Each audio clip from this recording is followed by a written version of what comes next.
Chapter 84. Afternoon Yin Manor. Yin Xiaoning was pacing in the front hall, anxiously waiting for something. Young master, master is back. A servant in green rushed in and shouted, "That's great, my father is finally back." Yin Xiaoning walked out of the door quickly and arrived at the front courtyard. He saw Yin Lide had just entered the residence. "Father, you're finally back." When he returned to Chang'an with Faubert this morning, he wanted to tell his father about the curved yuan plow. However, the old butler said that his father went to the morning court and had not returned yet. Yin Xiaoning could only wait anxiously. The curved yuan plow belonged to Chitsu Pavilion, and he had a share in Chitsu Pavilion. Thinking about it, the curved yuan plow must be related to him. He knew that the court was thinking of a solution for the people's spring plowing. Although Yin Xiaoning had some strange ideas in the past, they were just for fun. Now that the curved yuan plow was born, he could help his father. Thinking of this, Yin Xiaoning could not help but feel excited. "Ning-er, you're looking for me?" "Yes, father. It's very important. Please follow me to the study." "In the study?" "Ning-er, tell me. Why are you looking for me? You look like you're in a hurry." After Yin Lide sat down, he asked curiously. Although this son of his wasn't like the other hedonistic sons who played cockfights, walked dogs and loitered in brothels, he didn't do any proper work and spent all his time researching strange things. He really didn't know why his son was in such a hurry to find him today. "Father, has the court been thinking of a solution for the spring plowing near Chang'an recently?" Yin Lide sighed, "Yes. A few days ago, His Majesty was planning to bring in a batch of cattle from Bing Province to Chang'an to solve the urgent problem. However, there was an urgent report today that a group of bandits in Bing Province had robbed the cattle prepared by the court. His Majesty was furious. However, the most important thing now was not to eliminate the bandits, but to solve the spring plowing problem for some farmers. After the morning court, His Majesty asked Minister Fong, Minister Wei, and me to stay behind to discuss this matter. That's why I only came back at this hour. Ning-er, when did you become interested in court matters? Yin Xiaoning smiled. "Father, I already have a solution for the spring plowing problem." "What?" "Ning-er, this is a serious matter. You can't joke about it." Yin Lide widened his eyes in disbelief. Yin Xiaoning saw that his father didn't believe him, so he told Yin Lide about the invention of the curved shaft plow, and the effects he saw with his own eyes when he went to the Han family village today. After Yin Lide heard this, he stood up in shock and muttered to himself, "A divine plow has descended. The heavens are truly protecting my great Tang." Father still underestimated Li Zishuan. "Ning-er, you've helped the imperial court a lot this time. Father will report to His Majesty tomorrow and ask for a reward for you." The next day, at the first glimmer of dawn, there were already a dozen farmers in coarse linen clothes on the path outside Chang'an City, rushing towards Chang'an City. "Oh, isn't this brother-in-law? Why are you so early today?" A quick-witted young man saw that the person in front of him looked familiar and quickly sped up to catch up. When he realized that it was his brother-in-law, he greeted him. "Hey, so it's you, Xiaodong. I heard that the price of eggs in Chang'an City has risen recently. Your sister asked me to get up early today and sell the eggs at home. Later I can buy a new set of clothes for my son." The man carried a wicker basket and answered when he saw that it was his brother-in-law. The quick-witted young man was Han Xiaodong from the Han family manor. Today, his father had woken him up early in the morning and told him to go to the strange Enchantress pavilion to buy a curved plow. A few years ago, his elder sister had married into the Plum Village. This man was his brother-in-law. His name was Mei Jun, but he was big and burly, not handsome at all. Usually, the two families had a good relationship and they visited each other frequently. "Well, I also heard about this. It said that eggs in Chang'an City are sold for 5 coins each. Aha, my sister is still as smart as before. Hee. The man scratched his head embarrassedly. At this moment he seemed to have thought of something and asked, "Xiaodong, why are you so early today?" Han Xiaodong was a little hesitant. He had seen the efficiency and flexibility of the curved shaft plow with his own eyes.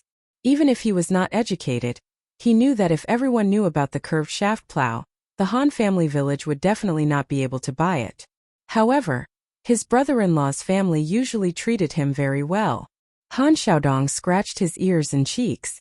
After hesitating for a long time, he finally made a decision and whispered, "Brother-in-law, come here. I want to tell you something. You must not tell anyone else, okay?" Mei Jun saw that his brother-in-law was speaking so mysteriously, and could not help but be curious. He patted his chest and promised, "Xiaodong, who doesn't know that your brother-in-law is the most tight-lipped person in this area? You can rest assured." Han Xiaodong was speechless when he heard his brother-in-law bragging. At this moment, he remembered that his brother-in-law was nicknamed Big Mouth Mei. He could not help but regret it. However, since he had already said it, it was too late to make up another excuse. Han Xiaodong could only say, "Brother-in-law, you must not talk about what I told you. Otherwise, I will ask my sister to punish you by making you kneel on the washboard. I came to Chang'an today to buy a curved shaft plow at the Strange Taste Pavilion in the East Market. Let me tell you, this curved shaft plow is awesome. It can increase the speed of plowing by at least 3 times. Yesterday, my young master personally brought a batch of curved shaft plow to our village to do an experiment. The speed of plowing was witnessed by everyone in our village. My young master also said that the curved shaft plow will be sold at the Strange Taste Pavilion today, for only 170 copper coins. Almost everyone in our village will come to buy it today. Now, other villages do not know about it yet. We will definitely be able to buy it. Brother-in-law, if you want to buy one, you can also buy one. However, you must not tell anyone else. Otherwise, if the people in our village know that I am the one who told others, they will beat me to death. You must not trick me." Mei Jun heard that the curved shaft plow was so awesome and could not help but drool. He secretly made up his mind that after selling all the eggs today, he must buy one. When he returned home, his wife would definitely praise him for being quick-witted.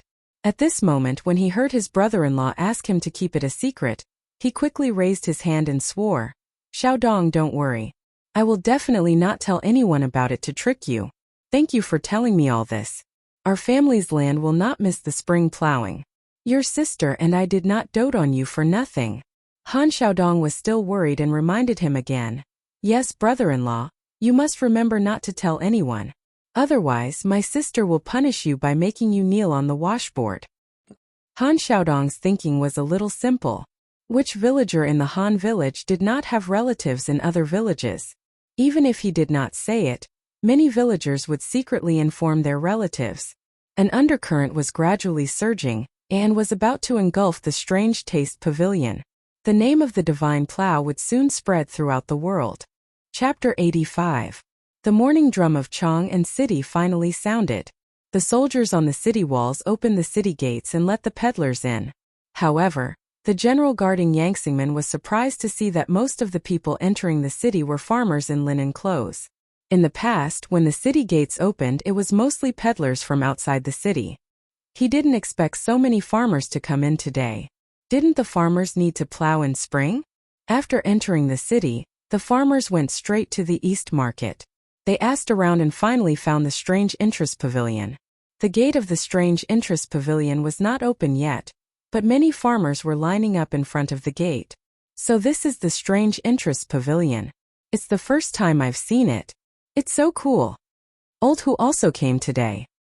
His wife thought that it was more convenient and cost-effective to buy a curved plow than to rent one in the village, so she urged him to come and buy one. "Hey, Old Hu, I heard from my daughter that the things in the Strange Interest Pavilion are very expensive. 2 days ago, they were selling something called a scooter. It's just a wooden board with a few small wheels under it. One scooter costs 400 coins. Oh, then we have to thank the young master. This curved plow is so easy to use, but it only costs 170 coins. I guess the young master didn't make any money from us. That must be it. I Han Er admire the young master. It's a pity that I don't have a daughter. Otherwise, I would definitely send her to the young master as a concubine." Li Zixuan got up early today to check on the preparation of the curved plow. He didn't expect to hear Han Er's silly words as soon as he arrived. He almost fell to the ground. Han Er's first sentence reminded Li Zixuan of a classic joke from his previous life. "I admire you even if you don't help me when I go to the toilet." As for Han Er's last sentence, Li Zixuan automatically ignored it. Even if Han Er had a daughter, Li Zixuan wouldn't dare to have her. Hey, the young master is here. Greetings, young master. Old Hu saw Li Zixuan coming. He hurriedly greeted him. Young master. Greetings, young master. When the villagers heard Old Hu's words, they hurriedly greeted Li Zixuan warmly. They were grateful to this young master from the bottom of their hearts. Li Zixuan nodded to everyone and entered the strange interest pavilion. Shopkeeper son, how many curved plows did the workshop send today? After Li Zixuan entered the room and greeted Sun Huayuan, he went straight to the point. He had also read the report on the number of members that Sun Huayuan had submitted for the first day yesterday. He was very satisfied with Sun Huayuan's ability. Sun Huayuan no longer dared to belittle this 14-year-old youth in front of him. His performance yesterday was all in accordance with the business plan that Li Zixuan had given him. At this moment he bowed and replied. Young master, the workshop sent 150 curved plows today. It is said that they have recruited nearly 40 craftsmen. The production speed of the curved plows will only get faster and faster. Li Zixuan nodded his head. 150 was more or less enough. The Han family village only had a total of about 200 households, so it was impossible for every household to buy a curved shaft plow. The number of curved shaft plows today should be enough to supply the Han family village's households. Coincidentally, the other villages had not received the news today, so no one would fight with the Han family village. Li Zixuan was not a saint. If there were benefits, he would give them to his villagers first. Hey, father, didn't you say that the strange interest pavilion would not be selling scooters today? Why are there so many people queuing up today? A father and daughter walked past the strange interest pavilion. The little girl saw the long queue in front of the pavilion and stopped to ask her father. Yesterday, the shopkeeper did say that they would not be selling scooters for the next few days. Yuanyuan, let's go and ask your father. The father and daughter pair found a burly man with a rough appearance. Brother, the strange interest pavilion is not selling scooters today. Why are you queuing up here? Old Hu woke up before the sun rose. He was standing in the queue and was about to fall asleep when he heard someone talking to him. He opened his eyes and looked at the person in front of him. The person was well dressed and had a polite attitude. Old Hu bowed and said, Brother, we are not here to buy scooters today. We can't afford those things. Then what are you here to buy? Old Hu looked around and whispered, We are here to buy plows. Judging from your attire, you are definitely not a villager. Let's leave quickly. Mei Jun hurriedly sold the eggs in the East Market and was about to go to the strange interest pavilion to buy the curved plows. Hey, isn't this big mouth Mei? You sold out so quickly. Are you going home? At this time, a skinny old man came over with a basket of eggs. He seemed to be here to sell eggs as well. Hey, Second Master Lu, why are you here to sell eggs personally today? I just finished selling my eggs and was about to go to the strange interest pavilion to buy something. Just so happens that you are here at my stall.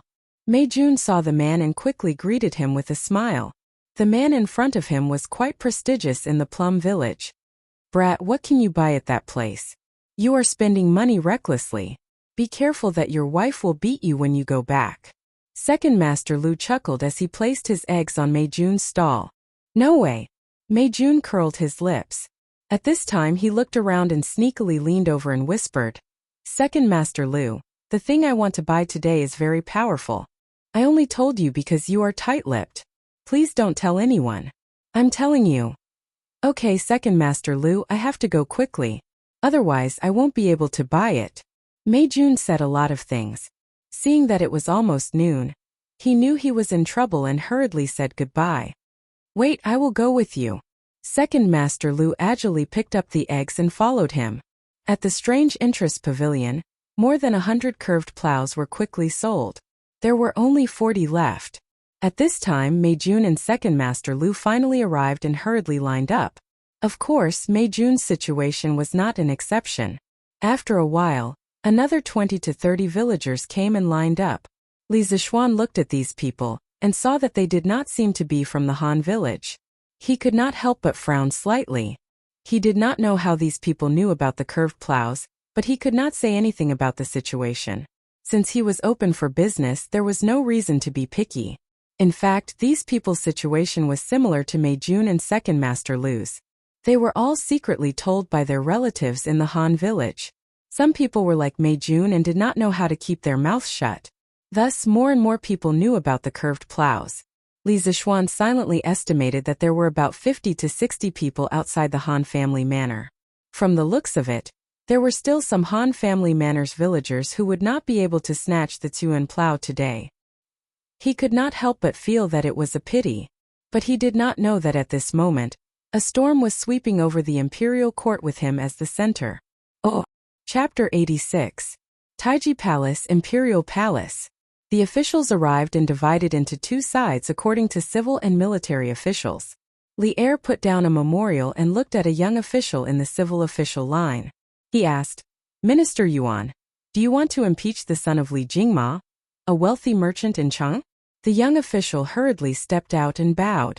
Your Majesty, I do want to impeach Li Zishuan, the son of Li Jingma. According to the East Market Bureau, this person has been buying chicken seedlings in Chang, and for the past 2 days. Not only has the price of chicken seedlings skyrocketed, but the price of eggs has also more than doubled. This person has disrupted the market and driven up prices. I implore your Majesty to punish him severely.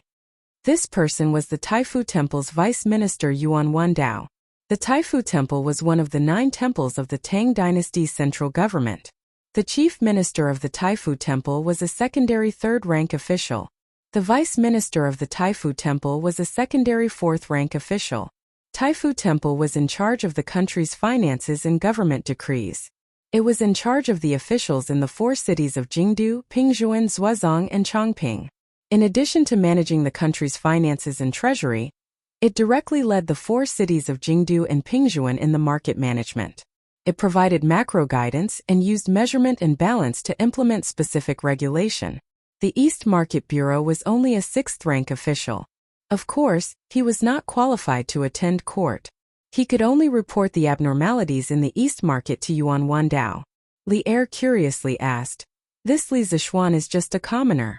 Why didn't Taifu Temple directly punish him? Your Majesty, according to my investigation, this Li Zishuan has a close relationship with the eldest son of Duke Lu and the Crown Prince. I don't dare to make a decision without your Majesty's permission. Yuan Wandao originally wanted to arrest Li Zishuan directly, but then the East Market Bureau reported to him that Li Zishuan had a close relationship with Chang Chumo and Li Changqian. Yuan Wandao was not sure about their relationship, so he directly reported it to Li Er. When Li Er heard this, he looked meaningfully at Li Changqian, who was standing below. At the same time, he was somewhat dissatisfied with Yuan Wandao. This person held a high position, yet he was so timid.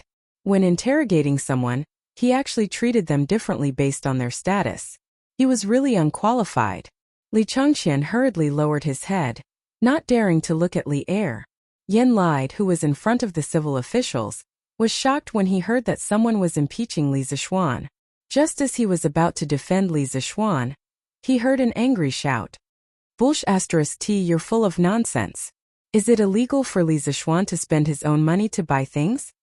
Chang Yaojin was so angry that he was the first to jump out and scold Yuan Wandao. Yesterday, when Chang Chumo returned home, he repeated Li Zishuan's advice to Chang Yaojin about raising chickens. Hearing this, Chang Yaojin thought carefully. After pondering for a while, he waved his hand and slapped the table.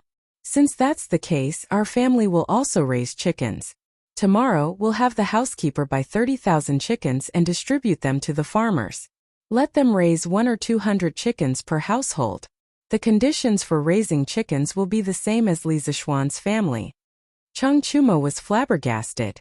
In his mind, his father would at most agree to raise 7,000 or 8,000, but he never thought that his father would be so bold as to ask for 30,000.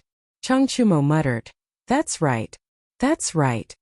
Father, aren't you afraid that when the time comes, you won't be able to sell the chickens and lose everything? Chang Yaojin patted Chang Chumo's head and laughed.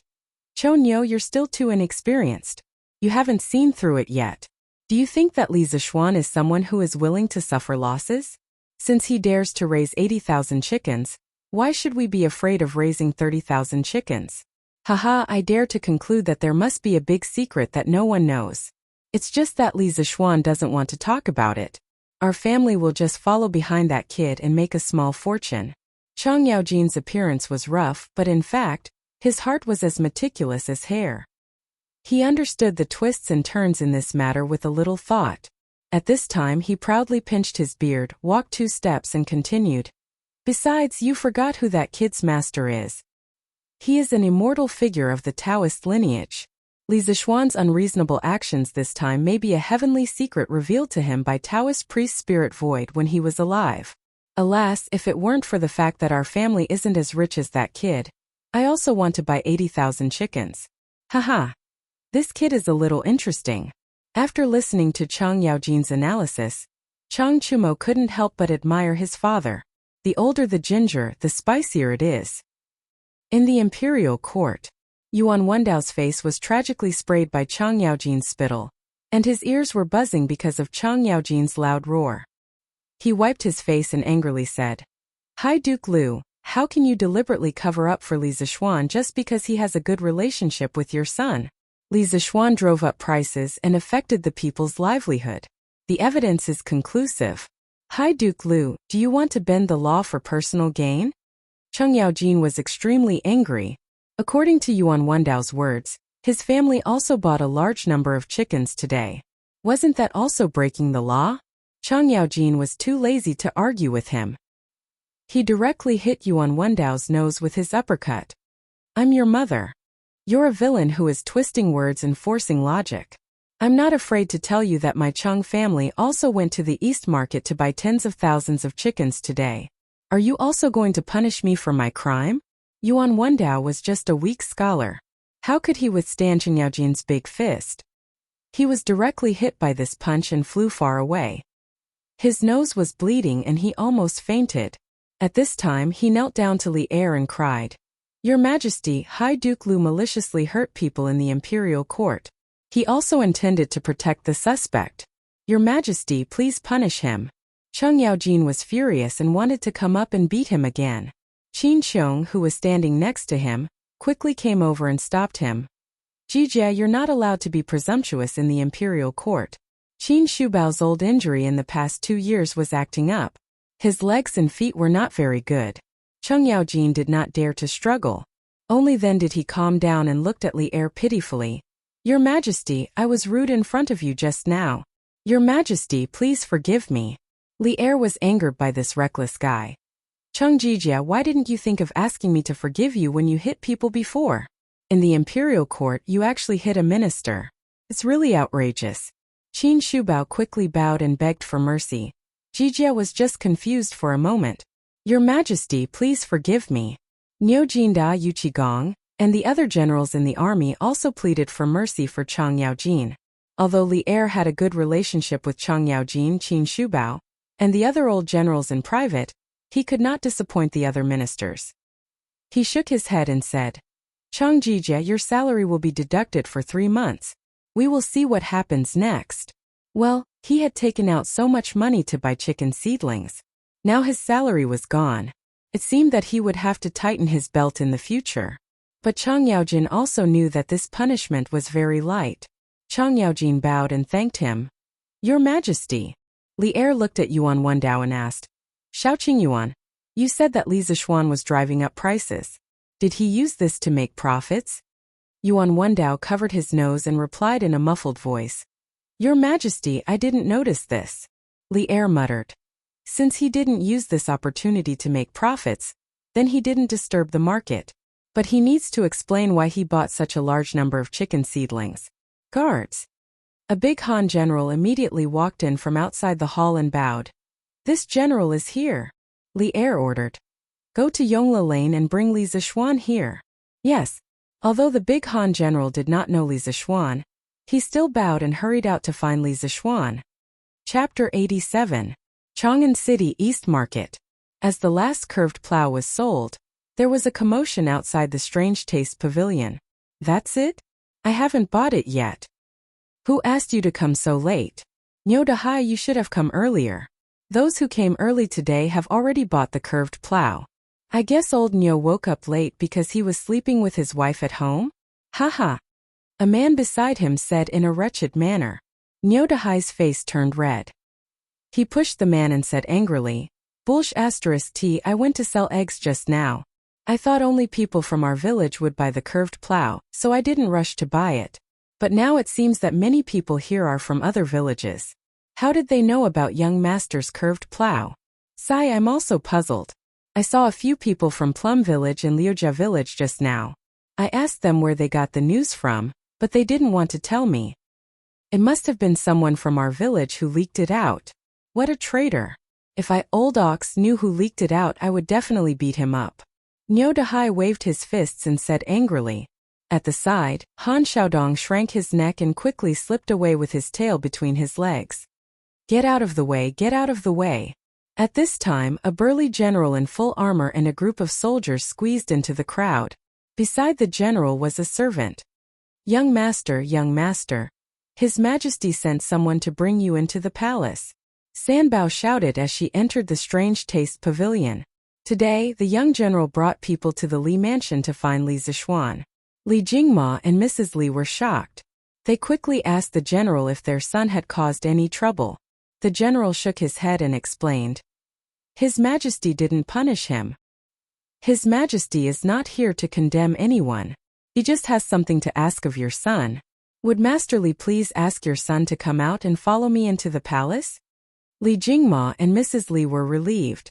They let Sanbao bring them to the Strange Taste Pavilion. Li Zishuan was chatting with Sun Huayuan in the Strange Taste Pavilion.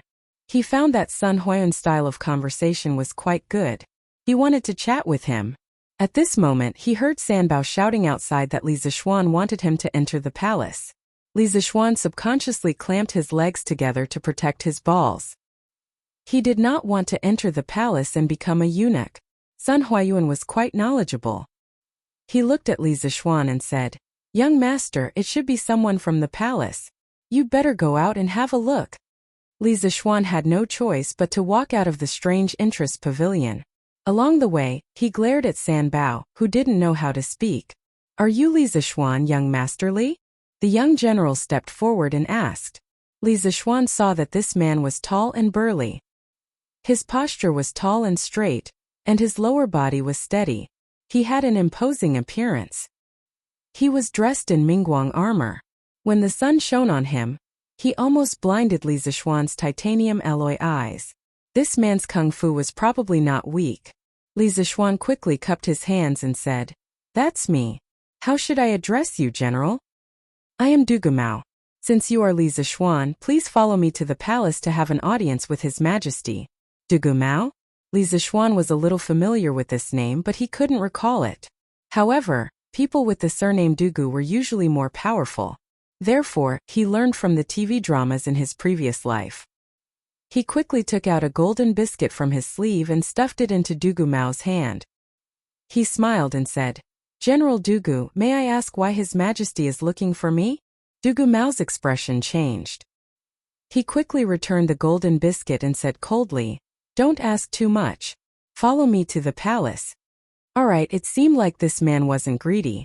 Li Zishuan had no choice but to follow Dugu Mao to the palace with a worried heart. At this moment a loud shout was heard.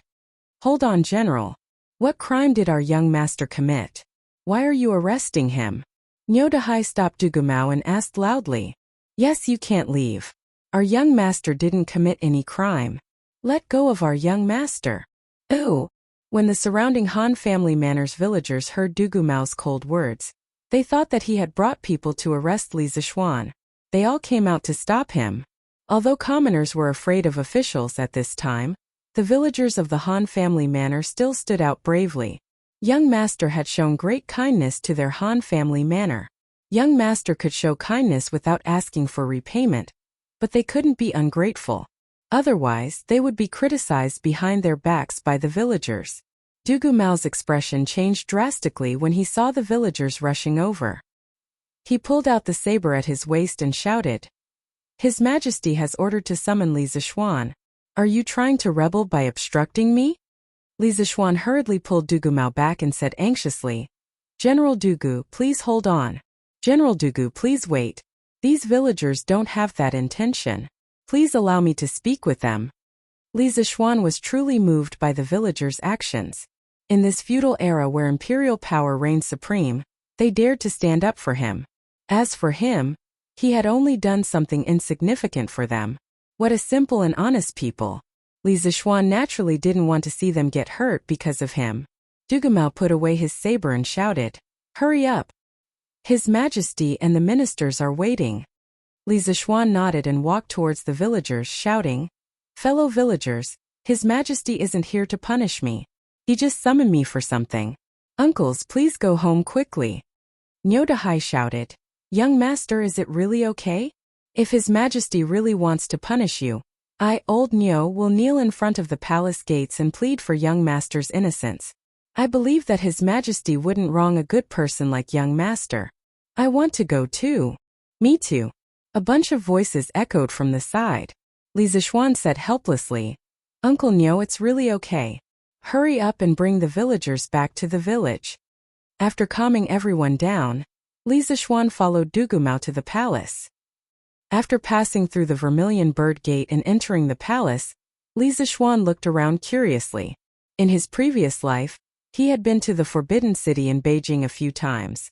However, he had never been to the ancient Chang, an imperial palace in Xin. Furthermore, even if he went, he wouldn't be able to see it. At the end of the Tang dynasty, when Zhu Wen attacked Chang'an, he burned the entire city to the ground. Although the later generations repaired it, it was definitely impossible to restore it to its original state.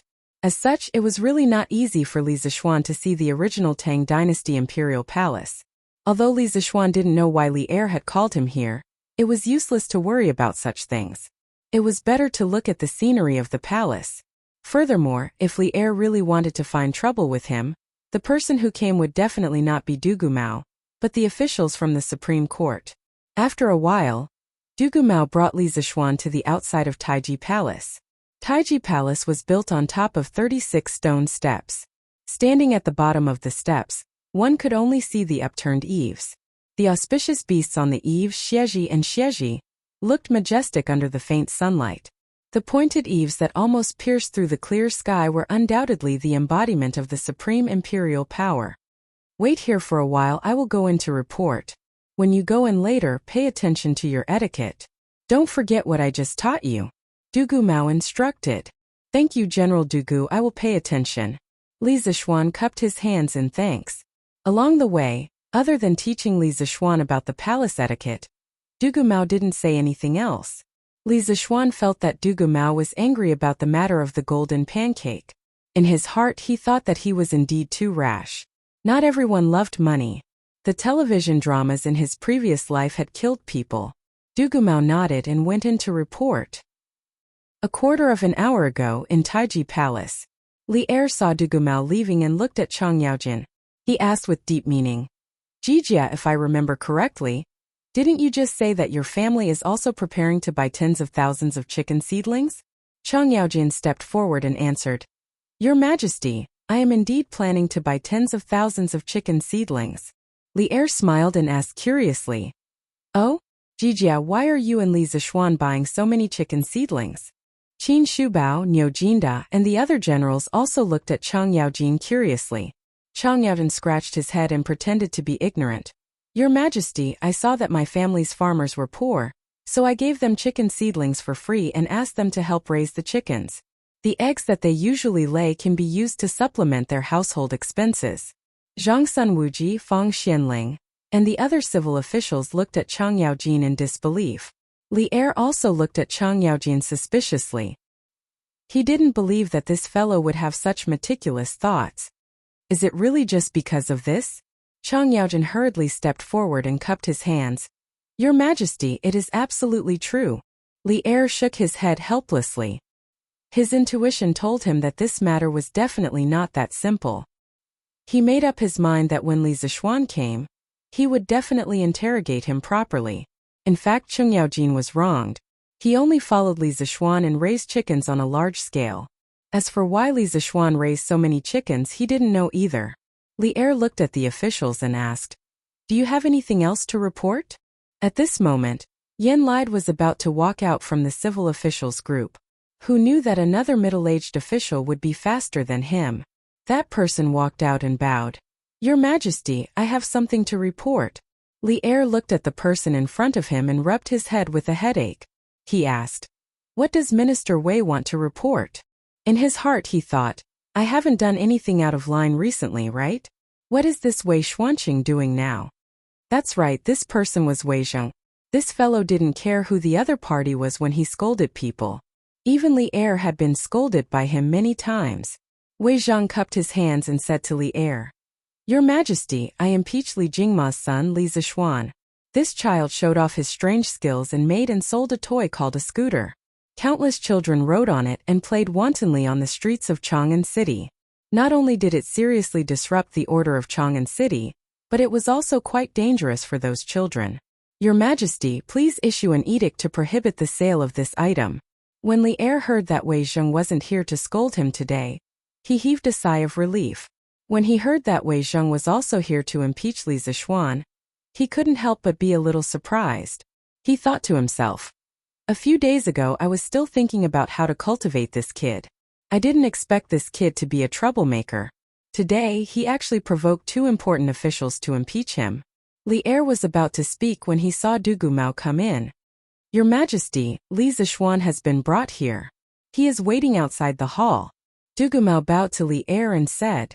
Li Er nodded and said, Let him in. Then he looked at Wei Zheng and said with a smile, Just in time, this kid is here. Minister Wei, let's see how he explains it. Li Er was also looking forward to it. He had read a lot of information about Li Zishuan. In this hall, he was probably the one who understood Li Zishuan the most. Today, he was finally going to see the real person. He wanted to see how this kid was like. However, even he didn't expect to see Li Zishuan under such circumstances. Chapter 88. Outside Taiji Palace. Li Zishuan was waiting for Li Er to summon him. Since he had nothing to do, he looked around. Of course, he looked at the row of palace maids leaning against the wall outside the main hall the most. These palace maids were mostly young and beautiful, and they were all wearing pink low-cut dresses. Li Zishuan had divine skills, so his eyesight was very good. From far away, he could see the white and tender buns in the air, as well as the deep ravine in the middle. This feeling was as if he was using a telescope to look at beautiful women. This was not Li Zishuan being shameless. It was just that he was bored standing here, and he could not go to the pavilion to rest.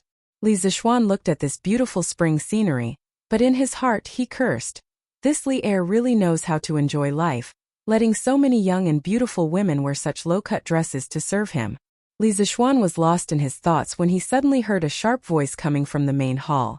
Summon Li Zishuan for an audience. Li Zishuan quickly and quietly entered the main hall. It was the first time he met Li Er, so it would be a lie to say that he was not nervous. This was a feudal society, and the imperial power was supreme. If he made Li Er unhappy, it would be so easy to kill him. Therefore Li Zishuan was a bit cautious. This humble citizen Li Zishuan greets your majesty. Li Zishuan bowed. Yes, it was only a bow and not a kneeling. The Tang dynasty did not kneel, so it was a bow. Before the Song dynasty, it was impossible for a county magistrate to kneel. In the Tang dynasty, the emperor usually sat and the officials stood. Li Zishuan also didn't say anything like Long live the emperor. Long live the emperor.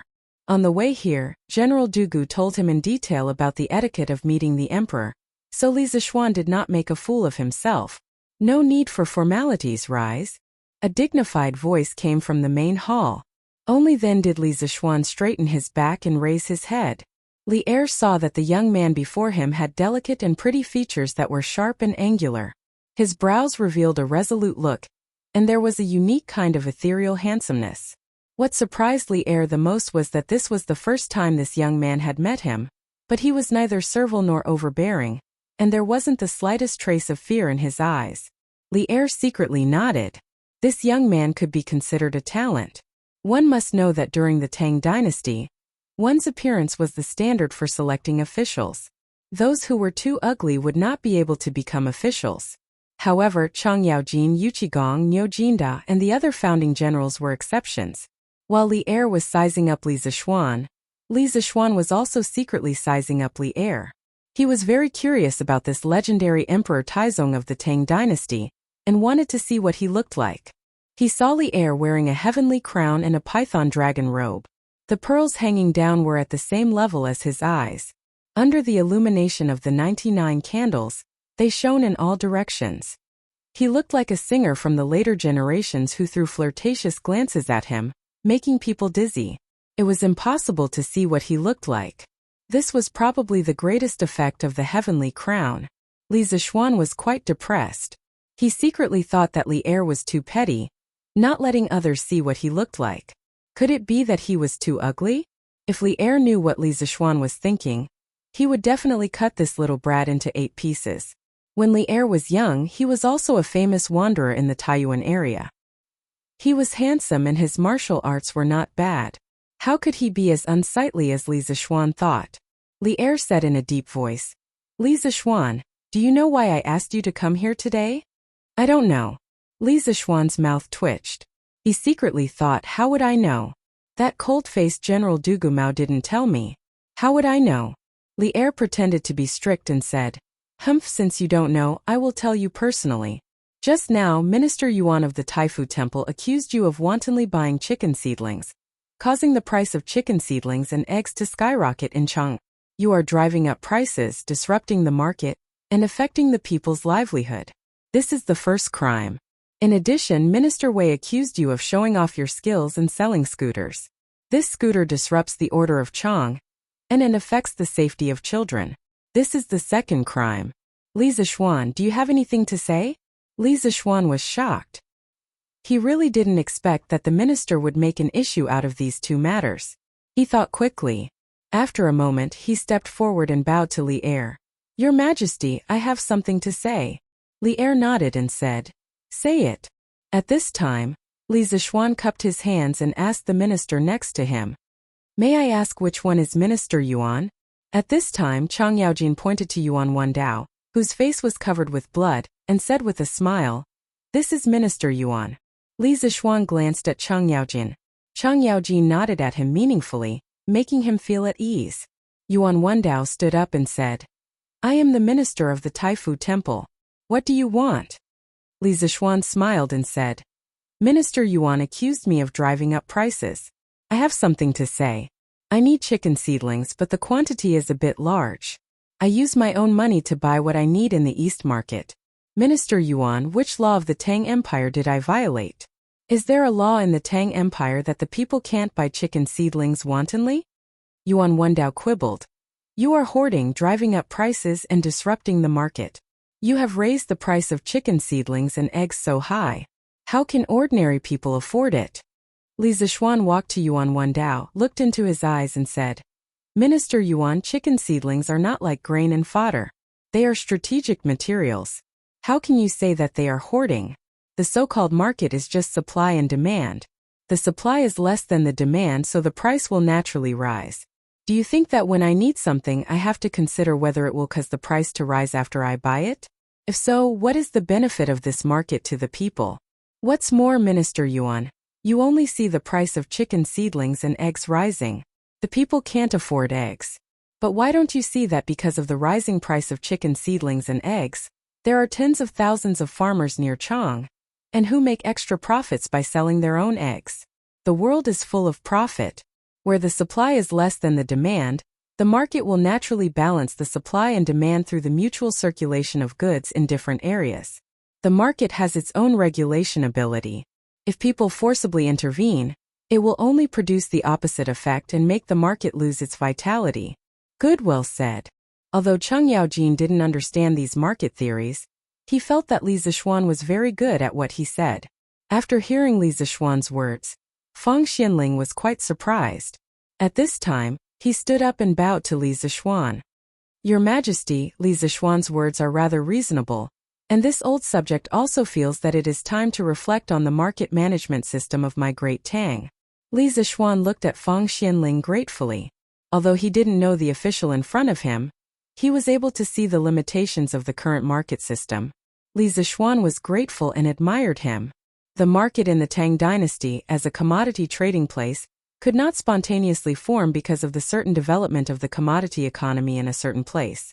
It was also not a natural product or inevitable result of economic development. In the Tang dynasty, the right to set up and abolish the market was clearly owned by the government.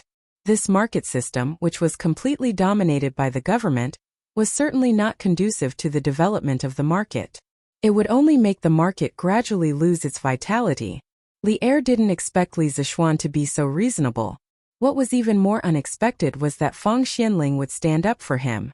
This old subordinate of his was well read in the classics and history. He was farsighted and had extremely high standards. He didn't expect him to agree with Li Zixuan's words. Today Li Er just called Li Zixuan over to see him. He didn't mean to punish him, but he didn't expect to be surprised. He nodded to Fang Xianling thoughtfully and said, "Fang Xianling, let's talk about this later." Then he looked at Li Zixuan and said, "In this case, I won't pursue the crime of driving up prices and disturbing the market. But I have to ask, why did you buy so many chicken seedlings?" Hearing Li Zixuan's question, Chang Yaojin also pricked up his ears to listen to what Li Zixuan would say. He was also very curious. Li Zixuan's heart skipped a beat. The question he didn't want to answer the most had come. Chapter 89. Taiji Palace. Li Zixuan and the other officials all looked at Li Zixuan. Li Zixuan immediately felt the pressure. If he wanted to convince Li Zixuan, he had to think of a proper reason. He could not be as vague as he had been in front of Chang Chumo. Li Zixuan quickly searched for all kinds of suitable reasons in his mind. Suddenly he had an idea. He stepped forward and bowed. He bowed and said, "Reporting to Your Majesty, there are two main reasons why I bought so many chicken seedlings. First, I saw that my family's farmers were living in poverty. They didn't even have enough meat to eat twice a year.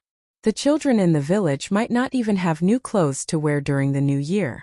So, by providing the farmers with chicken seedlings and reducing their annual rent, I asked them to help me raise the chickens. Moreover, the eggs that the chickens lay can be used to supplement their household expenses and improve their lives. Second, my family opened a restaurant called Drunken Immortal. A month ago, they released a chicken that was very popular with the people of Chang. I presume that all the officials already know about it. Next year, I plan to release 128 dishes with chicken as the main ingredient. These include braised chicken, stewed chicken with mushrooms, beggar's chicken, roasted chicken, sliced hibiscus chicken, multicolored shredded chicken, crispy chicken, spicy chicken, kung pao chicken, boiled chicken, roasted chicken wings, fried chicken, salt-baked chicken, fragrant concubine chicken, sweet and sour chicken, 3-cup chicken wings, honey ginger chicken, apple pineapple chicken, 100-flower phoenix wings, white cut chicken, shredded chicken, cold shredded chicken, chicken skewers, iron plate chicken, chicken stir-fried rice, and so on. Li Zixuan quickly announced the names of the dishes in a fancy way. Chang Yaojin, Niu Jinda, Yuqigong, and the other old generals listened with wide eyes. Although they had never eaten before, just hearing the names of these dishes made them salivate. This was especially true for the generals who had not eaten breakfast. It was almost noon and the court had not yet been dismissed. At this moment they were hungry. When they heard Li Zixuan's fancy list of dishes, they all stood where they were and swallowed hard. The civil officials were not much better. There were quite a few foodies among them. When they heard the names of these dishes that they had never heard of before, they closed their eyes and imagined how delicious these dishes would be. For a moment the hall was filled with gulping sounds. Li Zixuan was also a little hungry after hearing what Li Zixuan said. But his mind was still clear. He frowned and asked, "Li Zixuan, if you want to launch these famous dishes, you can just go to the East Market and buy chicken. Why do you have to go through so much trouble and raise chickens yourself?" Li Zixuan was already prepared. He replied, "Your Majesty, the dishes I mentioned have high requirements for the quality of the chicken. Previously, I had set up a very large chicken farm on the mountain behind my family's farmstead. The chickens that this humble one bought will all be raised on this mountain, allowing them to feed on the grass, insects, and rice bran on the mountain. Compared to the chickens raised by the villagers themselves, the free-range chickens on the mountain were more lively and active, and their ability to fly was stronger. This will lead to the compact muscle structure of free-range chickens, less fat, more fragrant taste, better nutrition and better taste." In fact, there was one point that Li Zixuan did not mention in his heart. The free-range chickens could fly better, and their efficiency in catching locusts would naturally be higher. Li Zixuan had never raised chickens before. He was stunned by Li Zixuan's theory. In the end he asked suspiciously, Are free-range chickens really as good as you say? Li Zixuan was still confident about this. He nodded and said, Your Majesty, it's absolutely true. Chang Yaojin swallowed his saliva and stepped forward to help. Your Majesty, I can testify about this. When I was still in Wagong village, I caught a few chickens that escaped from the villagers in the mountains. Those chicken wings were obviously longer, and the taste of the chicken was better. Li Er nodded and said, Well, Li Zixuan, you have passed the first test. How do you explain Minister Wei's impeachment of you? Li Zixuan first heard about Wei Zheng from Han Yushi. He heard that he liked wine and was a master winemaker. On the other hand, there were many stories about Wei Zheng and Li Er. In the end, Wei Zheng became a famous minister and was ranked in the Lingyan Pavilion. Li Zixuan did not expect that the first time he met Wei Zheng, he would be scolded by the Tang dynasty's biggest troll. He turned around gloomily and looked at the civil officials, wanting to ask which one was Wei Zheng. No need to ask. I am Wei Zheng.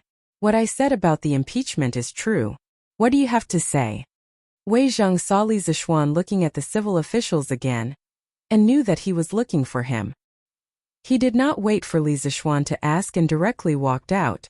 As the Tang dynasty's #1 troll, when had he ever been afraid of anyone? Li Zixuan bowed respectfully. This junior greets Left Deputy Wei. This junior has a question. I wonder if Left Deputy Wei can answer this junior's question? What question? There's a blacksmith shop, and the kitchen knives they make are especially sharp. The world isn't peaceful, and many outlaws use this shop's kitchen knives to kill people and rob them. May I ask Left Prime Minister Wei, should the authorities punish the criminal or the blacksmith? Li Zixuan told Wei Zheng a story about whether it was a crime to kill or sell a knife. Wei Zheng said, Of course the murderer should be punished. Before he finished, he realized that something was wrong. Li Zixuan did not give him a chance to change his words. He smiled and said, Minister Wei, you are right. The same logic applies to the scooter. Why would Minister Wei punish me? Children playing with scooters may be dangerous and may disturb the order in the city. But Minister Wei should not set the relevant laws and limit the places where scooters can be used. Why would you find trouble with me? Wei Zheng was speechless. He could not think of a good excuse to refute. This kid is interesting. Zhang Sun Wuji had an inexplicable smile. He bowed to Li Zixuan and said, Your Majesty, I think Li Zixuan's words are reasonable. The Curious Pavilion should not be guilty. I agree. I agree. In an instant, the ministers in Zhang Sun Wuji's camp all agreed.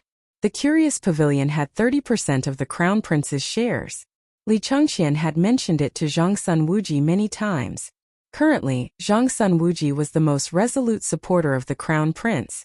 Although the Curious Pavilion had nothing to do with the Crown Prince's foundation, if Wei Zheng's intention was to seal the Curious Pavilion, it would more or less damage the Crown Prince's reputation.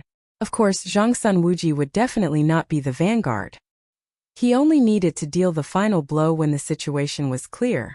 Li Zixuan nodded. He didn't put these small matters to heart. He brought them out to give Wei Zheng some face and prevent himself from being implicated. He didn't expect Li Zixuan to be able to turn the situation around. This kid was rather quick-witted. Of course, seeing Wei Zheng being defeated, Li Zixuan was secretly happy. He held back his laughter and said, Since that is the case, Li Zixuan is not guilty. Li Zixuan quickly bowed and thanked him. Thank you, Your Majesty. At this moment, Li Zixuan let out a breath of relief. He looked at Zhang Sun Wuji and didn't know why this person was helping him. He had to ask Cheng Yaojin later. The imperial court was indeed a little complicated. Li Zixuan felt a little tired. As expected, he wasn't suitable for this scheming officialdom. Chapter 90. The situation in the imperial court had suddenly changed. Li Zixuan, who was originally charged with 2 crimes, actually managed to resolve the dangerous situation with just a few words, allowing him to escape danger. This quick-wittedness and calmness did not seem like a brat who had just entered the imperial court for the first time. Chang Yaojin, Qin Shubao, Niu Jinda, and the others all looked at Li Zixuan with admiration. Li Er felt that everything should be fine now, so he asked, Does anyone else have anything else to report? Unexpectedly, someone actually stood up at this time. It was Yin Lied. Yin Lide's mood today was really full of twists and turns. He had originally planned to ask for credit for Li Zixuan at the beginning of the imperial court. Who knew that Li Zixuan would be impeached one after another? He could not understand. Li Zixuan was just a commoner. Why would the big shots in the imperial court have the time to impeach him? In the middle, he had thought of helping, but he had been obsessed with craftsmanship and architecture all his life. He was not good at scheming. What surprised him was that Li Zixuan had managed to turn the situation around by himself. Seeing that the situation was settled, he hurriedly stepped forward and said, "Your Majesty, this old subject has something to report." Li Er was just about to ask a casual question, and then prepare to dismiss the imperial court. Today's imperial court had been going on for a long time. He did not expect Yin Lide to have something to report. Li Er pulled himself together and asked, "What is it, Yin Lide?" "Your Majesty, this old subject wants to ask for credit for Li Zixuan." Oh! Li Er was energized. Today's imperial court had been very interesting. Li Zixuan, a commoner, had almost become the main character of this imperial court. "Yin Lide, what credit does Li Zixuan have?" Li Er asked with interest. The other ministers also looked curiously at this young man. "Your Majesty, Li Zixuan invented a new component a few days ago called a roller bearing. This object can be installed at the connection points of all machinery and can greatly reduce resistance. Currently, he has developed it and used it on carriages. Compared to the carriages with traditional bearings, this new type of carriage was more agile and had less resistance. After testing by the craftsman who will supervise the construction, under the same amount of animal power, the new type of carriage can carry more than 80% of the goods. It is extremely beneficial for transporting provisions when two armies are at war." "Oh, is there such a thing?" Li Er stood up excitedly. He had fought in wars for more than 10 years and knew the importance of efficiency. Replying to Imperial Father, "There is indeed such a matter. When I first partnered with Li Zixuan to establish the Strange Interest Pavilion, he had already proposed the concept of roller bearings, and it was also approved by Minister Yan's son, Yan Xiaoning." At this moment, Li Changqian jumped out to support his good friend. Li Er looked at Li Zixuan and then looked at Li Zixuan. He laughed and said, "Good, good, good. Li Zixuan, we didn't think that you would be so talented at such a young age. You should be rewarded." Yin Lide continued, "Your Majesty, I'm not done yet. 3 days ago, Li Zixuan invented a new type of plow called the curved shaft plow and produced a batch yesterday. Not only does this plow save more energy, it is also more agile. After testing it yesterday, it has been proven that the curved shaft plow is at least 3 times faster than the long shaft plow we used before. I believe that the imperial court should promote the curved shaft plow to solve the problem of the lack of cattle in Tang." Emperor Li Er, who had always been calm, could not remain calm at this moment. He said in disbelief, "Official Yen, is there really such a magical plow in this world?" Yin Lide bowed and said, "Your Majesty, I am willing to guarantee with my life that this is absolutely true." Chang Yaojin also stepped forward and said, "Your Majesty, I can also guarantee. Yesterday my family's Chou Nyo also went with Li Zixuan to the farmstead. He also saw it with his own eyes. This curved shaft plow is indeed faster and saves more energy. Even a man with slightly more strength can pull it." Hiss! As soon as Chang Yaojin finished speaking, the officials in the imperial court immediately became excited and all of them gasped. Previously, Yin Lide had said so much, but many of them did not have a direct understanding of the curved shaft plow. Now that Chang Yaojin said that people could actually pull the plow to plow the land, they were instantly shocked. To them, pulling pears to plow the land was simply a fantasy. Was this curved shaft plow really that magical? Li Er also felt that Chang Yaojin's words were a bit exaggerated. He looked at Li Zixuan and asked, "Li Zixuan, is this curved shaft plow really that magical?" Just now, when Yin Lide came out and said that he wanted to claim credit for himself, Li Zixuan was a little dumbfounded. Coming to Taiji Palace today was really like riding a roller coaster, with ups and downs. It was King exciting. Li Zixuan took a long time to react. When he heard Li Er's question, he quickly replied, "Your Majesty, it is true. Yesterday, hundreds of villagers in the Han village witnessed the speed of the curved shaft plow with their own eyes. I dare not hide anything. Also, the Chitsu Pavilion workshop has already started to produce the curved shaft plow. There will be more and more villagers who will be able to use the curved shaft plow. At that time, more people will know the superiority of the curved shaft plow. Good. Li'er could not help but say good. These days, he had been worried about the problems of the villages around Chang, and for the spring plowing. He originally planned to transfer cattle from the north, but who knew that he would be robbed by bandits on the way? When he received the news, Li'er was so angry that his nose was crooked. However, he did not have the time to deal with the bandits because the spring plowing period was almost over. He had to hurry and transfer cattle from other places. These days Li'er was really sullen. Now that Li Zishuan had invented the more efficient curved shaft plow, all these problems were solved. Moreover, this thing could be regarded as a divine tool that benefited the country and the people. It was really too important. Li'er, who had been sullen for a few days, could finally breathe a sigh of relief. Can this curved shaft plow be mass-produced? Li'er was not overly excited. He knew that time was tight. The villagers were anxious for the spring plowing. Li Zishuan replied, "Your Majesty, the structure of the curved shaft plow is not complicated. My workshop can make 100 or 200 of them in a day.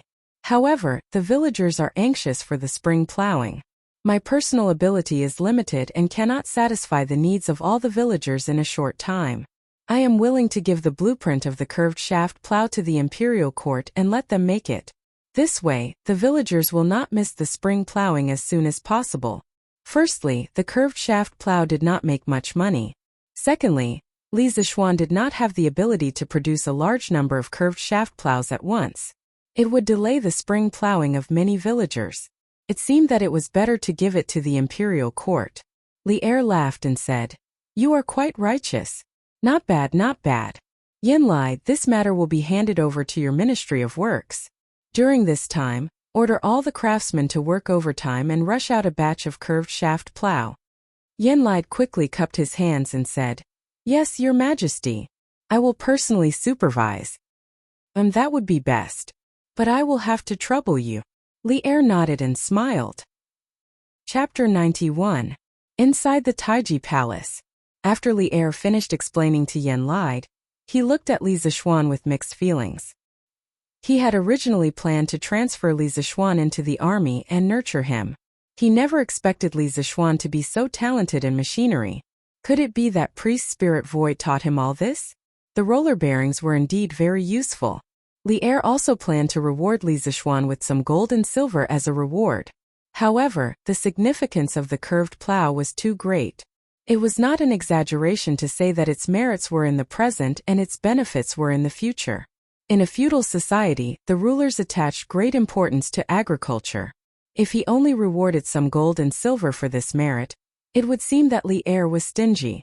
Li'er pondered for a moment and said to Li Zishuan, "I heard from Jijia that you learned martial arts from Priest Spirit Void when you were a child. Recently, you even created a strange object like the roller bearings. This is one merit. Today, you presented the technique of making the curved plow, so that countless farmers would not miss out on the spring plowing. Your merits are in the country and its benefits are in the future. I am very grateful." This is the second merit. In the imperial court, rewarding merits and punishing faults, making the best use of people's talents, this is the right that the heavens have bestowed upon me. It is also my life's ambition. Li Zishuan, tell me, what do you want? I will satisfy you. Damn, as long as one's IQ was not lacking, they would be able to tell that there was a trap in Li'er's words. If you really want to reward me, why don't you just say it out loud? Why do you need me to say it myself? If I say too much, you'll definitely be unhappy. If I say too little, won't I suffer a huge loss? Li Zishuan thought for a moment and simply pushed the question to Li'er. Your Majesty, my livelihood is in the Tang Empire. I have already deeply fallen in love with this land. These small contributions are what I should do. I really do not dare to covet your Majesty's reward. When Chang Yaojin heard this, he anxiously glared at Li Zishuan from the side. He secretly cursed that his brain was rusty. He actually did not want to reward such a good opportunity. Li'er frowned and said, "How can I not reward a merit? If this were to spread out, how would the commoners view me?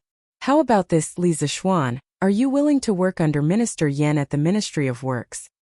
Yin Li's eyes lit up. He also had the same idea. With Li Zixuan's talent, it would be a pity if he didn't join the Ministry of Works. Li Zixuan immediately shook his head like a rattledrum. He didn't want to enter the imperial court and fight for power. Looking at the fate of Zhang Sunwuji, Fang Xianling, Du Ruhui, Wei Zheng, and the others who fought bravely in Zhengguan's court, according to the records of later generations, these people committed suicide, had their properties confiscated, their families exterminated, and their corpses whipped. These people were all godlike figures, and they couldn't avoid a tragic end. As a newbie in the bureaucracy, it was better for him to shrink his head and be an honest tortoise. Making a fortune in silence was the right thing to do. It would be best if he could get a position with a high rank, less responsibility, and no management. If he went to the Ministry of Works, not only would he suffer, but if he offended someone, he would probably fall into a trap. He was very envious of Chang Yaojin's unscrupulous personality. He often made a scene in the imperial court, making everyone think that he was a simple-minded boor. As long as they didn't provoke him, he would be harmless to them. Therefore, he was able to be a free and unfettered duke during Zhengguan's reign. This was why he was so awesome. Great wisdom disguised as stupidity. He never showed his talents, but he lived for 100 years. After his death, he was conferred the title of Longevity Lu Wang. He lived a rich life and survived for emperors. He could be said to be a weirdo in the bureaucracy. Li Zixuan saw Li Er's glare and quickly considered his words before explaining. Your Majesty, I'm used to being lazy. I'm afraid that going to the Ministry of Works will delay Minister Yan's matters. Moreover, I've been away from home for 8 years and finally returned home. I want to be filial to my parents. Your Majesty, please grant my wish. Well, the banner of filial piety was brought out. What else could Li Er say? Even if he was the emperor, he didn't dare to openly disobey filial piety. Li Er pondered for a while and said, if that's the case, then forget it. However, you have contributed to the country, and can't not be rewarded. How about this? I'll confer you the title of Lantian County Baron, and give you 200 households. How about that? Li Er had spent a lot of money. Everyone in the imperial court was shocked. The imperial court's nobility was divided into 5 ranks: Duke, Marquis, Count, Viscount, and Baron. Li Zixuan was conferred the title of Baron this time. It was a leap from a commoner to a lord.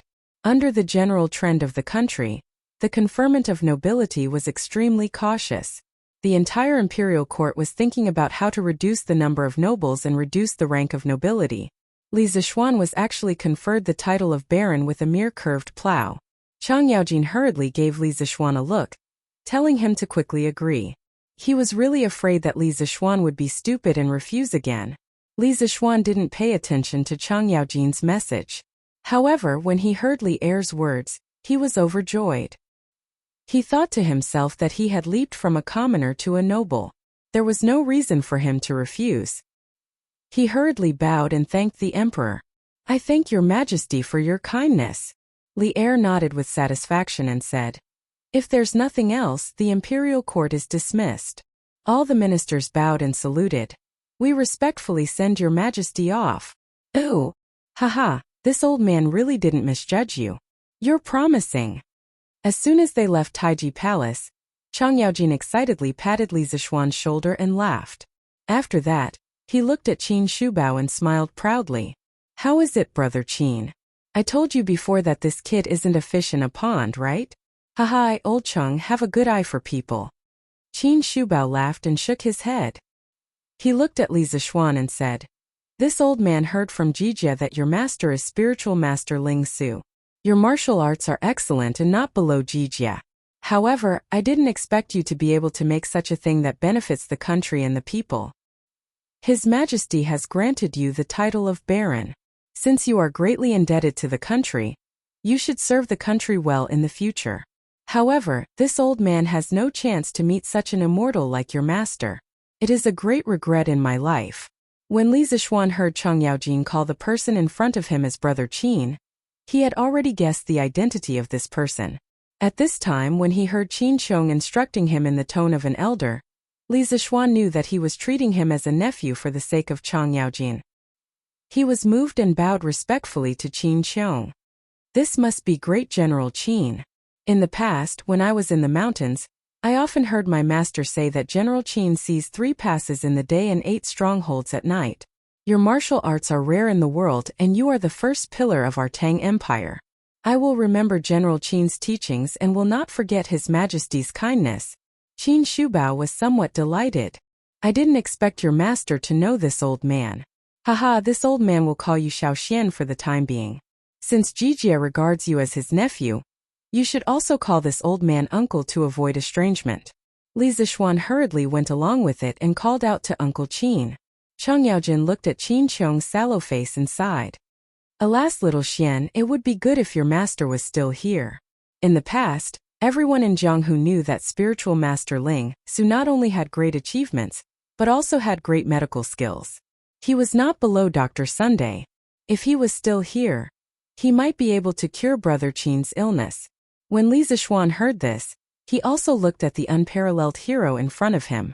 Now he was stooping and coughing from time to time, thinking that according to the track of history, this old man probably only had less than 10 years to live. He was really a hero past his prime. For a moment, Li Zixuan's eyes were also a little wet. Qin Xiong waved his hand magnanimously and said with a faint smile, Jijia, you are thinking too much. Life and death are predestined. Riches and honor are in heaven. I have been in the military all my life and killed countless people. Perhaps this is the retribution that I, Qin Xiong, should suffer. Ooh. Chapter 92. In front of the stairs outside the Taiji Palace. Hearing Qin Shubao's words, Cheng Yaojin's eyes instantly turned red. How can you say that? If there is really retribution, then I have killed as many people as you. The one who deserves to die the most is me. Qin Xiong scolded. Jijia, you are already so old. Why are you still acting like a child? Don't let the younger generation see you as a joke. I really don't care about it.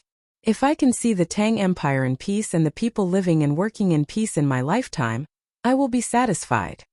Li Zixuan said at this time, Uncle Qin, why don't you ask Dr. Sun to take a look?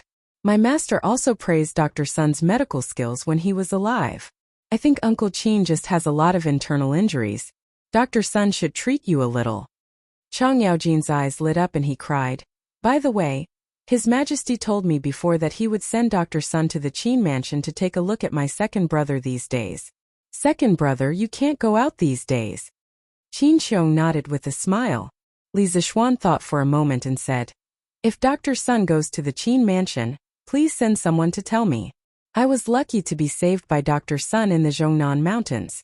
I haven't thanked him in person. Li Zixuan thought that he could ask Sun Simiao to take a look at Hu Jing and his brother. Qin Xiong nodded. At this time, Cheng Yaojin pulled Li Zixuan and said, come, little Xian. This old man will introduce you to the elders. These are all good brothers who have gone through life and death with this old man. You should pay your respects. Li Zixuan hurriedly said yes and followed Cheng Yaojin's footsteps to the people walking in front. Old fool Yuqi, Niu Sanlang, you two wait.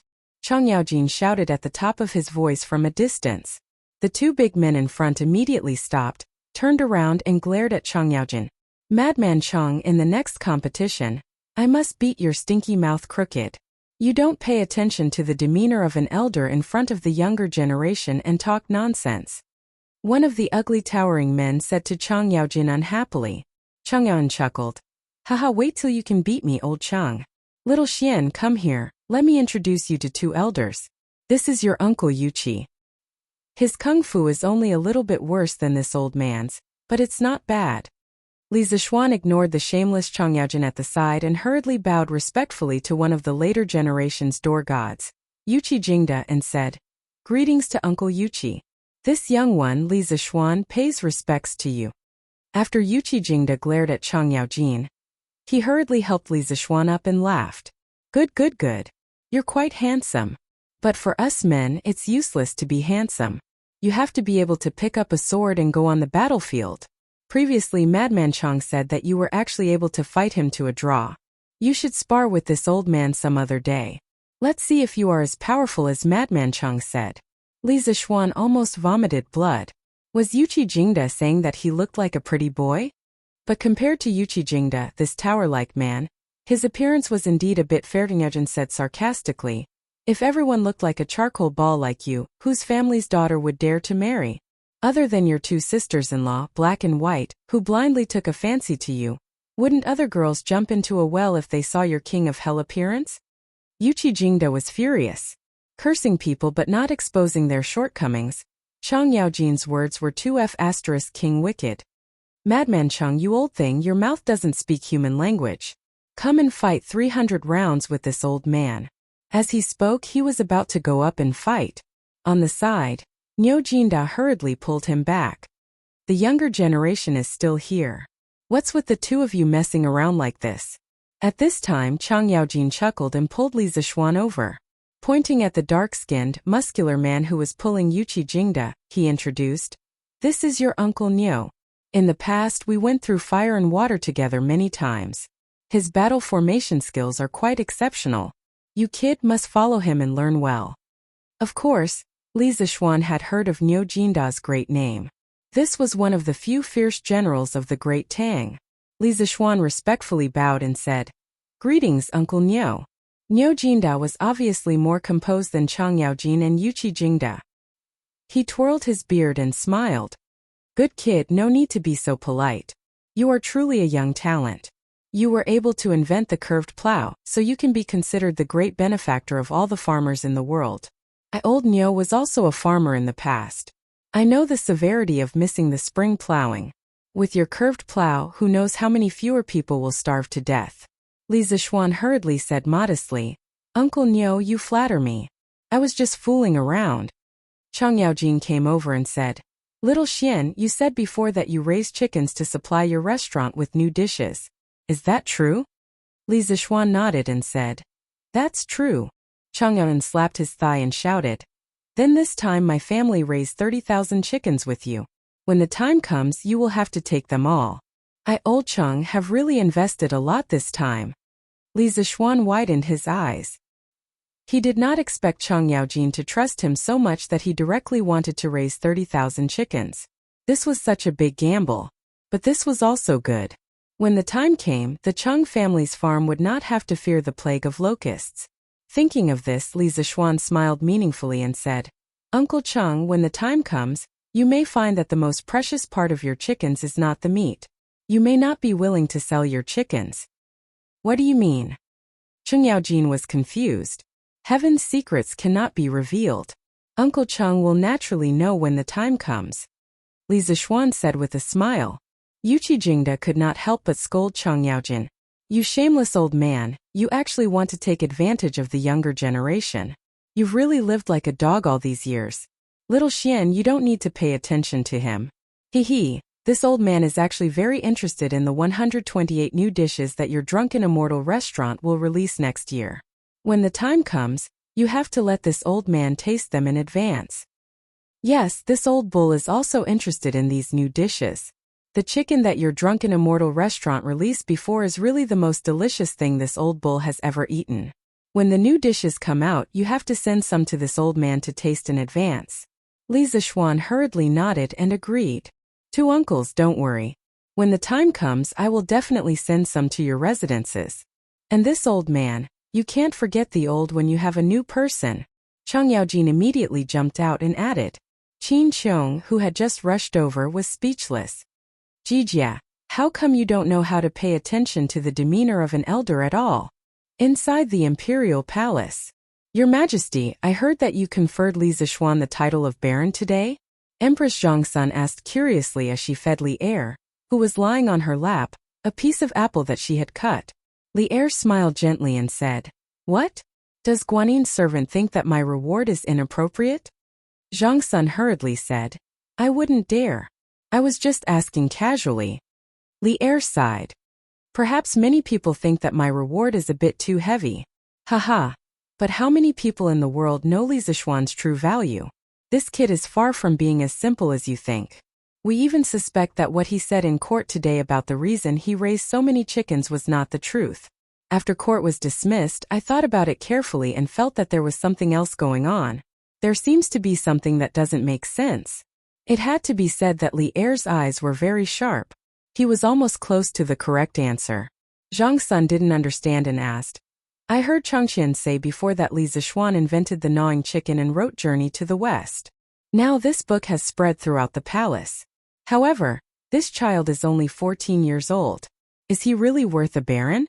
Li Er stood up and frowned with his hands behind his back. Actually, Li Zixuan's identity as spiritual master Ling Su's disciple is also worth a baron. Guanin's servant, you might not know what kind of immortal spiritual master Ling Su is. His disciple definitely won't be bad. I originally planned to send Li Zixuan to the army to gain experience, but today I found that this kid is very lazy. He has a lot of ability, but he would rather stay at home and wait for death.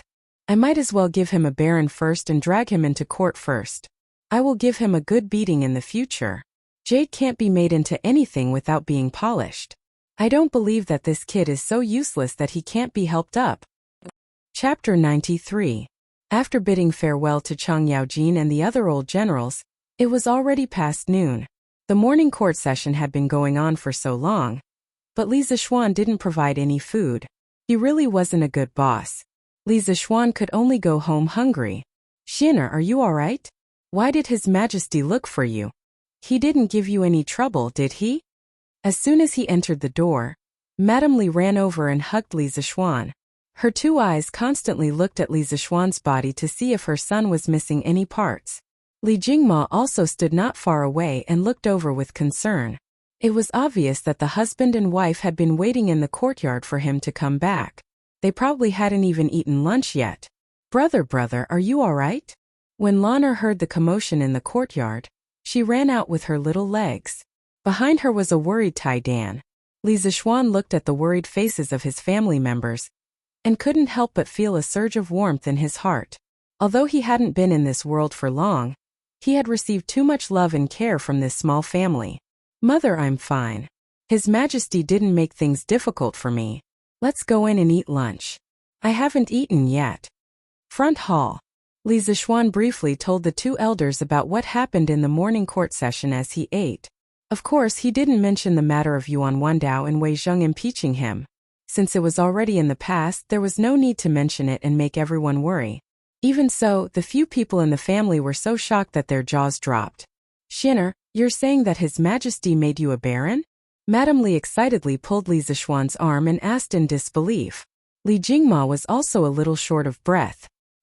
He had been in business for many years and knew how lowly a merchant's position was. If what his son said was true, then who would dare to look down on him, Li Jingma? Li Zixuan's mouth was still stuffed. Seeing his mother constantly urging him, he hurriedly said, "It's true, mother. The imperial edict will probably be sent over in the afternoon. It's just that Lantian County is so big. I wonder where my fief will be? Who cares where he is? You brat, don't take it for granted. This title is the most important. Our family doesn't lack land. Hurry up and eat. You still have to receive the imperial edict in the afternoon." Li Jingma grumbled from the side. In fact, he was more excited than anyone else. His son had gone from a commoner to a baron. When the time came, the entire Li family would rise along with him. They would not be far from becoming a wealthy family. It was just that he couldn't bear to see Li Zixuan act like he was the victim of a bargain, so he couldn't help but say a few words. "Dad, aren't you going to the shop in the afternoon?" Li Zixuan asked curiously. In the past, at this time, Dad Li would usually be busy with his business. Li Jingma glared at him and said, "Why do you still care about business at a time like this? Do you think your father is as clueless as you?" Li Zixuan rubbed his nose awkwardly. "Wow, then Lan'er will be the baron's sister in the future. Does that mean she's also a high-ranking official?" Lan'er cheered at this time. Madame Li couldn't help but laugh and said, Yes. Our Lan'er will also be a high-ranking official in the future." Iron Egg congratulates Master on receiving the title of Baron. Iron Egg at the side also very sensibly bowed and congratulated him. Li Zixuan smiled and nodded.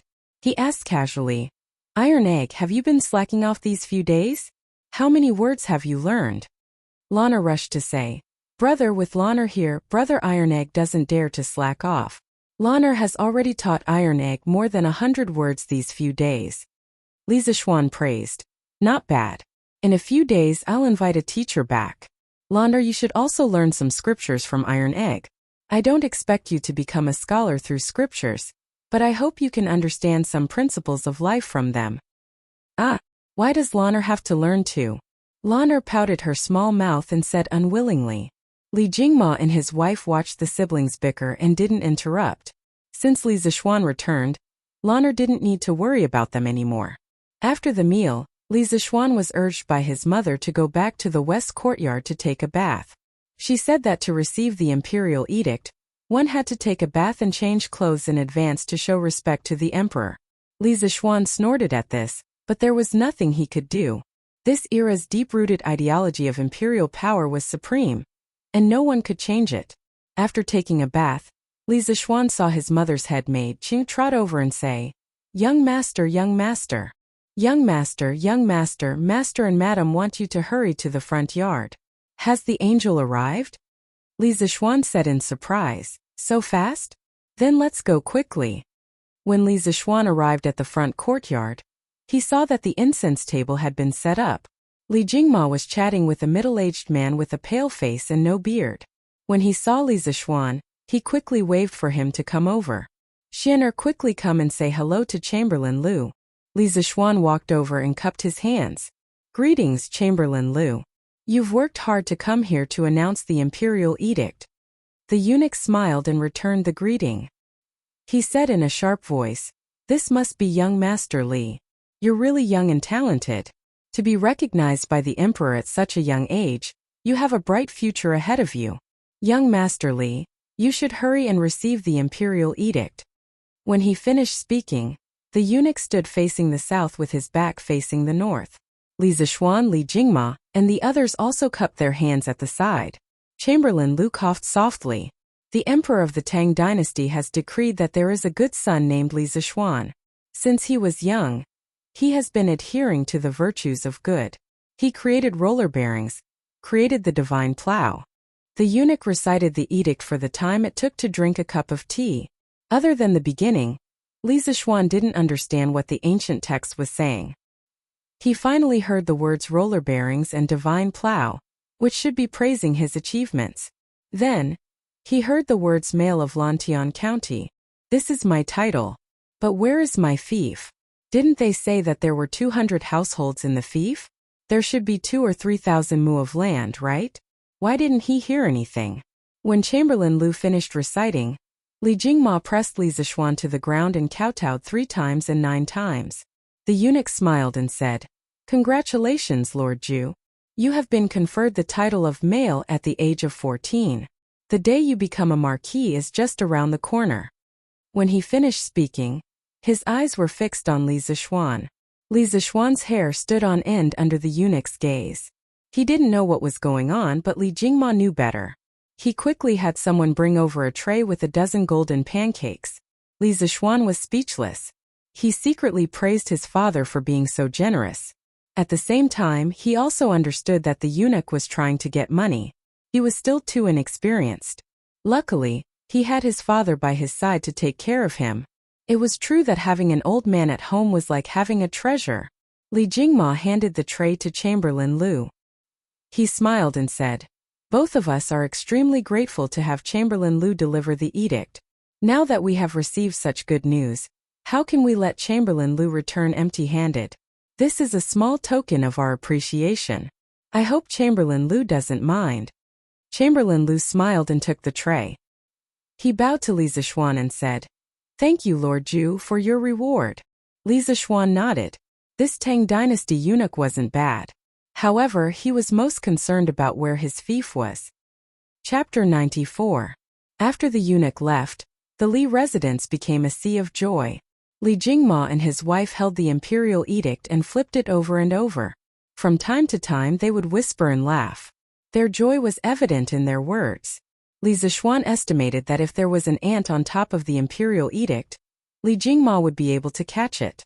"Father, have you seen enough?" His parents had been looking at it for almost an hour. Li Zixuan couldn't take it anymore. "What, your mother and I raised you. Now that you've finally made a name for yourself, why can't you look at it more?" Father Li was unusually happy today. It was rare that he didn't scold Li Zixuan. When Li Zixuan said that he was going to be knighted, Father Li was excited.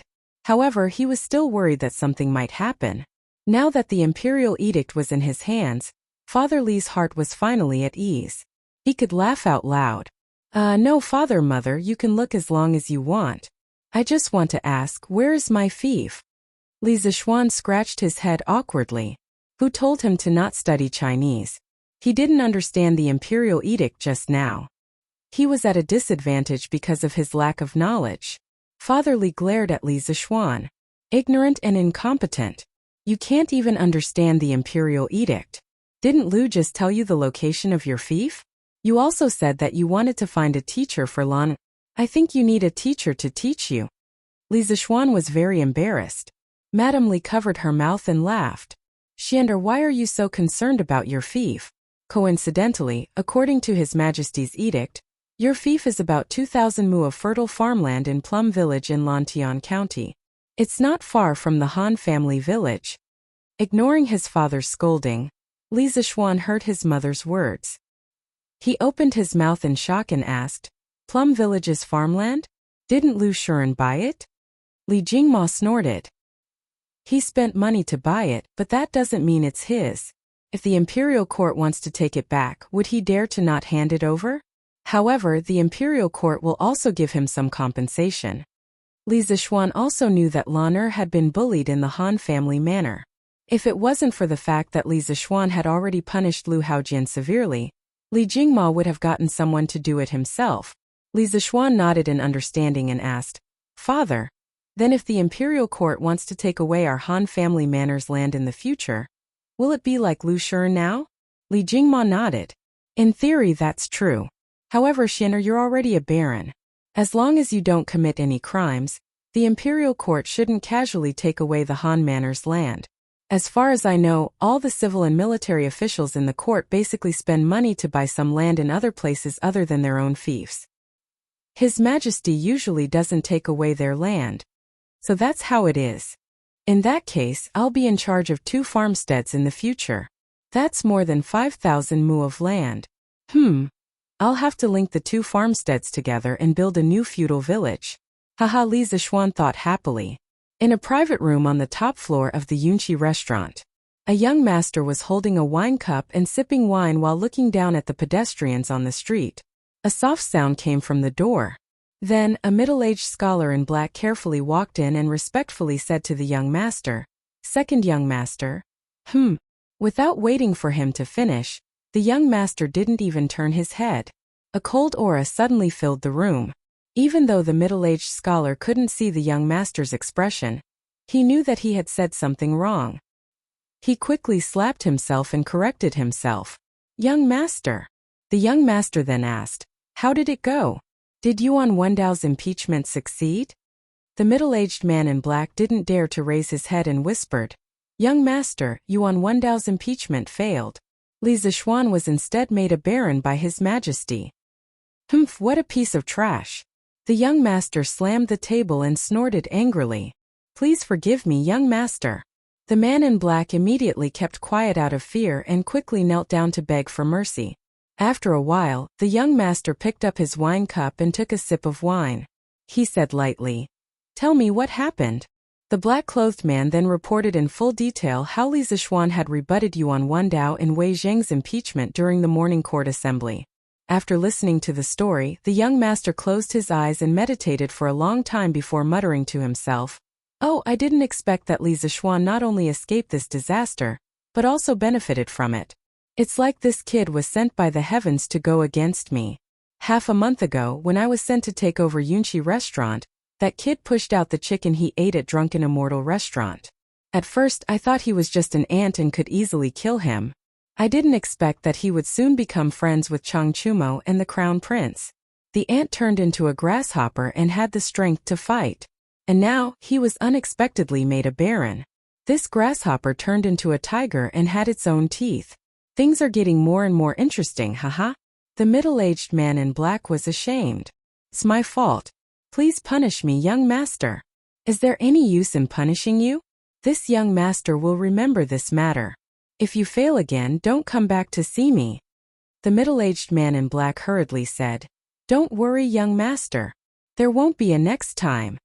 The young master nodded and asked, "Is Wang Eru still unwilling to come to Yunqi restaurant?" Reporting to young master, this subordinate offered twice the monthly salary of Drunken Immortal restaurant, but Wang Eru is still unwilling to come. Young master, this person doesn't know how to appreciate favors. Should this subordinate send someone to teach him a lesson? The young master shook his head. Times are different now. Now that Li Zixuan has been made a baron, if we go overboard it'll be easy to expose ourselves. Besides, even if we get Wang Eru to our Yunqi restaurant, Li Zixuan can still train a second Wang Eru. To me, Yunqi restaurant's business doesn't matter. But this young master isn't willing to lose to that person. The middle-aged man in black didn't dare to reply. The room fell into silence. After a short moment, the young master spoke and asked, "How many customers have we robbed from the Drunken Immortal restaurant?" The middle-aged man pondered for a few breaths of time and answered, "About 30 to 40%. But I heard that the Drunken Immortal restaurant has started to lower their prices. Then we'll lower our prices as well." That's right. Did Li Zixuan explain why he bought so many chicken seedlings during the morning court assembly? The young master suddenly thought of something and asked. Reporting to young master, Li Zixuan said that he's raising so many chickens for the farmers to subsidize their expenses. Secondly, it's for the 128 chicken banquet that his Drunken Immortal restaurant is going to launch next year. It's said that their new dish requires free-range chickens. Humph. Do you believe that? The young master thought for a moment and snorted disdainfully. Young master, this lowly one feels that Li Zixuan's words are quite reasonable. The middle-aged man scratched his head and spoke in bewilderment. You're a pig's head. Although I can't guess his true objective, I'm sure it's not just for this. Moreover, I don't think the emperor will believe it. Also, what's that good big brother of mine doing recently? The young master first mocked the middle-aged man and then suddenly asked. He deliberately emphasized the words good big brother. Reporting to young master, the eldest young master hasn't made any moves recently. However, the eldest young master spent 500 strings of coins at the Strange Taste Pavilion yesterday to apply for a Red Supreme membership card. This lowly one doesn't know what the eldest young master's intentions are. The middle-aged man replied respectfully. Humph. This good big brother of mine is probably interested in my sworn enemy, isn't he? The young master snorted coldly and the room fell into silence again. Oh. Chapter 95. From tomorrow onwards, he would be a happy person.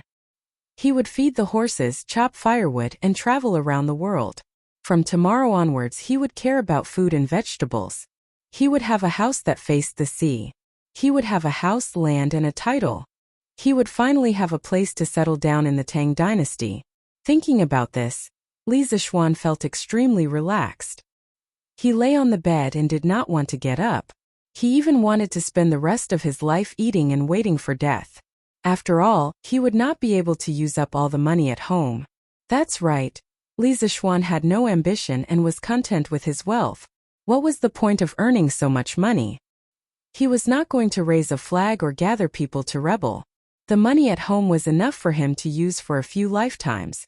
Young master, it should be Lord Ju. It's time to get up. Xiaoxi entered the room and said with a face full of smiles. It was just that she was not used to being called Lord Ju. The little girl realized that she had said something wrong and was a little flustered. However, the joy in her eyes could not be hidden. Li Zixuan teased. Xiaoxi, what's the occasion today? Why are you so happy? No, nothing. Xiaoxi was a little flustered as she gathered the hair in front of her forehead. Hey, if you don't say it, I won't get up today.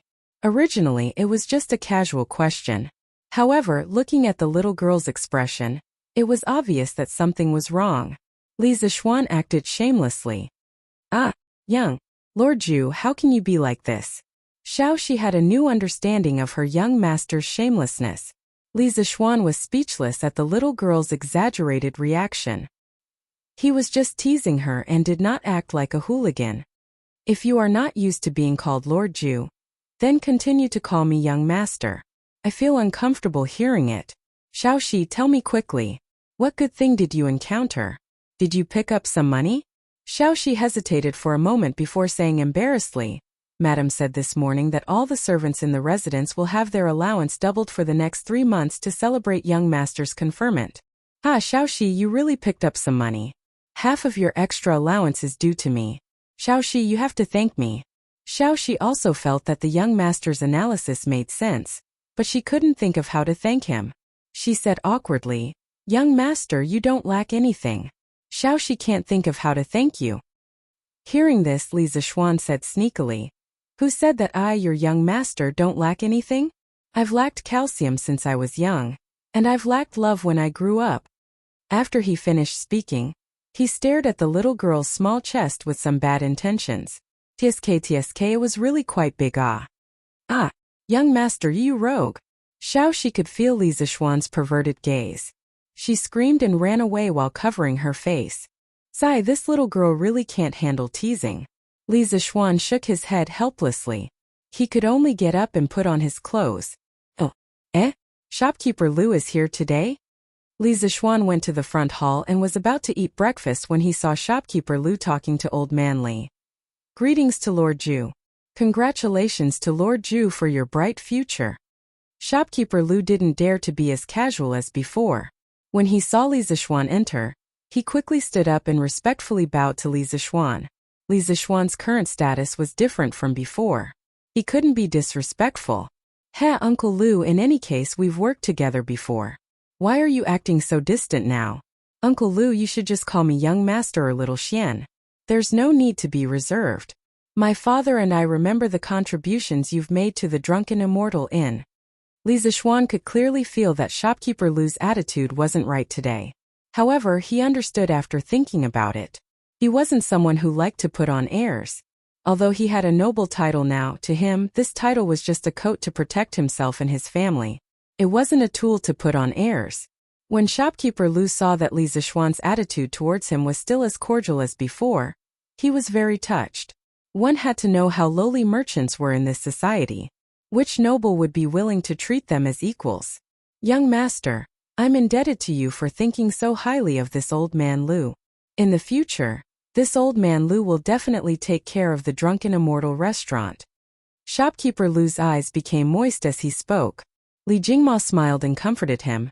Shopkeeper Lu, sit down and talk. Although my Xianer is now a baron, our Li family is still the same Li family. Xianer, and I won't forget an old man like you who has contributed greatly to the Li family. Shopkeeper Lu cupped his hands and said, Old master is benevolent and righteous. Li Zixuan sat to the side and picked up the millet porridge his mother had prepared for him.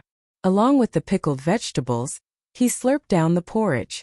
As he ate, he asked, Uncle Lu, why did you come here today? Old man Li glared at Li Zixuan when he saw his rude eating manners. Shopkeeper Lu didn't mind at all. In his view, Li Zixuan didn't treat him as an outsider. Old man Lu was very pleased. When he heard Li Zixuan's question, Shopkeeper Lu hurriedly replied, Young master, Old man Lu is here today to discuss the Drunken Immortal restaurant with Old master. Oh, so what if it's the Drunken Immortal restaurant? Didn't I ask Uncle Lu to lower the price before? Li Zixuan curiously asked. Young master, we did lower the price of the chicken we ate as per your instructions. We also recovered 20% of the customers we lost. But today, the Yunqi restaurant lowered the price again.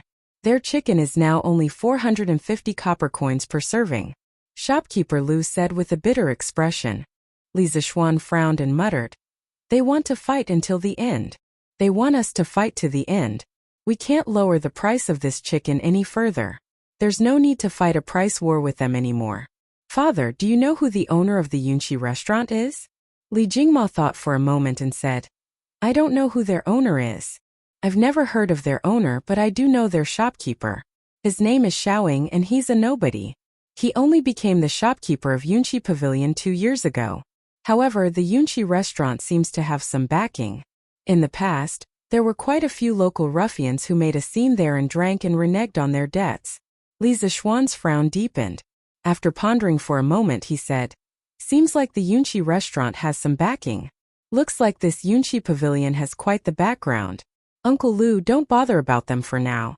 Just run your business as usual. I still have some matters to attend to. Once I'm free, I'll teach Wang Arrow a few new dishes. While I'm at it, I'll also bring the Drunken Immortal restaurant a divine wine that no one has ever tasted before. Old Man Li glanced at his son suspiciously. Shopkeeper Lu, on the other hand, was abnormally excited.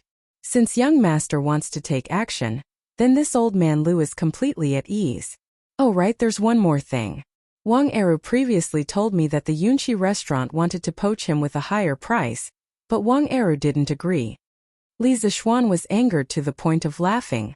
The Yunqi restaurant is really pushing us hard. They're unscrupulous. Uncle Lu Eru is a good seedling. Don't mistreat him. Tell him to follow this young master and work hard. Don't think about anything else.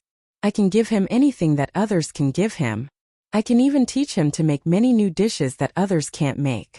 Let him weigh the pros and cons. Shopkeeper Lu hurriedly nodded and said, Yes, young master. Don't worry. Old man Lu feel that Eru is quite reliable. Then young master, old master, I'll go back first. Li Zixuan nodded. Oh. Chapter 96. Li Estate's front hall. Xianer, it's fine if Drunken Immortal's business isn't good, but why do you care so much? Our family doesn't lack money. You're already a baron, so how can you work in the kitchen? After manager Lu left, Li Jingma looked at his son who was slurping down his breakfast and couldn't help but ask. He couldn't understand his son's actions. In his eyes, although Drunken Immortal's business was good, it wasn't as noble as his status as a baron. His son was a baron, yet he wanted to work in the kitchen. Old Man Li felt that it was beneath his status. Li Zixuan swallowed his food and smiled. Oh father, you're looking down on cooks? Li Jingma shook his head. That's not it. When I was young I was a peddler. How could I look down on others?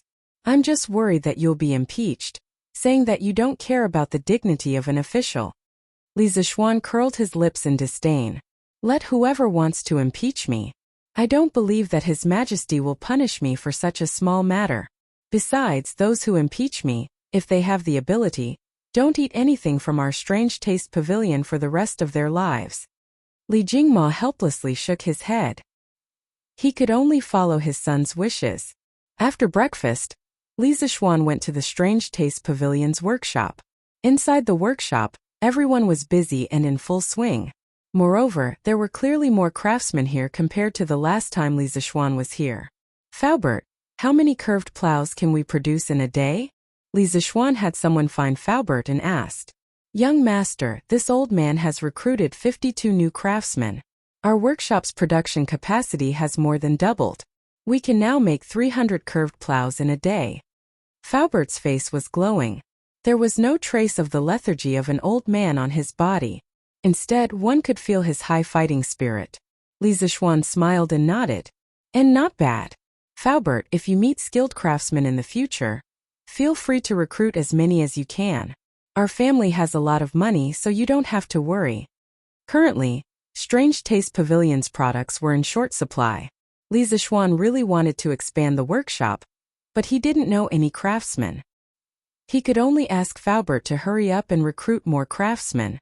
Even someone as indifferent as Uncle Fu's mouth twitched when he heard this. This was the first time he had met such a rich and willful boss. Oh, that's right. Uncle Fu, I handed the blueprint of the curved plow to the Imperial Court yesterday. The Imperial Court will produce it vigorously. This way the pressure on our workshop will be reduced a lot. You can spare some people to continue producing the scooters. Li Zixuan patted his head. He had almost forgotten about this. Faubert was slightly surprised when he heard this, but he understood and nodded. When he heard about the price of the curved plows, he knew that Li Zixuan didn't plan to make money from them. He was relieved. As for Li Zixuan handing over the design of the curved plows to the Imperial Court, Faubert thought that it was natural. This was because the curved plows could only be popularized with the power of a country. That's good. This old man will spare some people tomorrow to specialize in producing scooters. And Faubert, you said that our workshop can already produce roller bearings. Then you should hurry up and use the roller bearings on the scooters and release the second generation of scooters as soon as possible. Because our previous scooter would probably be imitated by others in a short period of time. By the way, you can also produce a batch of skateboards without handrails on the basis of the scooter. This is quite suitable for young people to play with. Li Zixuan thought for a while and instructed. Faubert was speechless. Although this boss in front of him was very talented in machinery, Why did he always want to have fun? However, he couldn't say anything and could only nod in agreement. Faubert, the workshop has some time recently.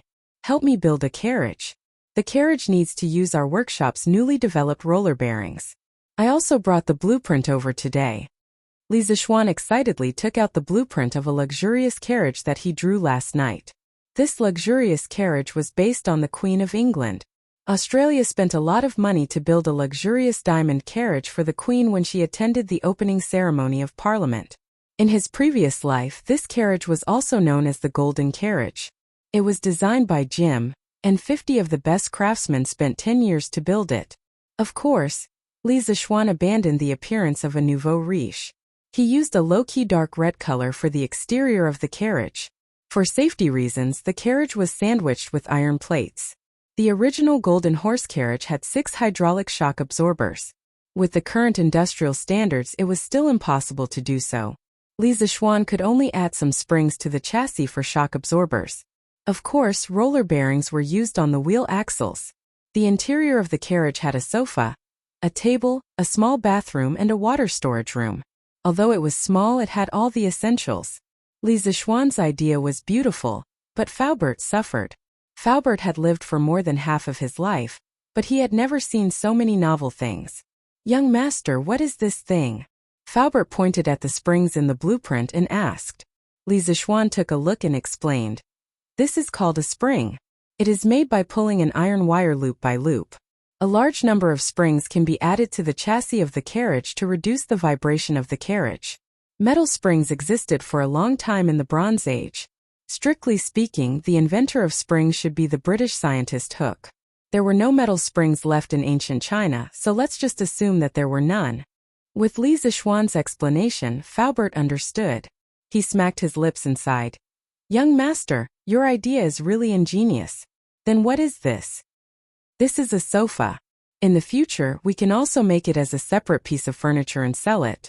The sofa is made of leather wrapped with springs and some soft padding. It is mainly used to reduce the vibration of the carriage. After all, there are many places in Tang that are not easy to travel on. Just relying on the chassis of the carriage to reduce the vibration is not enough. Li Zixuan explained the structure and function of the sofa to Faubert. Faubert opened his eyes wide and looked at Li Zixuan with a strange expression. He was a bit disappointed that his boss did not live up to his expectations. His boss was talented, but he did not use it on the right path. He always thought of ways to enjoy himself. The number of ways he used was amazing. Faubert thought that if the person in front of him was his son, he would definitely give him a good beating. Li Zixuan felt a bit uncomfortable being stared at. He quickly coughed and said, Ahem, Faubert, can the workshop make this carriage? Faubert calmed down and thought for a while before answering. It should be possible, but it will take some time, about 10 days. Li Zixuan said happily. Then I will have to trouble Faubert. It doesn't matter if it takes a long time. Let the craftsmen accumulate some experience in making this kind of carriage. When the speed is up, our Strange Taste Pavilion will also sell this carriage. Faubert could only nod in agreement. What else could he say when he had such a master? Chapter 97. East Market, Strange Interest Pavilion. After Li Zixuan left the workshop, he wanted to go to Strange Interest Pavilion to take a look. When he arrived at the East Market, he could see a long line in front of Strange Interest Pavilion from afar. Everyone in the line was whispering to each other. It was very lively. Hey Zhao Lao Air. Why are you here today? Why can't I be here? Wu Lao-san, I say you people are too unkind. You didn't even tell us that you had such a good plow. If I hadn't seen that kid Mei Jun plow yesterday, I would still be in the dark. A scar-faced man scolded. Hey, you can't blame me for this. I also heard from the sister-in-law of the child's mother's cousin's eldest uncle yesterday afternoon. Our Liujia village is so far away from your plum village. I can't possibly go over and inform you, right? Sigh, actually the people from the Hanja village were the first to know about the curved plow. We all came too late. That's right. However, this curved plow was invented by their main family's young master. Sigh, I heard that their main family's young master was conferred the title of Baron yesterday. No one will dare to bully the Hanja village in the future. I also heard about this. I just don't know where this lord's fief is. If it's in our plum village, then our plum village's villagers will have good days. I heard that this lord is very good to the villagers of the Hanja village. Not only did he pay them to help him brew fruit wine, he also provided them with free chicken seedlings to raise and reduce their rent. Bah, you're dreaming. Why don't you say that the lord's fief is in our Lujia village? Wu Lao San shouted. Sai Zhao Lao Air. I heard from my uncle who works in the yamen that Lord Li's fief is in Plum Village. The yamen has already sent people to your village's Lujia village to negotiate. They said that they want to take back the land and give it to Lord Li. A young man couldn't help but interrupt. Ahan, ergo, are you telling the truth? Zhao Lao Air excitedly grabbed the young man's shoulder and shouted. Ouch, it hurts, it hurts. Second Uncle Zhao, let go of me first. Everything I said is true. It was my uncle who said it himself. The young man grimaced in pain and hurriedly promised. Zhao Air's face turned red. He put down Dog Han's shoulder, turned his head, and laughed at Wu Lao San. Haha, old third Wu, it's my turn to be lucky this time. I'm going to be Lord Ju's family's farmer in the future. When that time comes, you'll definitely not be as rich as me. Haha, are you envious? Jealous? Are you F***'s king going to bite me? His big face that was smiling like a chrysanthemum, coupled with the scar on his face, looked particularly terrifying and mocking. Wu Laosan shouted angrily. F***ck Zhao Lao San, you F*** king bastard. You're asking for a beating. Li Zishuan's hearing was very good. He could hear their conversation from afar. He shook his head with a smile and ignored them. He passed through the crowd and entered through the back door of Strange Interest Pavilion. There were very few people from the Han family manor in the crowd today, so no one recognized him. Oh, young master. I know it's Lord Ju. You're here? Sun Huayuan, who was busy at the front desk, heard the servant's report. He quickly put down his work and ran up to the second floor. He greeted Li Zishuan enthusiastically. Li Zishuan nodded slightly and gestured for Sun Huan to sit down. Shopkeeper son, I'm sure you've heard that I've submitted the blueprint of the curved plow to the imperial court. From tomorrow onwards, half of the workshop will continue to manufacture the scooters. Shopkeeper son, when the time comes, you can set up another team to sell the scooters. Sun Huayuan was pleasantly surprised. That's great. Don't worry, Lord Ju. I'll arrange it well. Although the curved plow was popular, Strange Interest Pavilion didn't make much money. In comparison, Sun Huayuan was more willing to sell the scooters. This was a good performance. Li Zishuan continued. The workshop should be able to develop the second generation of scooters in the next 2 days. Compared to the first generation, the second generation scooter uses our workshop's exclusive technology. It's more flexible and faster. Shopkeeper son, you can have people copy some flyers tomorrow to encourage people to apply for a membership card. Later on, we'll introduce more comprehensive products. Sun Huayuan happily nodded. Yes, Lord Ju. Don't worry. I guarantee that when the time comes, everyone in Chang and will know about our second-generation scooters. Li Zishuan nodded with satisfaction. After chatting with Sun Huayuan for a while, Li Zishuan thought that he had told him everything he needed to tell him. So he left the Strange Interest Pavilion and went home. Duke Lu's mansion. Master, the price of the chicken shoots in Chang and has risen to 115 coins. Should we continue to buy them?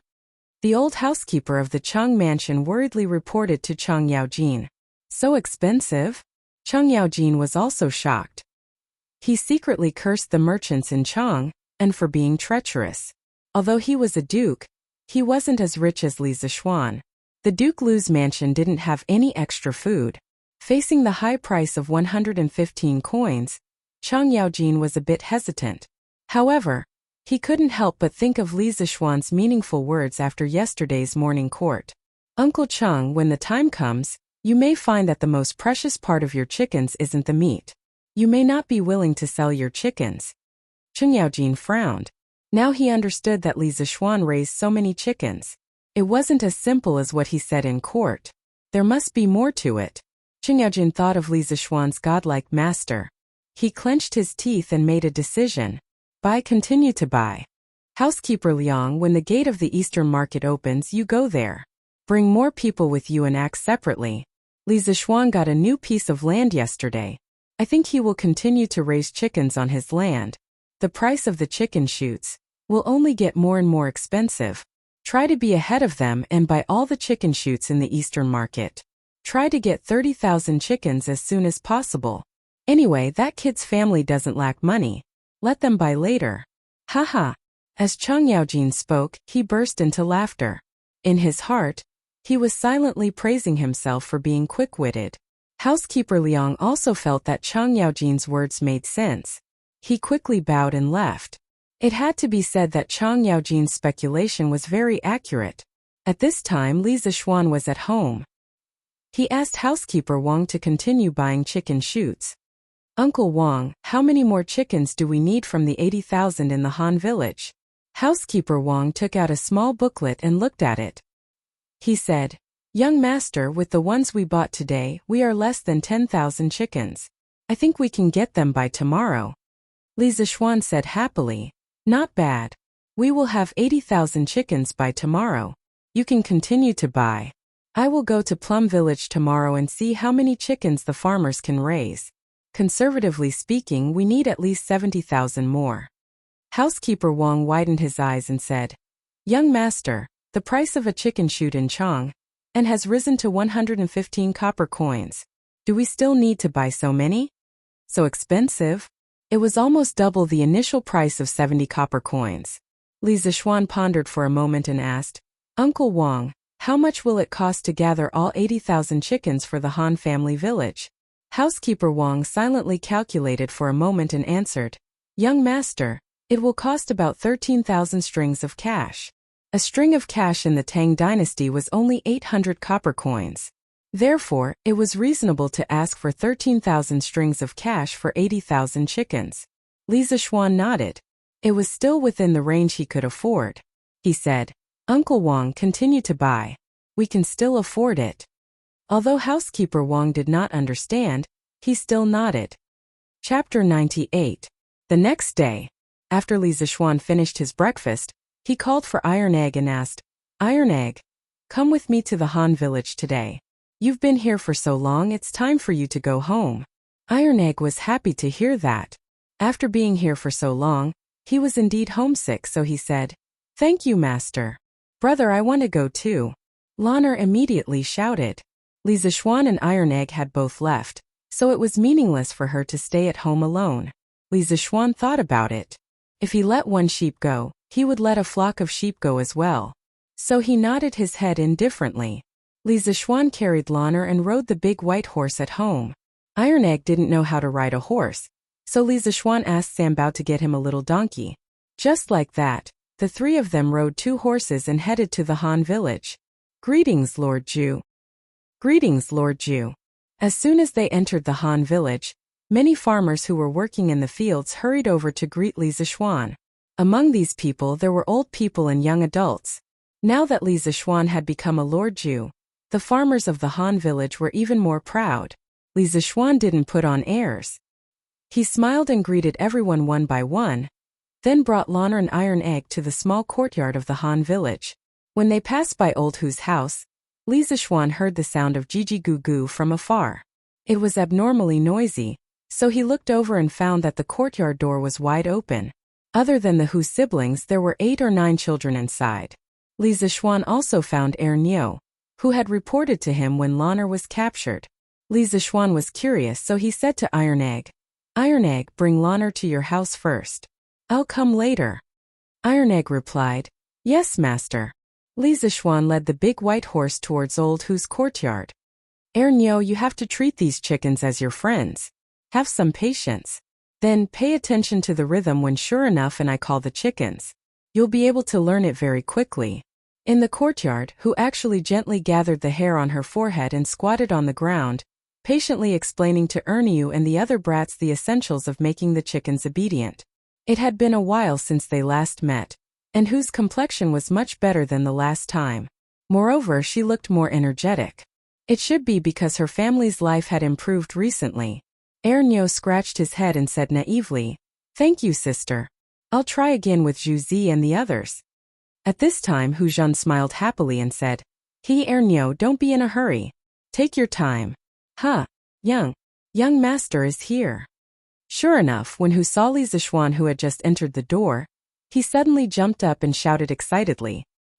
He knew that the reason why the siblings were so popular in the village was entirely because of Li Zixuan's help. Therefore, he was very grateful to Li Zixuan. When Hu Zhan heard her brother's cheers, she quickly stood up and looked at the door. Although she couldn't see, she could feel it. She rushed in the direction where Li Zixuan was standing and bowed slightly. She smiled sweetly and said, "Greetings, Lord Zhu." That sweet smile was like a pure lotus blooming, decorating the entire farmhouse courtyard.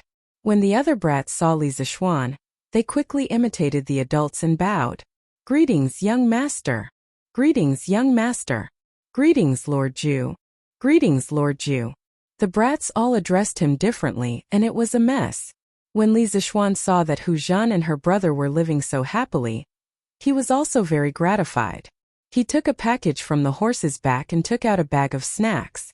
He handed it to Ernyo and shouted to the brats, "All right, everyone come over and share something to eat. I'll talk to Hu Zhan and Hu Zhan for a while. Zhinzhen, you two come out." The brats excitedly surrounded Ernyo and shared the snacks. No one in the village was willing to buy such exquisite food. Hu Zhan and Hu Zhan followed Li Zixuan out of the courtyard. "Zhinzhan, tell me, how have you been recently?" In front of the courtyard, Li Zixuan found a large rock and sat down. The Hu siblings stood on both sides of him. "Yes, young master."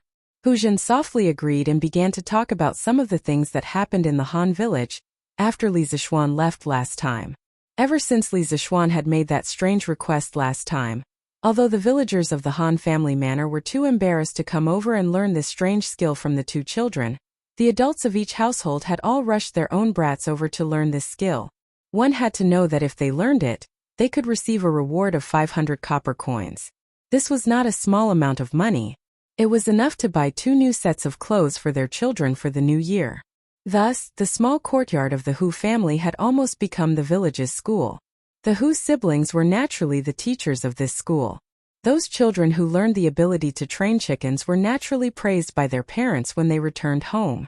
They were provided with good food and drinks, as if they had obtained good results in the school.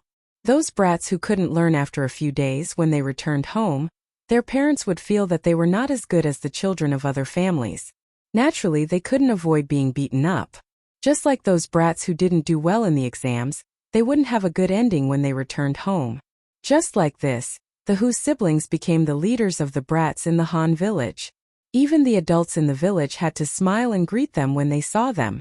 In these few days, Hu Zhan really made some good friends. She became more cheerful and talkative. When Hu Zhan saw that her brother was happy, the smile on her face became more and more. There was a bit more vitality that a young girl of her age should have, and she was no longer as lethargic as when Li Zixuan first saw her a few days ago. After hearing this, Li Zixuan was very happy for the siblings. "Well, not bad, Zhinzhen. I hope that you will always be so happy."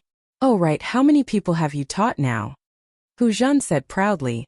"Young master, with 45 people." Li Zixuan smiled and said, "Well, you two have done well. In the next few days, I should be able to find Dr. Sun Simiao. When the time comes, I will ask him to come over and take a look at you too." Hearing this, Hu Zhan's little face was full of surprise. She said in disbelief, "Young master, you said that you would find a famous doctor to treat me and Zhan. Are you talking about Dr. Sun?" Li Zixuan nodded. Then he remembered that Hu Zhan could not see, so he quickly said, "Yes, it's Dr. Sun De Zhen. Have you heard of Dr. Sun?" Hu Zhan said with a face of admiration, "Of course I have. I admire people like Dr. Sun who saves people and helps the injured without asking for anything in return." Li Zixuan did not expect Hu Zhan to be a loyal fan of Sun Simiao. He asked half-jokingly, "Have you ever thought that if your eyes are cured, Dr. Sun wants to take you as his disciple? Would you be willing?" Hearing this, Hu Zhan's face was first excited, and then a trace of sadness flashed across her face. She shook her head and said, "Young master, you must be joking. I am not talented and I am a woman. How could Dr. Sun be willing to take me as his disciple?" "Haha, can't women learn medicine?" Li Zixuan shook his head and did not want to argue. After chatting with the siblings for a while, he went to the small courtyard of the Han family. Chapter 99. The sun was high in the sky. Li Zixuan finally arrived at the Han family's courtyard. From afar, he could hear Lanner and Iron Egg's noisy voices. Sister Yushi, Lanner wants to eat the chicken stewed with mushrooms from last time. Sister, Iron Egg wants to eat gnawed chicken. You brat, gnawed chicken is so expensive. How can you eat it every day? This was Han Lijing's voice. A few days ago, he had gone into the city to ask about the price of the gnawed chicken. After finding out, Han Lijing's heart ached. The last time Li Zixuan came to their house, Iron Egg had eaten a lot of gnawed chicken. Li Zixuan smiled, pushed open the courtyard door and walked in. Han Lijing was chopping firewood in the courtyard. When he saw Li Zixuan, he quickly went up to him and said with a smile, "Lord Zhu, you're here." After saying that, he quickly took the reins from Li Zixuan's hands. Li Zixuan waved his hand and refused. He tied the big white horse to a big tree in the courtyard and replied with a smile, "Uncle Han, don't call me Lord Zhu. Uncle Han, don't call me Lord Zhu. It's fine if others call me that. You and my father are old friends and I'm Tai Dan's master. You can call me Little Xian or Young Master." Han Lijing saw that Li Zixuan treated people as politely as before after becoming a baron. When he heard Li Zixuan's sincerity, he felt warm in his heart. He smiled and said, Then Young Master, please come in and have a seat. It's hot outside." Li Zixuan smiled and nodded. He said so much to Han Lijing because he didn't want his relationship with his family to be too estranged. "Yushi, Young Master is here. Hurry up and prepare the food. Don't let Young Master wait too long." Han Lijing shouted into the kitchen. "Got it, father. It'll be ready soon." Han Yushi's pleasant voice came from the kitchen. Seeing that her brother had come, Lanner came into the house and played with Li Zixuan intimately for a while. Then she could not help but go out with Iron Egg. Once the little girl went to the countryside, she became even wilder. She felt that the farmstead was much more fun than Chang'an. Inside the house, Han Lijing saw Lanner and Iron Egg go out. He sighed with emotion. Iron Egg's mother passed away a long time ago. This boy has been used to being wild since he was young, and doesn't know any etiquette. He must have caused a lot of trouble for Master and Madam in Young Master's house. This old man really feels sorry for him. Li Zixuan shook his head and said, "Uncle Han, what are you talking about? Since I have already accepted Iron Egg as my disciple, my parents have long treated Iron Egg as one of their own. What trouble is there to speak of? Moreover, I see that Iron Egg has a good character. With a little training, he will be a promising talent." When Han Lijing heard Li Zixuan's words, he could not hide the smile on his face. Any father would be happy to hear someone praise their son. Haha, as long as that boy doesn't cause trouble for Young Master. "Uncle Han, I came here this time because I want to go to Plum Village. You should know that the fief that His Majesty gave me is in Plum Village. How much do you know about Plum Village?" After chatting for a while, Li Zixuan got down to business. Han Lijing nodded and said, "Young Master, we are all neighbors, so of course I know. Plum Village's Lu Qingfeng was a scholar in his early years. He can be considered a person of virtue and prestige in Plum Village. I have some friendship with him. The previous owner of Plum Village was Lu Shuren. Young Master, you already know this. Lu Shuren was rich but heartless. He brought disaster to the village. Lu Qingfeng was angry with him, but he did not dare to say anything. Plum Village's farmers not only had to bear high rent, but they were also exploited. Although I don't like Lu Shuren's actions, I can't do anything about it. But this time, Plum Village has become Young Master's fief. I think the people of Plum Village will be overjoyed if they know about it." Li Zixuan was silent for a moment, then nodded and said, "Good and evil will happen. There is a cycle of reincarnation. Lu Shuren will receive the retribution he deserves. Uncle Han, take me to Plum Village in the afternoon. I want to see the situation there. Also, I plan to imitate the Han village and open a chicken farm in Plum Village. It can be considered as increasing the income of the farmers." Han Lijing sighed and said, "Young Master is really benevolent. Father, Young Master, it's time to eat." At this time, Han Yushi's shout came from outside. Then Han Yushi walked in with a plate of dishes. Of course, she was followed by two little tails. After not seeing her for a long time, Han Yushi became more and more radiant. The joy between her eyebrows made her beautiful face even more moving. Although it was not the first time he saw Han Yushi, Li Zixuan was still mesmerized by her peerless appearance. He was a little dazed for a moment. Ahem. Han Lijing coughed softly twice. Li Zixuan was instantly awakened, and his face turned red in embarrassment. He was even caught staring at Han Lijing's daughter in front of him. No matter how thick-skinned Li Zixuan was, he still felt a little embarrassed. Han Yushi put down the plate and hurried out, planning to go to the kitchen to get the rest of the dishes. Just now, she also noticed Li Zixuan's stunned gaze and felt a little happy in her heart. In the morning, when Iron Egg and Lanner came over early, she found out that Li Zixuan went to Hu Jing's house and would come over in a while. Then she did not know why, but when Lanner and Iron Egg went out to play, she secretly went back to her room to dress up. Just now she called Li Zixuan young master, and not Lord Ju, because she had some ulterior motives. After the news of Li Zixuan's knighthood spread throughout the Han family manor yesterday, Han Yushi was happy for Li Zixuan in her heart, but also a little sad that the gap between her and Li Zixuan's status was getting bigger and bigger. But when she thought of how she had ignored her father's dissuasion and resolutely agreed to help Li Zixuan brew wine, Han Yushi could not bear to give up at that time. She secretly decided that even if she could not be with him in the future, she would cherish the days they had now and treat him well.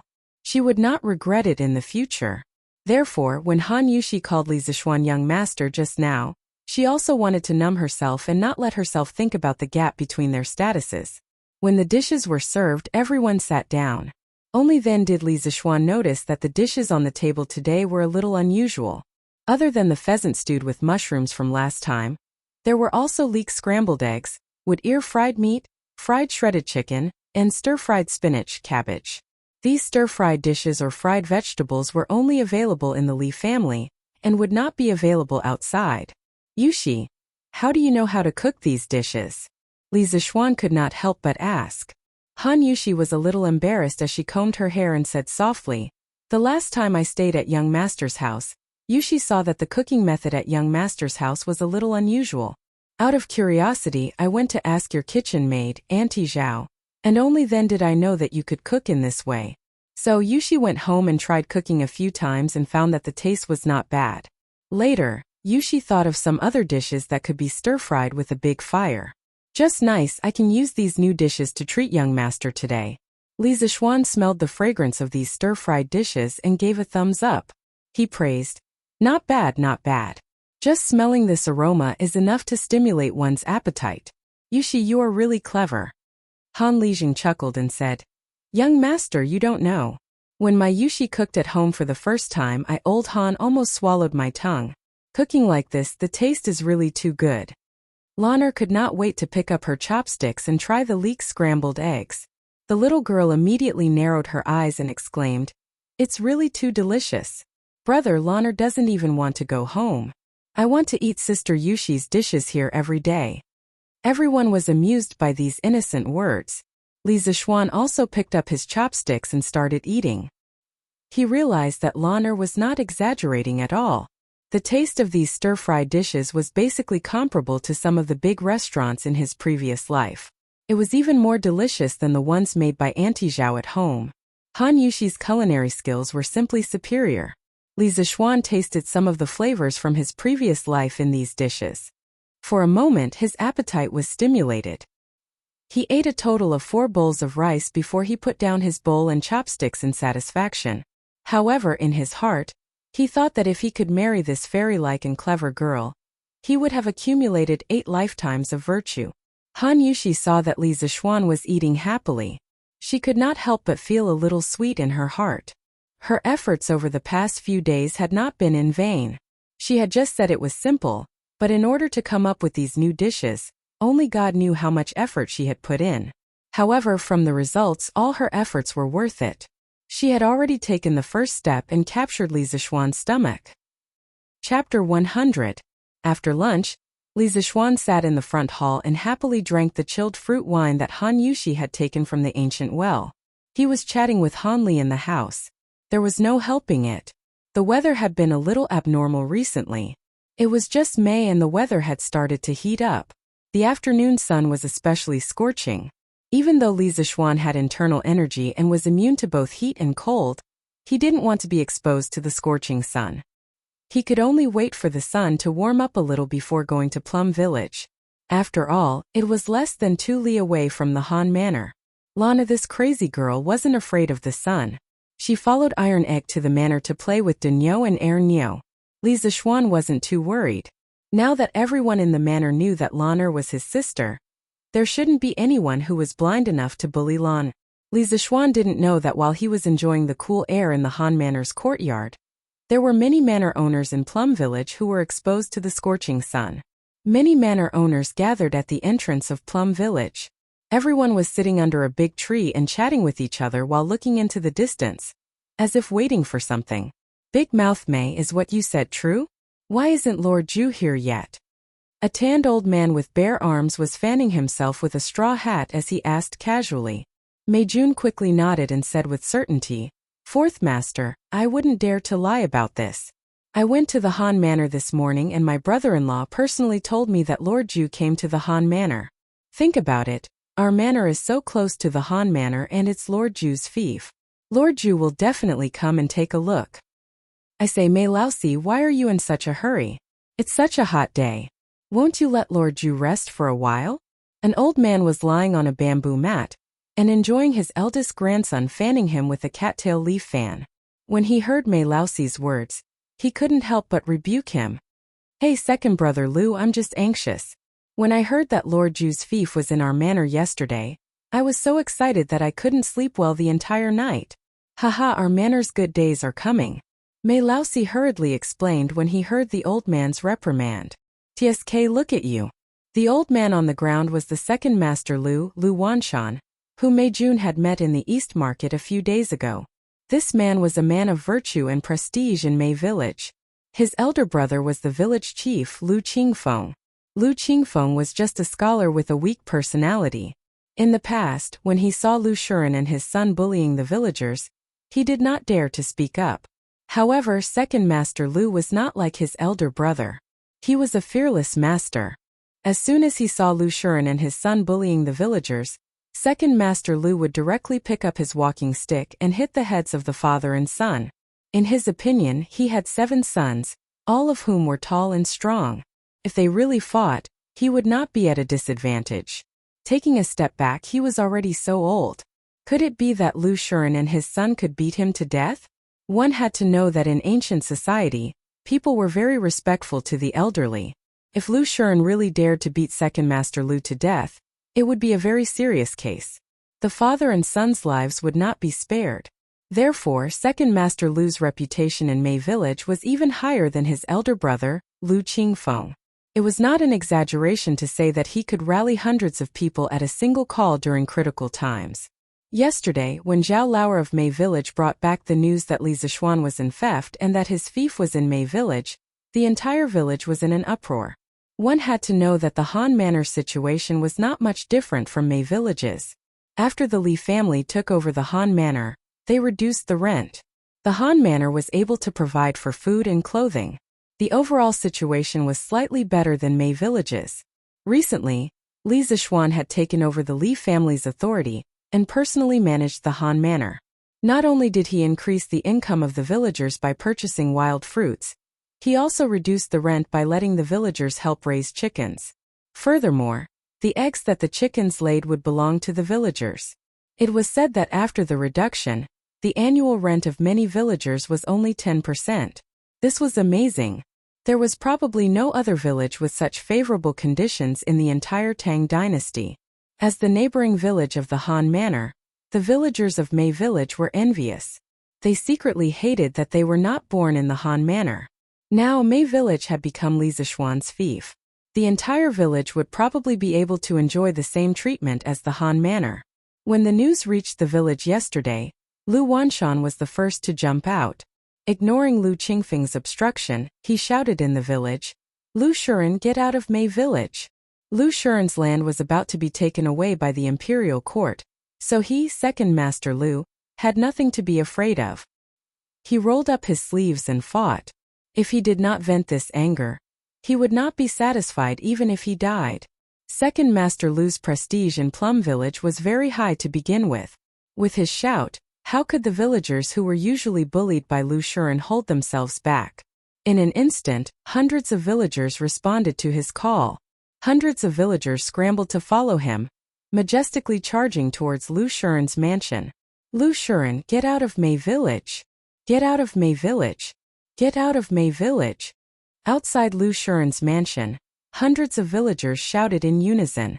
Their shouts shook the heavens, frightening Lu Shuren and his son. The father and son hurriedly ordered their servants to block the door with all their might. However, they hid inside the house, trembling as they waited for the villagers to disperse when they were tired of shouting. Outside the mansion, Second Master Lu saw that Lu Shuren had become a coward. They could not pry open this turtle's shell, so he took the lead and threw stones at Lu Shuren's house.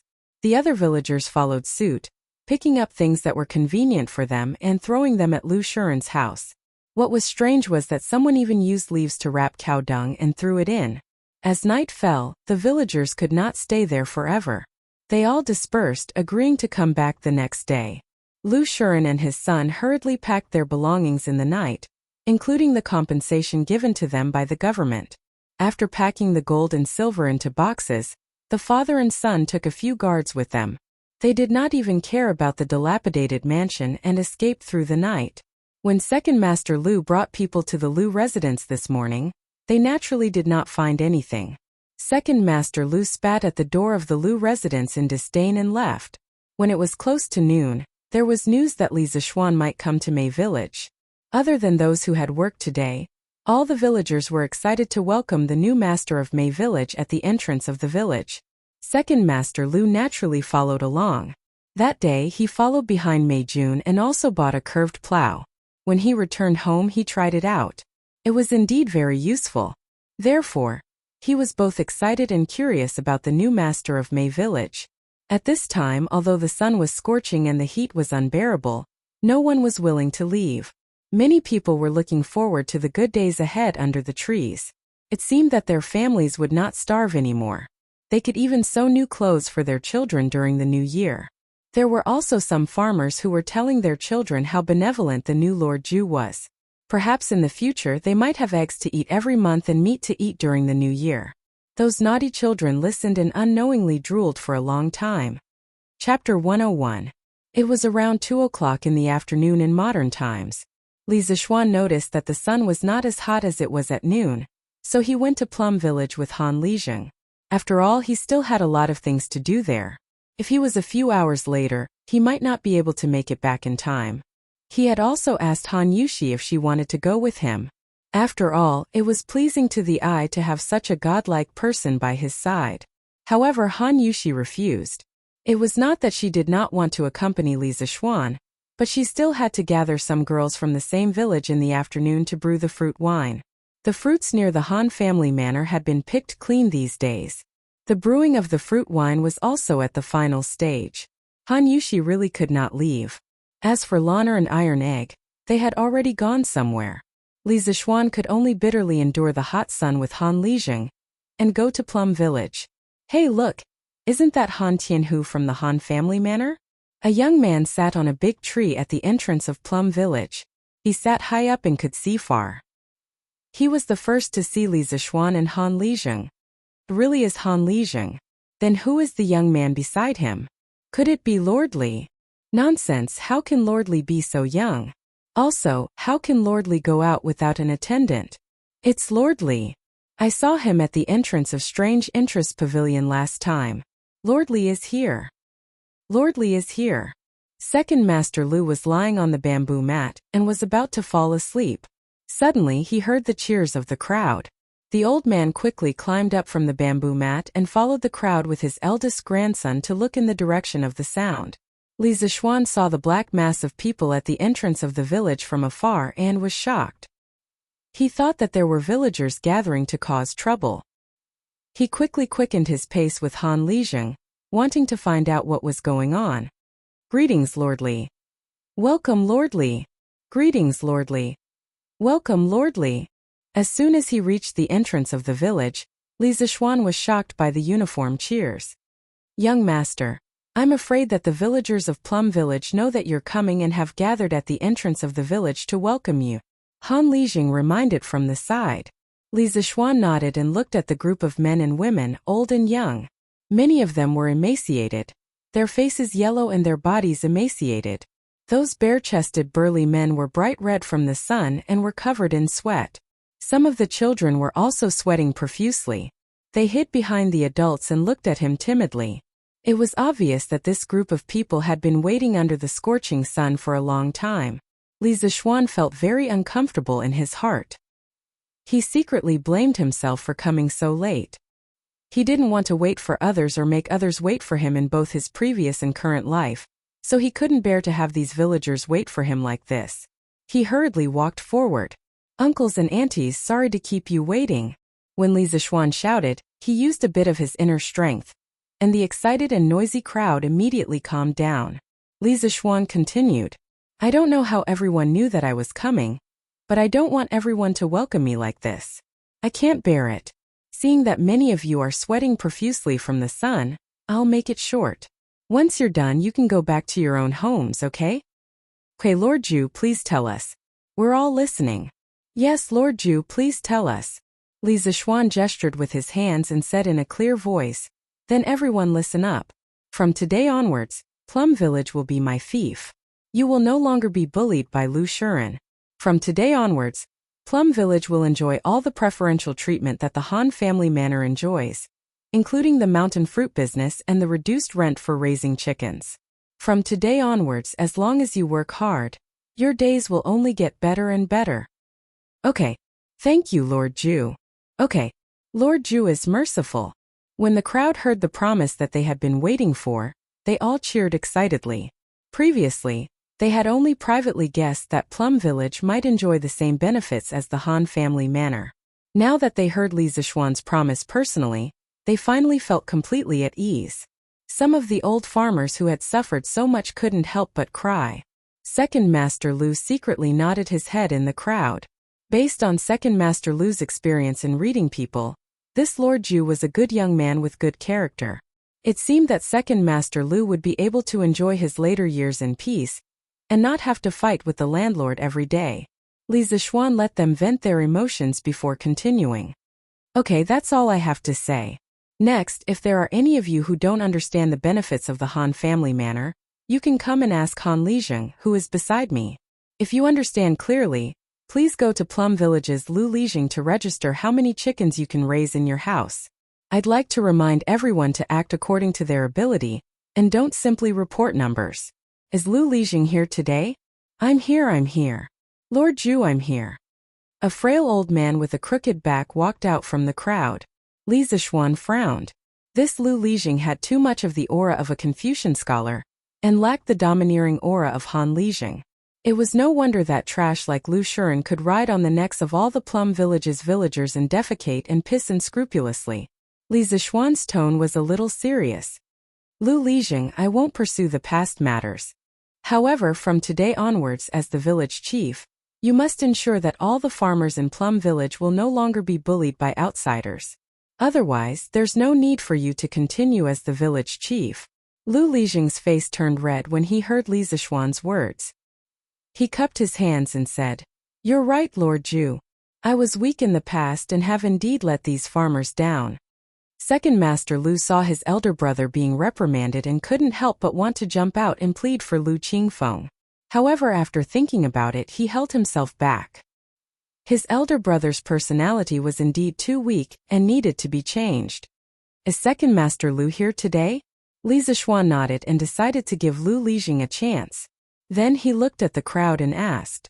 On the way here, Han Lijing had also told him about the famous Second Master Lu in Plum Village. He admired and had a good impression of this Second Master Lu, who was somewhat chivalrous in Jianghu. Since he had confirmed that the new Lord Zhu was sincerely looking out for the good of the farmers, there was nothing for him to do here. Second Master Lu was about to leave when he heard Li Zixuan calling for him. The crowd immediately opened up a path for Second Master Lu. This was Second Master Lu's unparalleled influence in Plum Village. Second Master Lu walked out and cupped his hands at Li Zixuan. This old man is not worthy of being called Lord Zhu. Lord Ju, please call me Lu Wanshan.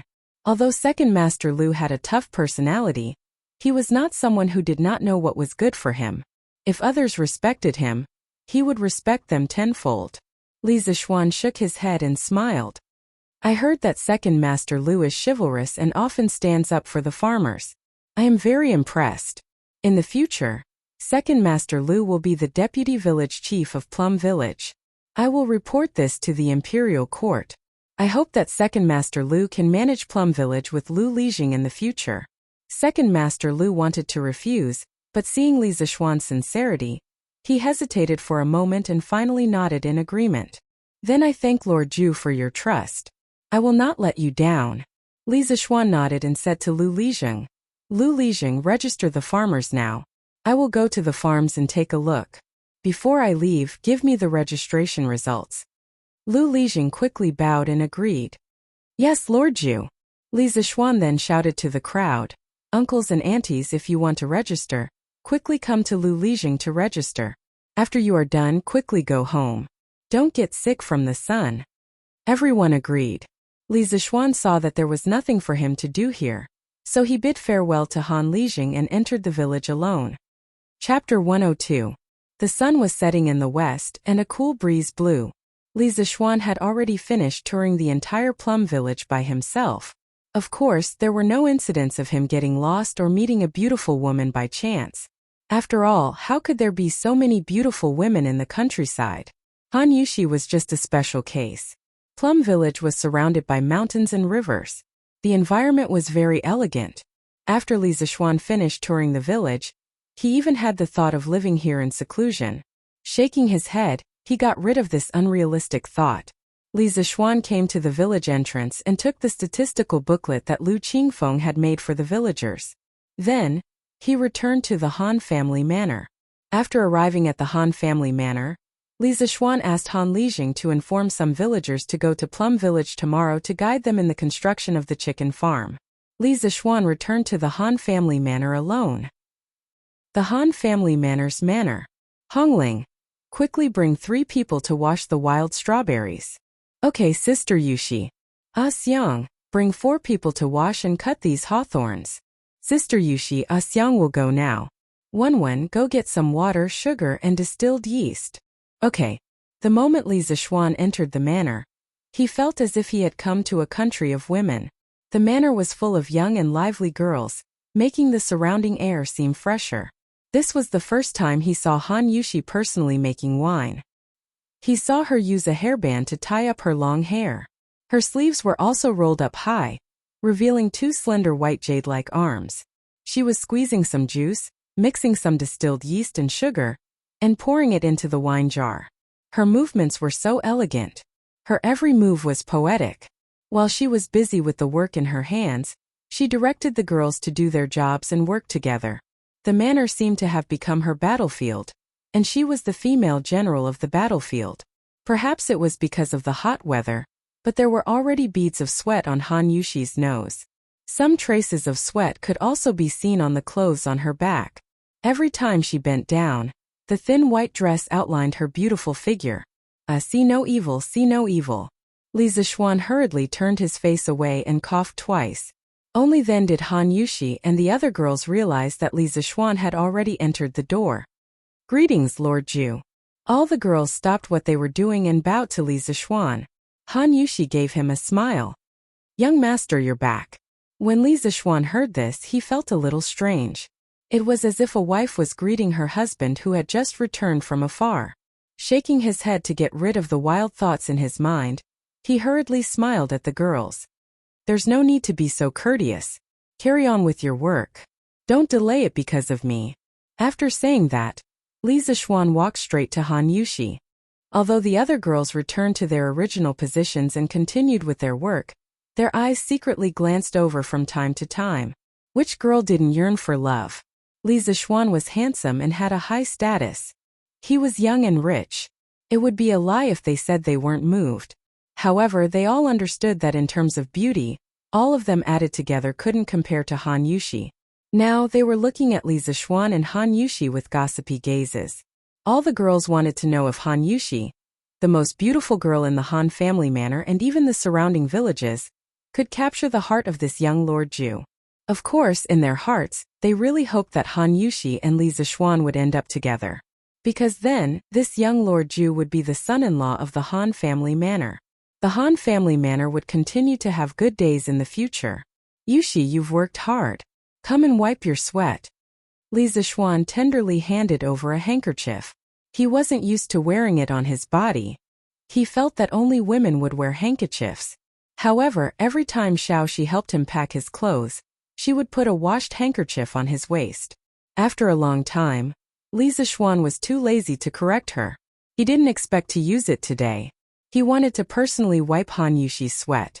However, he remembered that this was ancient times. If he did so, it would be too presumptuous. Not only would it ruin a girl's reputation, Han Yushi would probably ignore him in the future. It had to be said that even though Li Zixuan had been in a relationship in his previous life, he was still a novice when it came to understanding women's thoughts. Until now, he still couldn't see Han Yushi's feelings for him. Han Yushi hesitated for a moment. She shyly took the handkerchief and thanked him.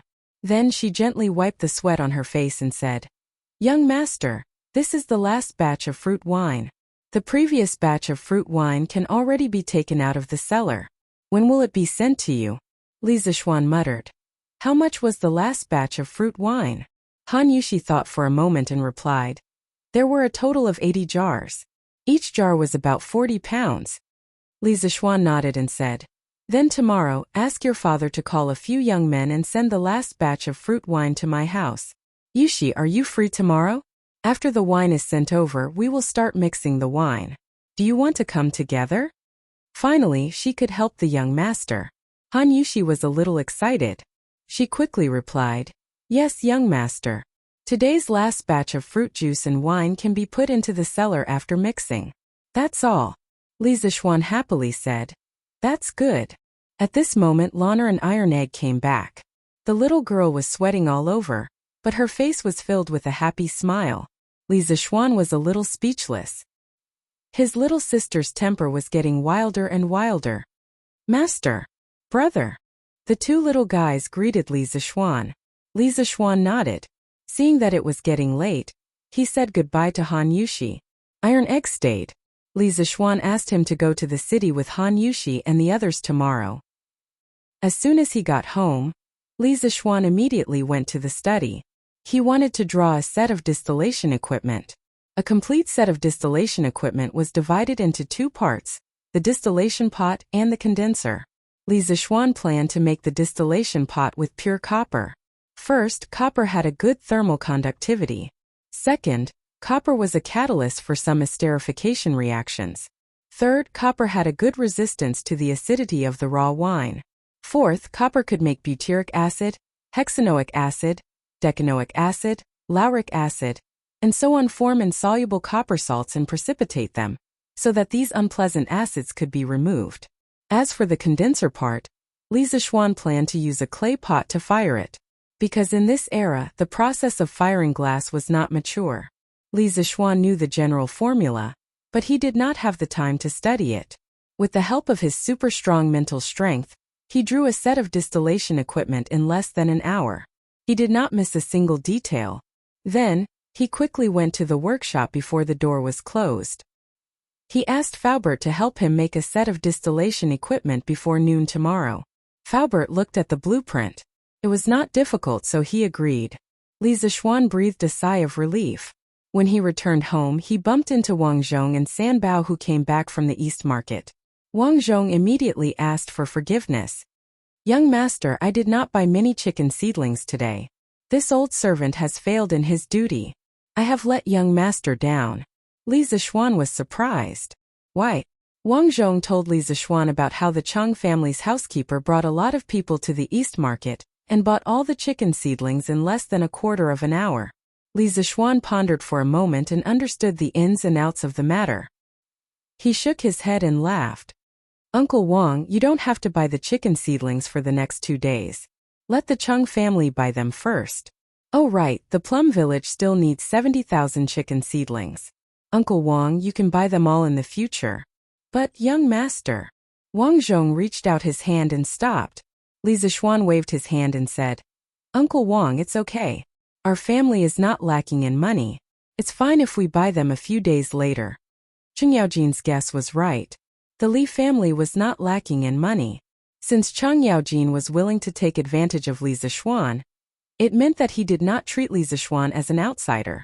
Of course, Li Zishuan would not be calculative. Chapter 103.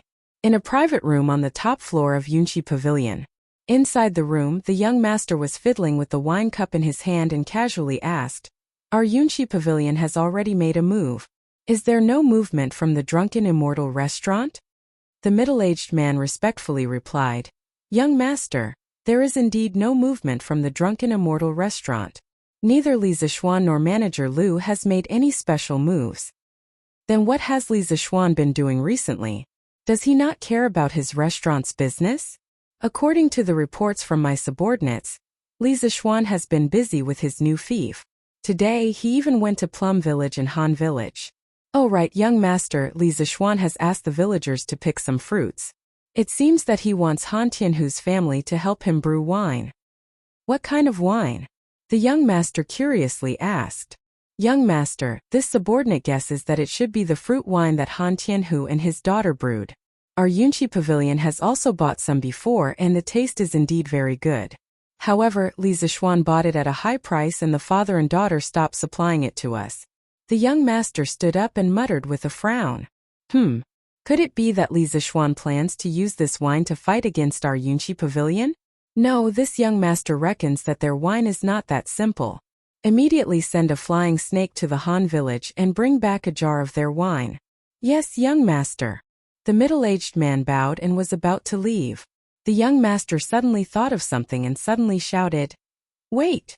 The middle-aged man quickly turned around and said, Young master, do you have any other orders? The young master thought for a moment and said, We have to plan for both sides. Tomorrow, go and invite Xia Xinyuan from the western part of the city to our Yunqi Pavilion as a chef. Not only do we have to imitate the Drunken Immortal restaurant's dishes, but we also have to create our own specialty dishes. The middle-aged man hesitated and said, Young master, this Xia Xinyuan is an imperial chef from the previous dynasty. I'm afraid it won't be easy to invite him. The young master sneered and said, if you can't invite him, can't you use money to threaten his family? Do you still need this young master to teach you what to do? Yes, young master, this subordinate knows what to do. By the way, I heard that the Cheng family has been following Li Zishuan and buying chicken seedlings on a large scale.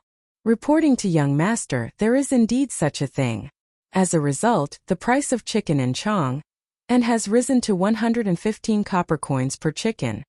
The young master proudly said, Since they are stupid and have a lot of money, and they want the chicken seedlings so much, you can go to my second uncle today and borrow several big boats. You can go to Jiangnan through the Grand Canal and buy 80,000 chicken seedlings. You can ship them to Chang'an and sell them to the two families. This way we can also make a lot of money. When the time comes, we will have more confidence to defeat my good big brother. The middle-aged man exclaimed in admiration, Young master is truly far-sighted. This subordinate admires you. What are you flattering me for? Hurry up and do your job. The young master impatiently waved his hand and scolded. However, from the flash of joy in his eyes, it could be seen that he enjoyed the flattery very much. After the middle-aged man left the room, the young master looked out of the window. Then he seemed to have thought of something unhappy. His face was ferocious as he said hatefully, My good big brother, this time I will definitely not lose to you. Ooh! Chang'an City, Azure Dragon Lane. In the backyard of a luxurious mansion, there was a young girl in gorgeous clothes. She was riding a scooter and playing happily. Not far away in the corridor, there was a young master in white who was looking at the little girl with a smile on his face. Eldest young master, just now in the streets and alleys of Chang'an City, some pieces of paper suddenly appeared. On them were notices about the strange Enchantress pavilion. A young servant in green clothes quickly came over and reported to the young master in white. This young servant was Lu Yun, who had applied for a Red Supreme membership card in the strange Enchantress pavilion a few days ago.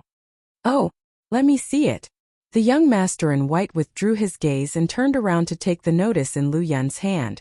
After a while he smiled and said, "Second-generation scooter? This strange interest pavilion is really interesting. Scooter, curved shaft plow, it's really interesting. Lu Yun, take this young master's membership card tomorrow and buy Meng Air, a so-called second-generation scooter. This young master wants to see how different this second-generation scooter is from the first generation." Lu Yun didn't understand his young master's strange behavior recently, but he didn't dare to ask. He quickly bowed and said, "Yes, young master." The young master in white nodded slightly, but when he saw that Lu Yun hadn't left, he frowned and said, "What, do you have something to say?" A trace of struggle flashed across Lu Yun's face. In the end, he gritted his teeth and said, "Reporting to young master, I have something to say, but I don't know if I should say it." The young master in white said unhappily, "If you have something to say it quickly. Don't dawdle." Seeing that the young master was unhappy, Lu Yun quickly said, "Young master, as far as I know, the second young master has taken a lot of measures recently to consolidate the position of the Yunqi house in Chang'an City. Seeing that the Yunqi house is about to dominate Chang'an City, eldest young master, why are you still? Still what?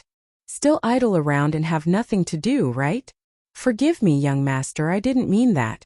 I'm just worried that if this goes on, young master will lose the family trial this time and lose the power." When Lu Yun heard what the young master in white said, he hurriedly bowed and explained in fear. The white-clothed man sighed, but he didn't blame Lu Yun. He said slowly, "You all think I haven't done anything? Okay, it seems that I haven't done anything yet." Lu Yun was almost choked to death by the young master in white's sudden change in topic. The young master in white was embarrassed for a while before he recovered and said, "I haven't done anything yet because the time isn't right yet. This second brother of mine has a very extreme personality. He has always liked to be brave and ruthless, and he is competitive.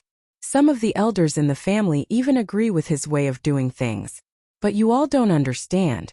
Now that the world is settled and the people are united, if we big families still can't see the situation clearly and put on a high and mighty posture and keep fighting with others, we will only make countless enemies. In the end, everyone will push the wall when it is down. At that time, the Li Tang royal family will definitely be happy to see it and hit us when we are down. At the end of the Sui dynasty, all of you were afraid of the slightest thing and didn't dare to jump out to fight with the Li family to seize the country. Now that the world is stable, all of you jump out one by one. Aren't you tired of not dying fast enough?" The young master in white was a little angry as he spoke. In the end, he couldn't help but hit the railing angrily. Lu Yun saw that the young master in white lost his composure and hurriedly comforted. "Young master, please calm down."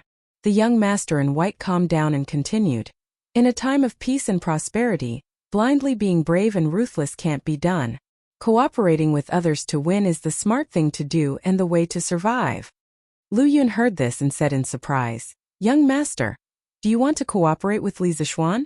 I'm afraid the family won't agree, right?" The young master in white snorted angrily and said angrily, "Humph, a bunch of stubborn old men, never willing to lower their arrogant heads and can't see the situation at all. However, this is only a small trial in the family. All the decisions are up to me. The family has no right to interfere." Lu Yun heard the young master in white's rebellious words and hurriedly lowered his head, not daring to say anything. The young master in white stood in place. The more he thought about it, the angrier he became. In the end, he snorted angrily and left with his hands behind his back. Chapter 104. Li Zishuan didn't know that there were two brothers who were constantly thinking about him. He had been tired for the whole day, so after taking a shower, he fell into a deep sleep not long after lying on the bed. Han Village, Han family courtyard. It was late at night and the moon was dark and the wind was strong. A black shadow floated over the wall and landed on the ground without making a sound. The black-clothed man looked around, then bent down and carefully sneaked into the wine cellar on the west side of the courtyard. A moment later, he came out with a jar of wine in his arms. His feet lightly tapped the ground, and he was about to soar into the sky. Suddenly his feet sank and then a huge force came. He saw a tall and burly old man lift him up and smash him against the courtyard wall with all his strength. "Who are you sneaking around like this? Tell me your name." Although Han Lijing was already sound asleep, His many years of military life still made him vigilant. At night, he suddenly felt that something was wrong.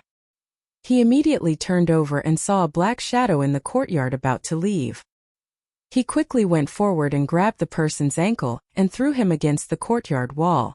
When the black-clothed man was about to hit the wall, he pulled out the soft sword at his waist and poured his internal energy into it. The soft sword made a sound and instantly straightened. The black-clothed man hurriedly pressed the soft sword against the wall to cushion the impact. The soft sword suffered a huge impact and was quickly pressed into an arc. The black-clothed man took advantage of the momentum to do a beautiful somersault in the air and landed steadily. Oh, I didn't think that there would be an expert in this remote village. After the black-clothed man landed, he looked at Han Lijing and said in a neutral tone. His voice was feminine and ear-piercing. The most disgusting thing was that when he spoke, he even raised his thumb and middle finger. Han Lijing listened to his voice and looked at his actions. Instantly, his hair stood on end and goosebumps appeared all over his body. Who are you? What do you want in my house in the middle of the night? Han Lijing trembled and shouted. Hee. The black-clothed man laughed. This made Han Lijing so disgusted that he almost threw up his dinner. At this time he heard the black-clothed man say in a coquettish voice. I just came to borrow a jar of wine from you. Why are you being so fierce? You hurt me just now. Alright, I won't talk nonsense with you anymore. I have to go. After saying that, he twisted his thumb and middle finger, lightly twisted his snake waist, stomped his feet on the ground, and fled far away like a gust of wind. Han Lijing also wanted to chase, but his left leg had an old injury, so it was inconvenient for him to move. Moreover, this black-clothed man's Qigong was extremely high, and Han Lijing himself was not proficient in Qigong, so he could only stand in the same place helpless. Father, what happened? Han Yushi heard a sound in the courtyard, so she put on her coat and came out to investigate. Han Lijing shook his head and comforted her. It's okay. Yushi, go back and sleep. Tomorrow, I will accompany you to Chang'an City. Today, the man in black was of unknown origin. Han Lijing smelled a trace of danger. Thinking that his daughter was going to Chang'an to deliver wine tomorrow, Han Lijing was somewhat worried and decided to accompany his daughter. And father, then daughter will go to sleep. Father should also rest early. Han Yushi did not see anything unusual, so after she finished speaking, she directly turned around and went back to her room to rest. The next morning, after Li Zixuan finished his breakfast, he asked Faubert to bring people to buy various kinds of wine, and then he went to the west courtyard to practice. Previously, his Taishan Sutra showed signs of breaking through to the 6th level, but as he was busy with mundane affairs these days, the feeling of breaking through in his body disappeared. This made him very depressed, so he decided to work hard today. He wanted to use the sword to refine the true qi in his body. However, someone did not let him do as he wished. He had just practiced for a while when Chang Chumo came to his door. Haha, little Xian, I haven't seen you for a few days, and you have been conferred a title. You have to treat your brother to a few drinks. Chang Chumo laughed loudly and walked into the west courtyard. This fellow was now a frequent guest of the Li family, and there was no need to report his entry. All the servants in the residence knew that he was the son of Lu Guogong, and no one dared to stop him. Li Zixuan put away the wind-chasing sword and came up to him with a smile. Brother Chonyo, you can't say that. Look, your younger brother has been conferred a title. As his elder brother, shouldn't you treat your younger brother to a big meal to celebrate? Chang Chumo was suddenly speechless. He scratched his head and muttered, that seems to be the case. Li Zixuan looked at him and found it funny. He thought that since he had nothing to do, it would be fun to tease this fellow. So he continued. Then tomorrow, Brother Chonyo will treat us to a big meal at the Drunken Immortal restaurant. How about it? Chang Chumo was instantly embarrassed. He knew his family's situation very well. His father had just taken out 4,000 to 5,000 strings of cash to buy chicken seedlings, and Li Er had docked 3 months of his father's salary. This was one disaster after another. Old Cheng's family was currently living a tight life, waiting for old Li to give them a salary. Chang Chumo did not have much pocket money left, so he was too embarrassed to look for his friends. When he heard that Li Zixuan had been conferred a title, He thought that he would be able to freeload a good meal here. Who knew that he would be defeated by Li Zishuan? This instantly turned awkward. However, what kind of person was Chang Chumo? He did not care about things like face. He chuckled cheekily and said, That's great. Little Xian, I'll take you to the Yunqi restaurant for a big meal tomorrow. I heard that they invited the imperial chef from the previous dynasty Xia Shenyuan to cook there. I'll treat you and you'll pay. How about it? When Li Zishuan heard the first half of his sentence, he thought that the sun had risen from the west today. This fellow actually took the initiative to treat him to a meal? When Li Zishuan heard Chang Chumo say that he would pay for the meal, Li Zishuan staggered. He wanted to slap his size 42 shoes on Chang Chumo's size 38 face. Of course, Chang Chumo probably didn't know how big a size 38 was. Li Zishuan said unhappily, Get the F***ck out of here. After the brothers teased each other for a while, Li Zishuan brought him to the front hall and asked someone to serve tea and snacks. At this moment he suddenly remembered what Chang Chumo had said and asked, Cho Nyo, you just said that the Yunqi restaurant invited the imperial chef from the previous dynasty? Chang Chumo did not eat much in the morning. As he ate tea and snacks he stammered, That's right. That imperial chef from the previous dynasty lives not far from my house. When I came over this morning I heard them talking about it. Sigh, if it weren't for the fact that I'm short on money, I would have gone to try that imperial cuisine. As Chang Chumo spoke, his saliva was about to drip out. He quickly turned his grief into appetite and ate the tea and snacks on the table with all his might. Li Zishuan was speechless. He had previously guessed that the Cheng residence's finances might be a little tight recently. After all, taking out a few thousand strings of coins all at once would hurt most people. Moreover, if it weren't for the fact that their family was short on money, Chang Chumo would not have taken the initiative to take advantage of them and buy the chicken seedlings first. However, he had never imagined that Chang Chumo would be in such a miserable state. He was actually so poor that he came here to freeload. However, the matter that Chang Chumo mentioned had attracted his attention. The Yunqi restaurant had been making a lot of moves recently, and it was obvious that they wanted to stir up trouble. With the imperial chef's reputation, they would probably attract a lot of diners. Fortunately, his cocktail was almost ready. He had full confidence that it would definitely beat that imperial chef. Haha, brother Cho Nyo, you don't have to be envious of the imperial cuisine. In the end, it's just some old tricks. Our Drunken Immortal restaurant will also be releasing a few new delicacies and a new wine. I guarantee that it will be the best wine in our Great Tang.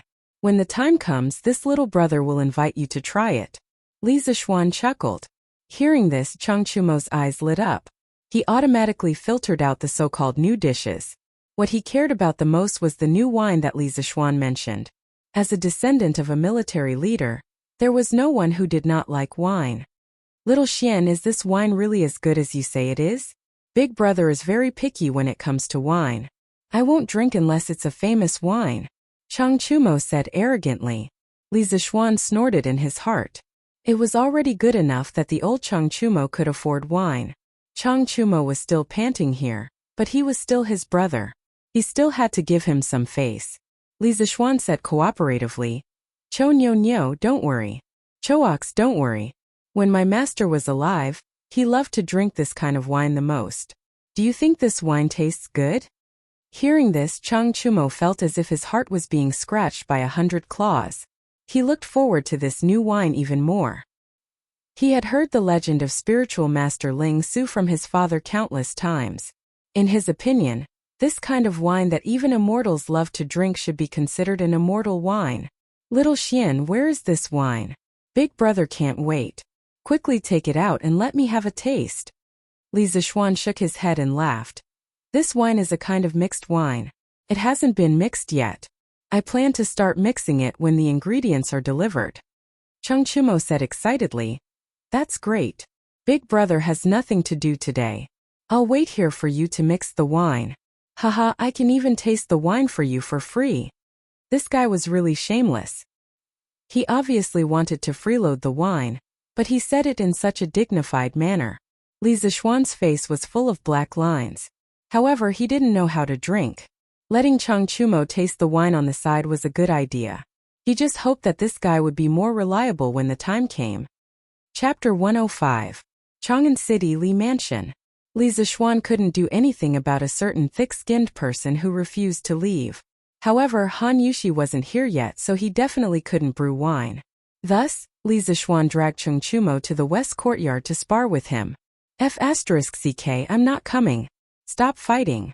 You're F***king abusing your position to avenge your personal grudge. How can this be? We agreed to spar. How can we give up halfway? Then you have to suppress your skills to the same level as mine. Otherwise we won't fight. That makes sense. Then I'll suppress my skills to the peak of the body forging realm. Just like you. 15 minutes later. F***ck, I'm not coming. I'm not coming even if you beat me to death. Xiaoxian, you pervert. I'll never spar with you again. Hey Choax, I haven't seen you for a few days. Your skills have improved. Get up quickly. I'll suppress it to the middle stage of the body forging realm. Let's go again. I'm not coming. I'm not coming today. Although Li Zishuan suppressed his skills, his swordsmanship was too advanced. Chung Chumo tried his best, but he could only be abused. In less than 15 minutes, Chung Chumo was beaten to a pulp. He lay on the ground and refused to get up no matter what. Oh wow. Brother Choax is a mangy dog. How embarrassing. Lan'er came to the west courtyard to play with her brother. She saw Chung Chumo lying on the ground with a bloody nose and a swollen face. The little girl didn't mind the commotion and ran over to mock Chung Chumo. Chung Chumo was embarrassed. He quickly got up from the ground and pointed at Li Zishuan. Lan'er, look at how overboard your brother is. He's bullying the weak just because he's skilled in martial arts. Don't you feel ashamed to have such a brother? Of course not. Brother Cho Nyo, on the other hand, you can't even defeat my brother. How embarrassing. Lan'er jumped to Li Zishuan's side and happily pulled on Li Zishuan's arm. She playfully made a face at Chung Chumo. Chung Chumo instantly received 100,000 critical hits. Alone in the wind, he was in a mess. What do you mean by even your brother can't beat me? Chung Chumo really wanted to carry the little girl over and teach her the general knowledge of Jianghu. He wanted her to understand that there were not many people among the younger generation in Jianghu who could defeat Li Zishuan. At this time, Wang Zhong walked in. After nodding at Chung Chumo, he said to Li Zishuan, "Young master, I bought all the baijiu and put it in the cellar at home. Previously, Manager Fu sent someone to deliver some equipment. This old servant saw that young master and young master Chung were sparring, so this old servant didn't come to disturb you." Faubert was now in charge of the Strange Taste Pavilion workshop. The people in the residence usually called him Manager Fu. Li Zishuan nodded and said, "Thank you, Uncle Wang." At this time, Xiao He ran over and bowed. "Young master Han Lijing and Miss Han are here." Li Zishuan's spirit was lifted. He quickly turned around and said to Chung Chumo, "Brother Chonyo, you go in and tidy up. I'll go to the front yard to receive them. Now that all the ingredients for the new baijiu have been gathered, we can make the new baijiu soon." Chung Chumo couldn't wait and waved his hand. "Go go." When Li Zishuan arrived at the front yard, he found his father chatting enthusiastically with Han Lijing. Previously, he had heard from his father that when he was young, he had encountered a group of bandits in the Qinling Mountains. Fortunately, he had received Han Lijing's help and was able to avert the danger.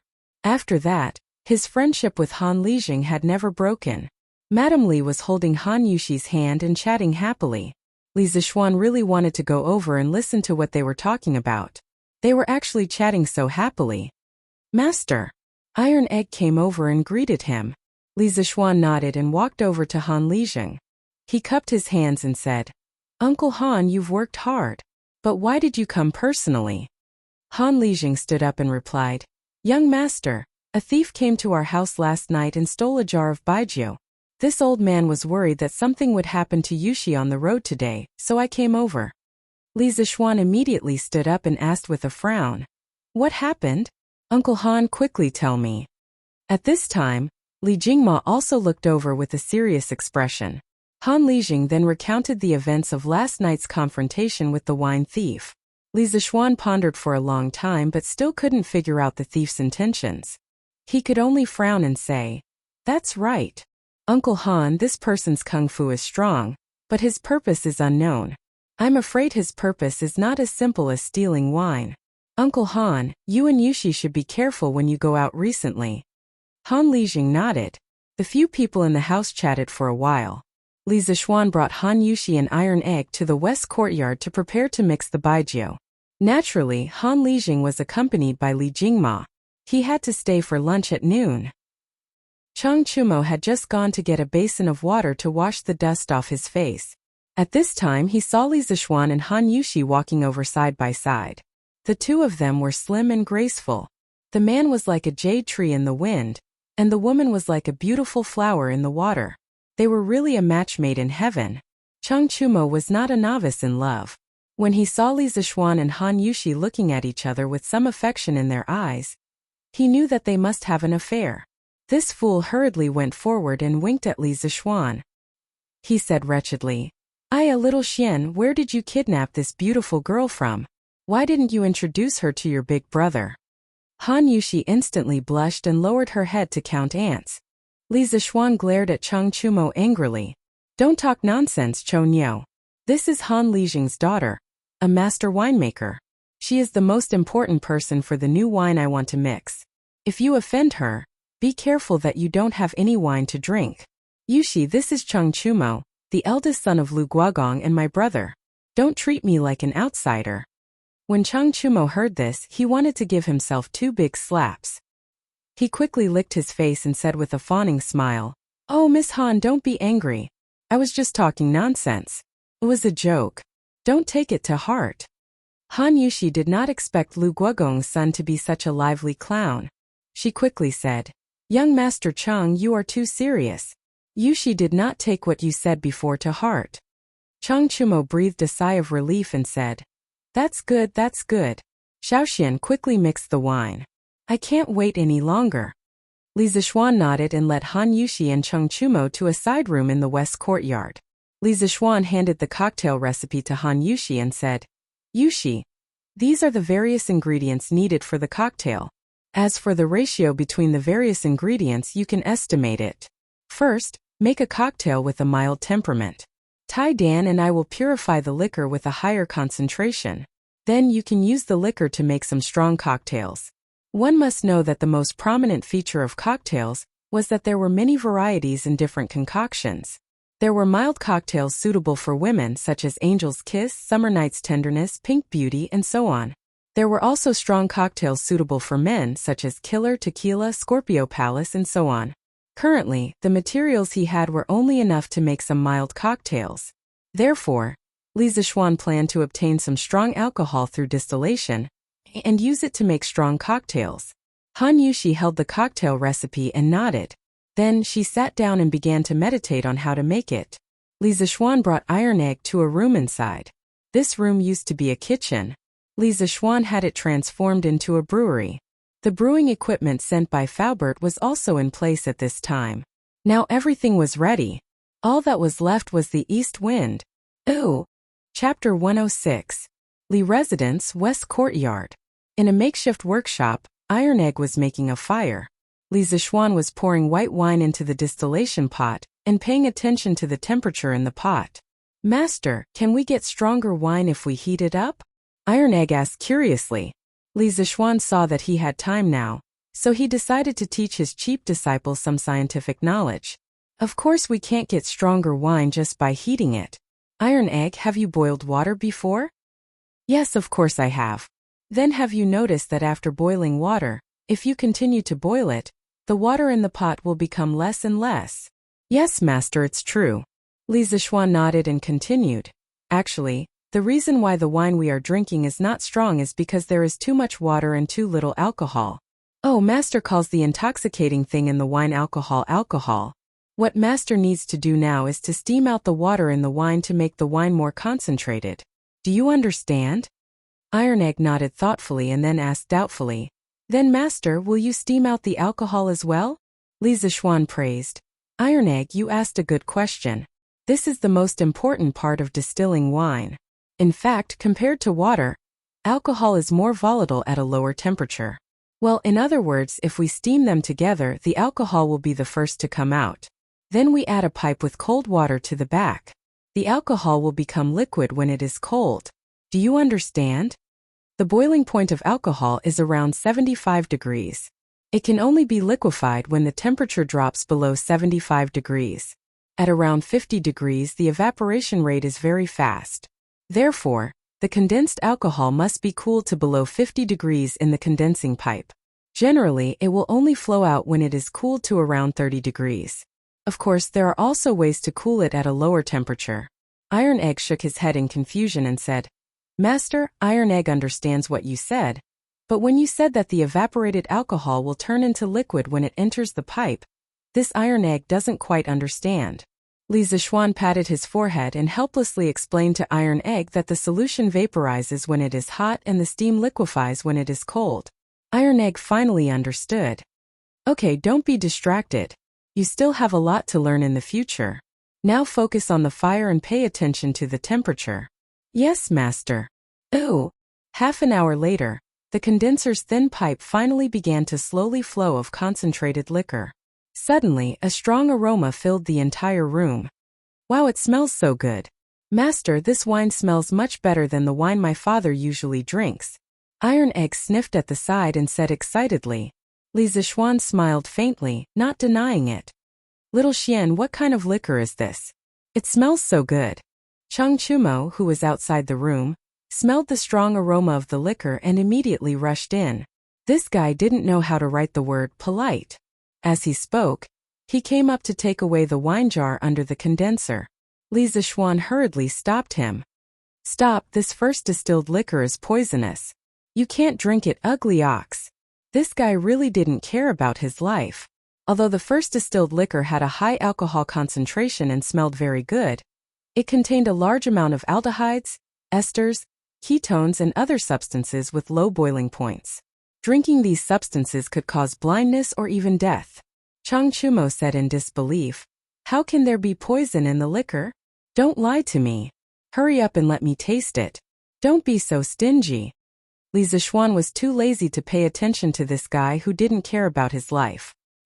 He saw that more than 2 caddies of the first liquor had flowed out, so he replaced it with an empty jar. He took the jar with the first liquor and prepared to pour it out. Chang Chumo saw through his intention and was anxious. If it wasn't for the fact that he couldn't beat Li Zishuan, he would have definitely snatched it. Li Zishuan poured the first liquor in the courtyard. Chang Chumo stood there reluctantly and sniffed the remaining liquor aroma in the air. He muttered with a look of pity, Wastrel, wastrel. Li Zishuan ignored him and turned back to the room. 2 hours later, Li Zishuan came out with a jar of high alcohol concentration and placed it on the table next to Han Yushi. He looked at Han Yushi and asked, Yushi, how is it? Have you figured out the ratio of the ingredients? Han Yushi nodded and pushed a glass of red wine over. She said, Young master, after many attempts, I found that the wine with this combination is easier to drink. Try it. Li Zishuan looked at the wine and hesitated. Han Yushi smiled and said, Young master, don't worry. This wine won't get you drunk. Li Zishuan then picked up the wine glass and took a sip. There was the sourness and sweetness of the mountain fruit in his mouth. After tasting it carefully, there was a faint wine fragrance, mellow and sweet. Li Zishuan nodded with satisfaction. Han Yushi was indeed a genius in the field of winemaking. He only gave her a list of ingredients, but she actually figured out the ratio of various ingredients by herself. She was really amazing. Well, not bad, not bad. Yushi, you are really amazing. Just mix according to this ratio. When Han Yushi heard Li Zishuan's praise, she immediately felt that her hard work was worth it. She quickly agreed in a low voice and continued to mix the wine. At this time, Chang Chumo walked in and looked at Li Zishuan bitterly. Then he suddenly caught a glimpse of the cocktail that Han Yushi had made. He immediately became spirited and shouted, Miss Han, is this the new wine you made? Quickly let me, a wine taster, taste it for you. Han Yushi couldn't help but laugh. Li Zishuan couldn't do anything about this thick-skinned person. Chang Chumo poured himself a glass of cocktail, then held it in his hand and praised, Well, just by looking at the appearance, I can tell that it's not bad. Miss Han, Shaoxian is really lucky to be able to find you. These words were a little ambiguous. Han Yushi's pretty face blushed. Li Zishuan glared at him and said angrily, Hurry up and drink. Even good wine can't stop your mouth. Chang Chumo laughed, picked up the wine, took a sip, smacked his lips, and then drank it all in one gulp. Chang Chumo sighed and said, Miss Han, the taste of your wine is very novel. I have never drunk such wine before. Well, anyway, it's very delicious. But it's a little boring. It can't be compared to the wine that Xiaoxin poured out just now. Han Yushi smiled and said, Young Master Chang, this wine can also be matched with stronger wine. Please wait a moment. When Li Zixuan saw that Han Yushi had started to mix the wine again, he pulled Chang Chumo out and said, Chon Yo, come over and help me carry some things. Well, don't you know how to ask the servants in your house to help you? Have you ever heard that if you want to drink good wine, then hurry up and follow me? Chang Chumo could only follow unhappily. Li Zixuan dared to treat Lu Guogong's son as a servant. Li Zixuan asked Chang Chumo to come over to help him carry a bag of saltpeter. Although it wasn't heavy, it was free labor. It would be a waste if he didn't use it. He didn't want this guy to be bored and picky again. Last night, Li Zixuan asked his father to help him purchase a few saltpeter mines. He didn't know how his father was doing. Li Zixuan wanted to get some ice cubes. If he didn't add ice cubes to the strong cocktail, it would burn the stomach. With ice cubes, it would be more comfortable to drink. Chapter 107. By the time Li Zixuan and Chang Chumo returned, Han Yushi had already prepared a pot of strong cocktail. Chang Chumo could smell the aroma of the wine from afar. He threw the bag of saltpeter onto Li Zixuan's shoulder and walked in impatiently. Li Zixuan really wanted to pull this guy over and give him a good beating. Hey, Miss Han, is this the strong new wine you were talking about? Smells so good. Wait for me, old Chang, to taste it. When Li Zixuan came in, he saw Chang Chumo pouring him a full glass of wine. Then he couldn't wait to raise his head and pour it into his mouth. Li Zixuan couldn't stop him in time. This was strong wine.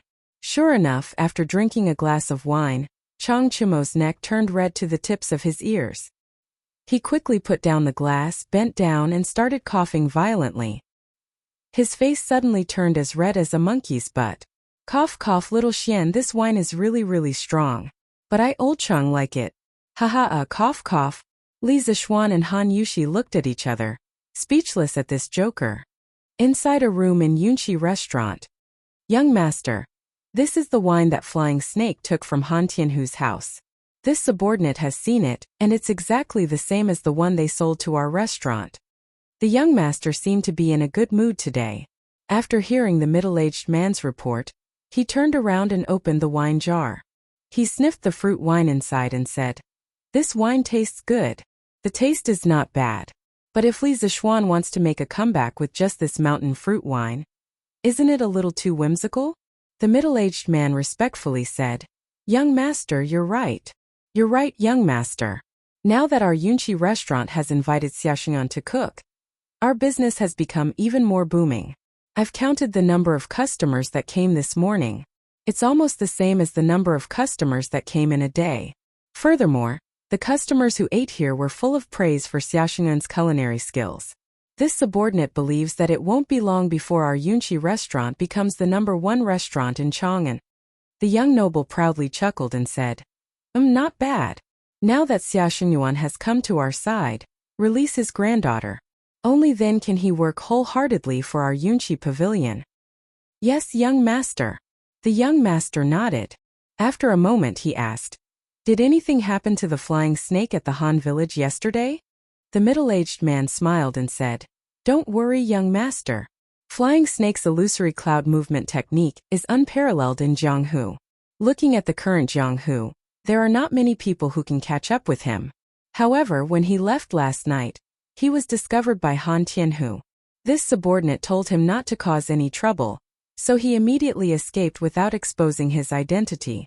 The young master nodded when he heard that and said, You did well. This is indeed not the time to complicate matters. However, this Han Tianhu was quite capable to be able to detect this. You can't underestimate him in the future. You can't make the same mistake twice. Yes, young master. You've been doing well recently. This young master has seen it all. When I win the clan competition and take control, I will definitely treat you well. After giving a slap, he would give a carrot. The young master understood this principle. The middle-aged man happily said, Thank you, young master.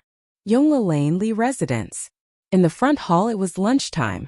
A few maids brought in all kinds of delicacies and placed them on the dining table. Li Jingma invited everyone to take a seat.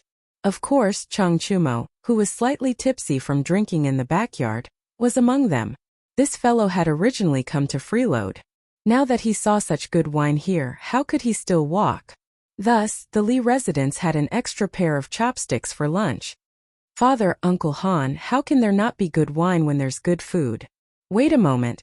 I'll bring the new wine that we just made this morning for you to try. Li Zishuan nodded. Li Jingma then went to the west courtyard to get the wine. Han Lijing looked at his daughter in surprise. He said in surprise, Yushi, you've made the wine so quickly? Han Yushi nodded and said, We've already made the initial mix. I'll try again in the afternoon to see if there's a better mix ratio. A moment later, Li Zishuan came back with 2 jugs of wine. Xianer, it's not like we don't have wine at home. Why do you have to make the wine yourself? Madame Li saw that her son had been busy the entire morning just to make wine. She felt a little sorry for him. In her opinion, the family had endless money to spend, and she didn't need her son to think of ways to earn money. Now that her son had been conferred a title and had status, he only needed to enjoy life at home. There was no need to do all this. Li Zishuan knew that his mother felt sorry for him. She wanted him to be a second-generation rich kid who just ate and waited for death. However, in this era there were no cell phones, no television, and no computers. Idling every day would probably make him sick. He had no choice but to find something for himself to do. Mother, the wine that I made is not available on the market. You'll like it once you try it. Madame Li hurriedly waved her hand and said with a smile, Xianer, I don't drink wine. Mother, don't worry. This wine won't make you drunk. The wine that I poured for you is specially made for people who don't know how to drink. Li Zishuan said as he brought over a glass cup. After filling it to the brim, he brought it to his mother. In this era, although the glassmaking process was not mature, it was still possible to buy some glassmaking products from merchants at a high price. The Li family was a wealthy family, so it was natural for them to have such luxury goods. Madame Li was originally wondering why there would be wine specially made for people who didn't know how to drink wine. However, when she saw the bright red mixed wine in the glass cup in front of her, her gaze was instantly attracted by the beautiful color. Xian, what wine is this? The color is really beautiful. Mother, try it first.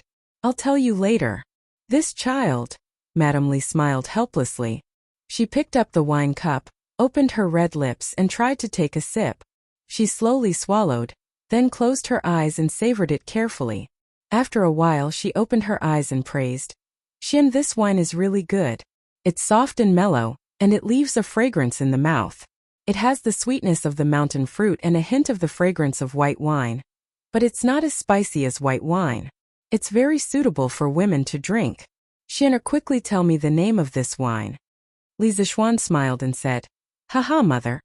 I named this wine Gentle Village. What do you think, mother? Madame Li nodded in agreement and said, And not bad. This name is very appropriate. Mother, Lanner wants to drink it too. When Lanner saw the brightly colored wine and heard her mother praising it, the little girl immediately begged with her eyes wide open. No, Lanner, you're still young. You should drink the mountain fruit wine. Li Zishuan was the first to object. Although the alcohol content of this cocktail was very low, it was still wine. Lanner was still young, and drinking alcohol was not good for her body. Humph, stinky brother. Lanner pouted and looked unhappy. Madame Li rubbed her little head, feeling a little funny. Father, Uncle Han, this is another type of wine. It's specially prepared for you.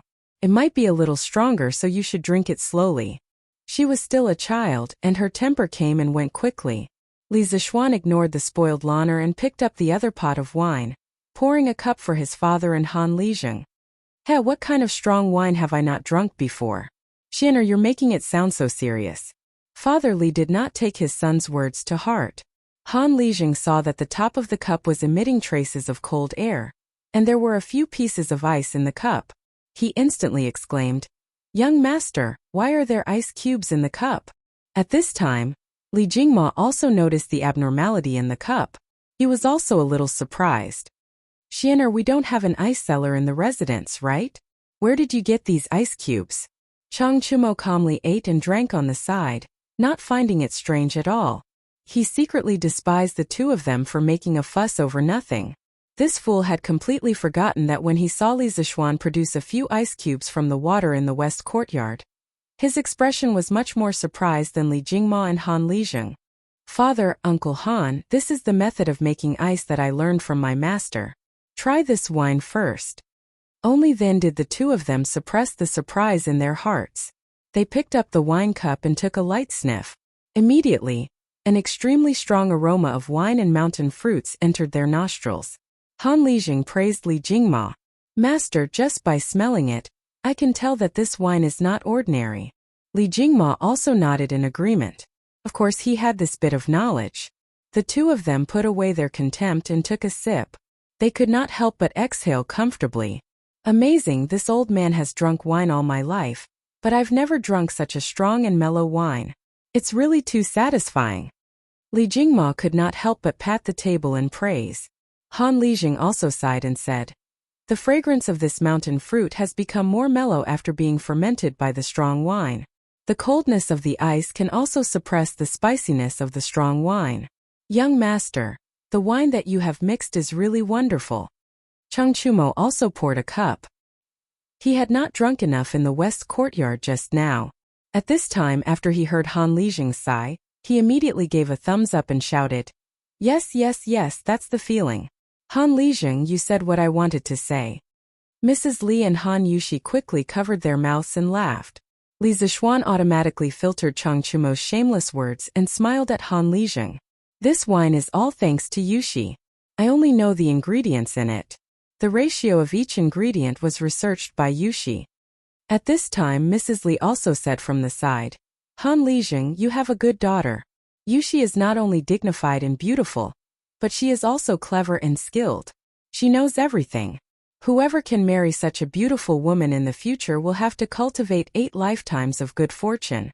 She had always been very satisfied with Han Yushi. She was charming and had a good figure. She was good at giving birth. Unfortunately, her son was a blockhead. After so long, he still had not taken the girl down. She could only be anxious at the side. When Han Yushi heard Mrs. Li praising her, she was shy and happy. She lowered her head and did not dare to speak. Han Lijing quickly said, Old madam, you are too kind. At this time Li Jingma asked, Shir, what is the name of this wine? Li Zishuan replied, Father, I named it Drunken Immortal. What do you think? Li Jingma pondered for a moment and nodded. Drunken Immortal, it is very appropriate. This wine has a strong aftertaste and can easily intoxicate people. Xianer, a few days ago, you told me that you wanted to make a new thing and sell it in the Drunken Immortal house to compete with the Yunqi house. Was this wine you were talking about?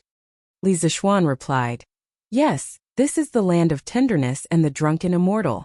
Father, what do you think are our chances of winning if we use these 2 wines to compete with the Yunqi house?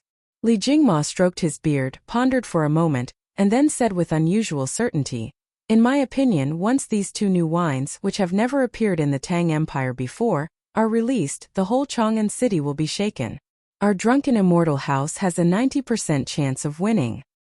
Chapter 108. Li Zishuan was even more confident now that the intoxicated immortal and gentle village had received everyone's approval. However, Li Zishuan's next words immediately poured a bucket of cold water over his head. Xianer, the imperial court has regulations that forbid private workshops from making wine as they please. Due to the extreme shortage of food during the Tang dynasty, the imperial court had placed extremely strict restrictions on private winemaking. Private winemaking without a permit from the imperial court would result in confiscation and imprisonment. When Li Zishuan heard his father say this, he was instantly dumbfounded. Only then did he remember that there was indeed such a saying in ancient times. But on second thought, what he was doing was concocting wine, so it shouldn't be within the limits of the imperial court, right? Father, this child's wine is blended with wine sold on the market. It shouldn't be considered private winemaking, right? Li Jingma thought for a moment before shaking his head. Xianer, although this is barely acceptable, it's inevitable that people will use this as an excuse in the future. You have a noble title now, so it's not good to lose the big picture for a small gain. Li Jingma cautiously maintained his point of view. He felt that wealth was far less important than the stability of a noble title. What's so difficult about this? Little Xian, our family used to have a winemaking workshop that has everything needed for winemaking. That workshop has a winemaking permit from the imperial court. Little Xian, why don't you move your new winemaking workshop there? Chang Chumo saw that Li Zishuan was in a difficult position and suddenly had an idea. He slapped his thigh excitedly. If Li Zishuan agreed, then their Chang family would never lack wine in the future. Now that he had drunk the intoxicated immortal, he was afraid that he wouldn't be able to drink any other wine. Li Zishuan's eyes lit up. Chang Chumo was usually quite amusing, but at crucial moments he was quite reliable. However, he was still somewhat hesitant. Chonyo, your idea is good, but I don't know what Uncle Chang is thinking. If Uncle Chang is willing, our family can fork out money to buy your winemaking workshop. Hey, we brothers don't need to talk about money. I'll go back and tell my father. My father will definitely agree. Chang Chumo was thinking about his family's winery. Since it had been in a slump, he might as well give it to Li Zishuan to make wine. When the time came, not only would Li Zishuan owe him a favor, but the Chang Chumo also believed that his father would definitely agree. Li Zishuan muttered, "Of course you can't refuse to pay. How about this? Your family uses this workshop to enter the partnership, and I'll give you 10% of the new wine shares. How about that?" No matter which era it was, the winemaking industry was a profitable business. This was especially true for monopolized wines. The profits were even more shocking. For example, Maotai in his previous life had a gross profit margin of 97%. The company's share price had once risen to more than 500, becoming the most expensive stock in China's stock market. Tenderness and Drunken Immortal undoubtedly held a monopoly in the Tang dynasty. It was very difficult for others to imitate them. In the future, the profits from these two wines would undoubtedly be astronomical. Therefore, giving the Chang family 10% of the shares was definitely generous. Chang Chumo could also see the huge profits from this new wine. He clapped his hands excitedly and said, "Since Xiao Xian is so generous, I won't refuse. I'll go back and tell my father in the afternoon." After the matter was settled, everyone ate and drank freely.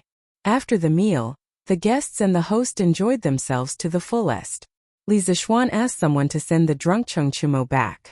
He, Han Yushi, and Iron Egg returned to the west courtyard to continue mixing wine. "Oh, young master, where did you drink so much?" In Duke Lu's residence, housekeeper Liang saw Chang Chumo staggering back with two servants. He hurriedly went up to support Chang Chumo. The two servants said goodbye to housekeeper Liang and left. I'm not drunk.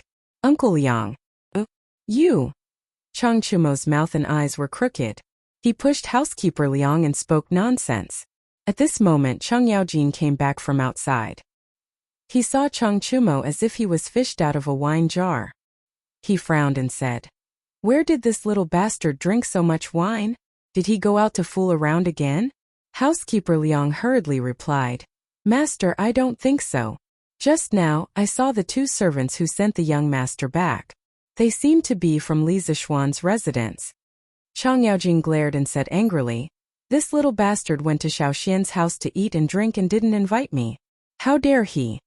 After scolding, Chang Yaojin was still angry and kicked Chang Chumo twice. Recently, the price of chicken seedlings in Chang and had skyrocketed.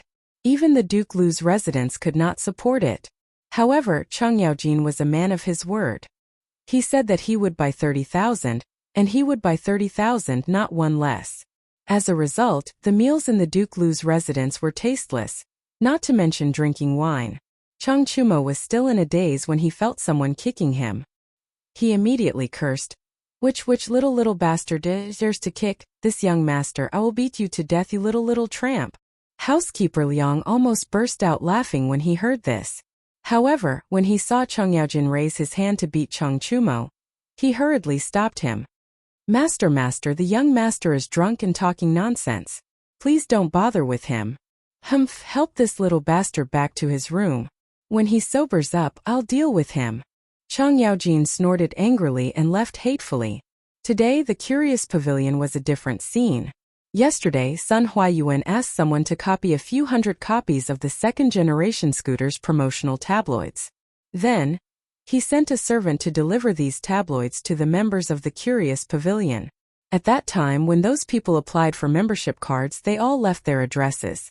It had to be said that Sun Huayuan's move was somewhat immoral. Those who could afford a scooter were generally from well-off families. Their children were more or less literate. When these children saw the tabloids of the second-generation scooter, they thought that the scooters they bought before were already very fun. Wouldn't the second-generation scooter be even more amazing? Moreover, if their children all played with the second-generation scooter in the future, how embarrassing would it be if they played with the first-generation scooter? Therefore, many parents were disturbed by their children early in the morning. They were all cursing the Curious Pavilion in their hearts. They were a professional scammer. One scam after another. However, complaining was useless. The children at home didn't want to listen. They could only obediently go to the Curious Pavilion to buy the second-generation scooter for their children. However, this time the Curious Pavilion was more humane. They actually arranged 8 channels for members. Those who had membership cards quickly bought them. When they saw the long line for non-members, those who bought the scooter inexplicably felt a sense of superiority. In their hearts, they felt that the membership card was worth it. This was like the difference between RMB players and civilian players in a game. RMB players used money to buy time, while civilian players could only spend a lot of time grinding for equipment. Of course, the Curious Pavilion's unreasonable system where the rich were the bosses also caused some people to protest. However, most people also chose to get a membership card. It wasn't expensive anyway. In a short period of time, the number of members of the Curious Pavilion increased dramatically. Chapter 109. Evening, Duke Lu's mansion. In the side hall. Father, that's all. I've told you everything I need to say. Chang Chumo rubbed his buttocks and said with a thin face. He recalled that when he had just woken up, his father looked at him as if he wanted to eat him. He was a little scared. He still didn't understand why his father wanted to kick him as soon as he saw him wake up. If it wasn't for housekeeper Liang stopping him from behind, his buttocks would have been kicked to mush. Could it be that he went out to drink and didn't bring his father along, so his father was angry? Chang Chumo, who really couldn't find the reason, could only curse in his heart. Of course, this guy didn't remember that when he was drunk, he called his father a little bastard and a little tramp. If he knew, he definitely wouldn't dare to stay at home. Chang Yaojin sat on the stool carelessly, looking at Chang Chumo with a bit of killing intent. After listening to his son talk about the Chung family's workshop being given to Li Zishuan to brew new wine, he asked, "Is the land of warmth and drunken immortal brewed by little Xian really that delicious?" As soon as he heard about the drunken immortal, Chang Chumo's buttocks immediately stopped hurting. He excitedly slapped his thigh and shouted, "Father, you don't know, but the drunken immortal is strong and mellow. It's really too strong. I've never drunk such strong wine before. Moreover, there are ice cubes in it. The cold air of the ice cubes is just enough to suppress the spiciness of the wine. It's really too damn refreshing to drink. Father, what's wrong with you?" As Chang Chumo spoke, he felt that the surrounding air was a little cold. He looked carefully and found that his father was looking at him with a somewhat unfriendly gaze. Chang Yaojin stood up and slapped the back of Chang Chumo's head. "You little bastard, you secretly drank good wine without thinking about your father. You're not allowed to eat tonight. You'll reflect on your mistakes behind closed doors." Chang Yaojin said hatefully and was about to leave. When he heard Chang Chumo describe the wine to the heavens, he almost drooled. But the more he wanted to taste it, the angrier he was. This stupid son of his was too unfilial. Chang Chumo rubbed the back of his head. He thought to himself that he was stupid, and his father still hit him on the head every day. No wonder none of the sons in the Chung family were smart. When he saw that Chang Yaojin was about to leave, he hurriedly asked, "Hey father, should we take out our family's winery and cooperate with Shaoxian?" "Nonsense, of course we have to cooperate." Chang Yaojin, who had just walked out of the door, grumbled. The wine that even Li Zishuan's master liked to drink would definitely be popular in the whole of Chang. And when it was sold, 10% of the shares would be a lot of money, far more than the value of their winery. No matter how they thought about it, their family had gained a big advantage in this business. In the afternoon, Han Yushi mixed the wine with Li Zixuan for a while. After finally determining the best ratio of various ingredients, she went home with Han Lizheng. Li Zixuan was a little reluctant. He felt that when he was with Han Yushi, time passed too quickly. But she was a girl, and it was not appropriate for her to stay in his house without special circumstances. Li Zixuan could only silently watch Han Yushi's back and sigh alone. Alas, although the beauty was beautiful, she was still not his. Li Zixuan really wanted to sing the song Love You is hard to say at this moment. It was difficult for him to confess to a beauty in person, who asked him to be an otaku. If they had mobile phones to chat with each other, Li Zixuan would definitely have the courage to take the initiative to pick up girls. Mrs. Li saw her son's dejected look and quickly pushed Li Jingma's arm to make him look over. Li Jingma asked softly, "Madam, what's wrong with Xianer?" Mrs. Li rolled her eyes at him and said softly, "Are you stupid? Can't you see that Xianer has grown up and wants to get married?" Li Jingma's jaw dropped when he heard that. After a while he said in shock, "Madam, you're saying that our son and Han, you just realized it now? She'll lower your voice. Our son's skin is very tender." Mrs. Li was speechless at her husband's EQ. She secretly wondered if her son was so slow in the field of relationships. Could it be that he inherited it from his father? Dad, Mom, what are you guys talking about? Li Zixuan turned around and saw his parents mumbling something to each other. He couldn't help but ask curiously, It's nothing. Today's weather is really good. Xianer, go do your thing." Li Jingma coughed dryly and pulled Mrs. Li to the east courtyard, leaving behind a confused Li Zixuan. In the east courtyard's living room, "Madam, you're saying that Xianer has taken a liking to Han Yushi?" Li Jingma sat on a stool and asked with a concerned expression, "How could it be fake? Only a blockhead like you wouldn't be able to see it. I'm guessing that all the servants in the manor have seen it." Hee. Old man Li laughed awkwardly. Mrs. Li rolled her eyes and said with a sigh, "Old master, our Xianer isn't young anymore. It's time to talk about marriage." A few days ago, Xianer was conferred a noble title. Many matchmakers heard the news and came to talk about marriage. I didn't dare to casually agree. Xianer is a very opinionated child. As his parents, we can't just randomly matchmake him. Li Jingma nodded in agreement. "Madam, you're right. According to what you said, you're planning to help Xianer go to Han Lizheng's house to talk about marriage?"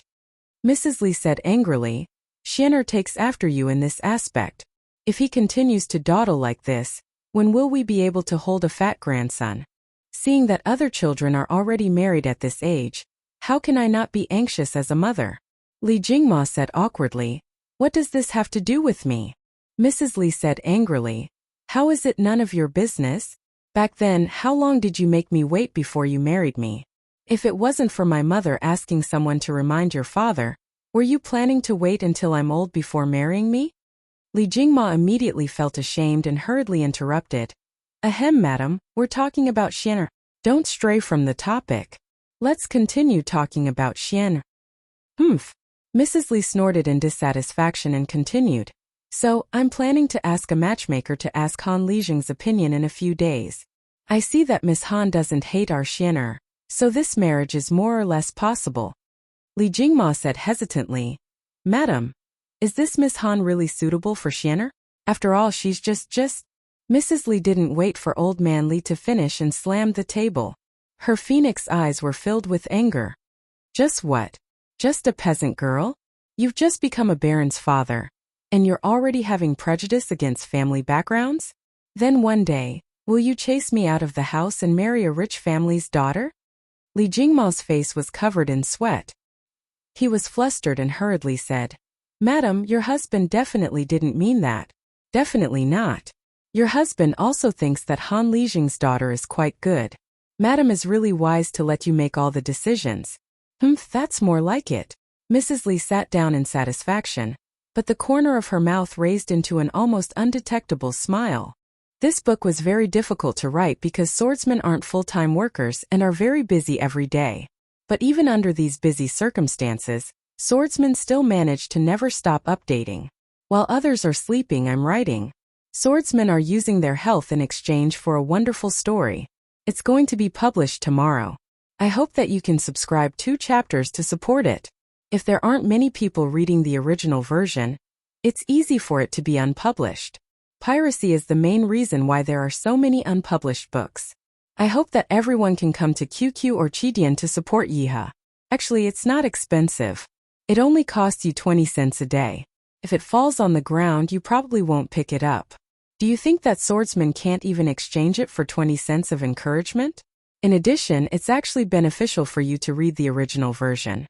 Chivalrous Assassin would always send it out without checking it because he's in a rush. After sending it out, he would check and correct the typos. After I've corrected it, the original website will show that there are no typos. On the other hand, the pirated website won't update it. They'll only grab the first version and won't continue to update it. This will greatly affect your reading experience. Also, reading the original version will allow you to interact with swordsmen. If you have any characters that you want, you can tell them in the comments section. If the swordsmen feel that it's okay, they will add it into the book. The price you need to pay for it is only 20 cents a day. You can't even bear to spend 20 cents? Swordsmen really want to write this book well and finish it. Because I like some of the characters in the book very much. I sincerely hope that readers can come to QQ or Chidian to support the original version.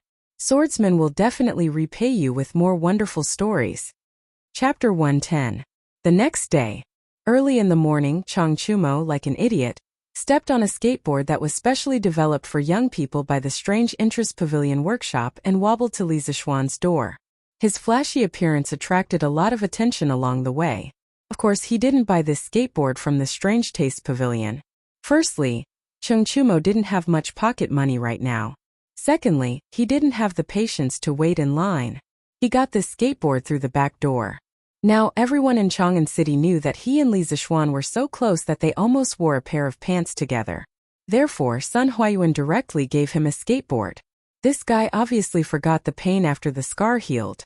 Last time he fell so miserably on the skateboard. Now, he immediately started to walk around on the skateboard again. Li Zishuan saw Chang Chumo in the yard with the skateboard.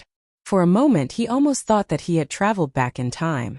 Chang Chumo's appearance was really too out of place. Hehe, Xiao Xian. I realized that the skateboard you're selling this time is better than the one you gave me last time.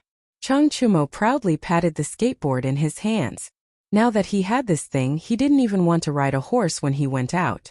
Obviously, this thing was much more convenient than riding a horse. Li Zishuan curled his lips. This time, the skateboard from the Strange Taste Pavilion was connected by roller bearings. Of course, it was better than the one he took out last time.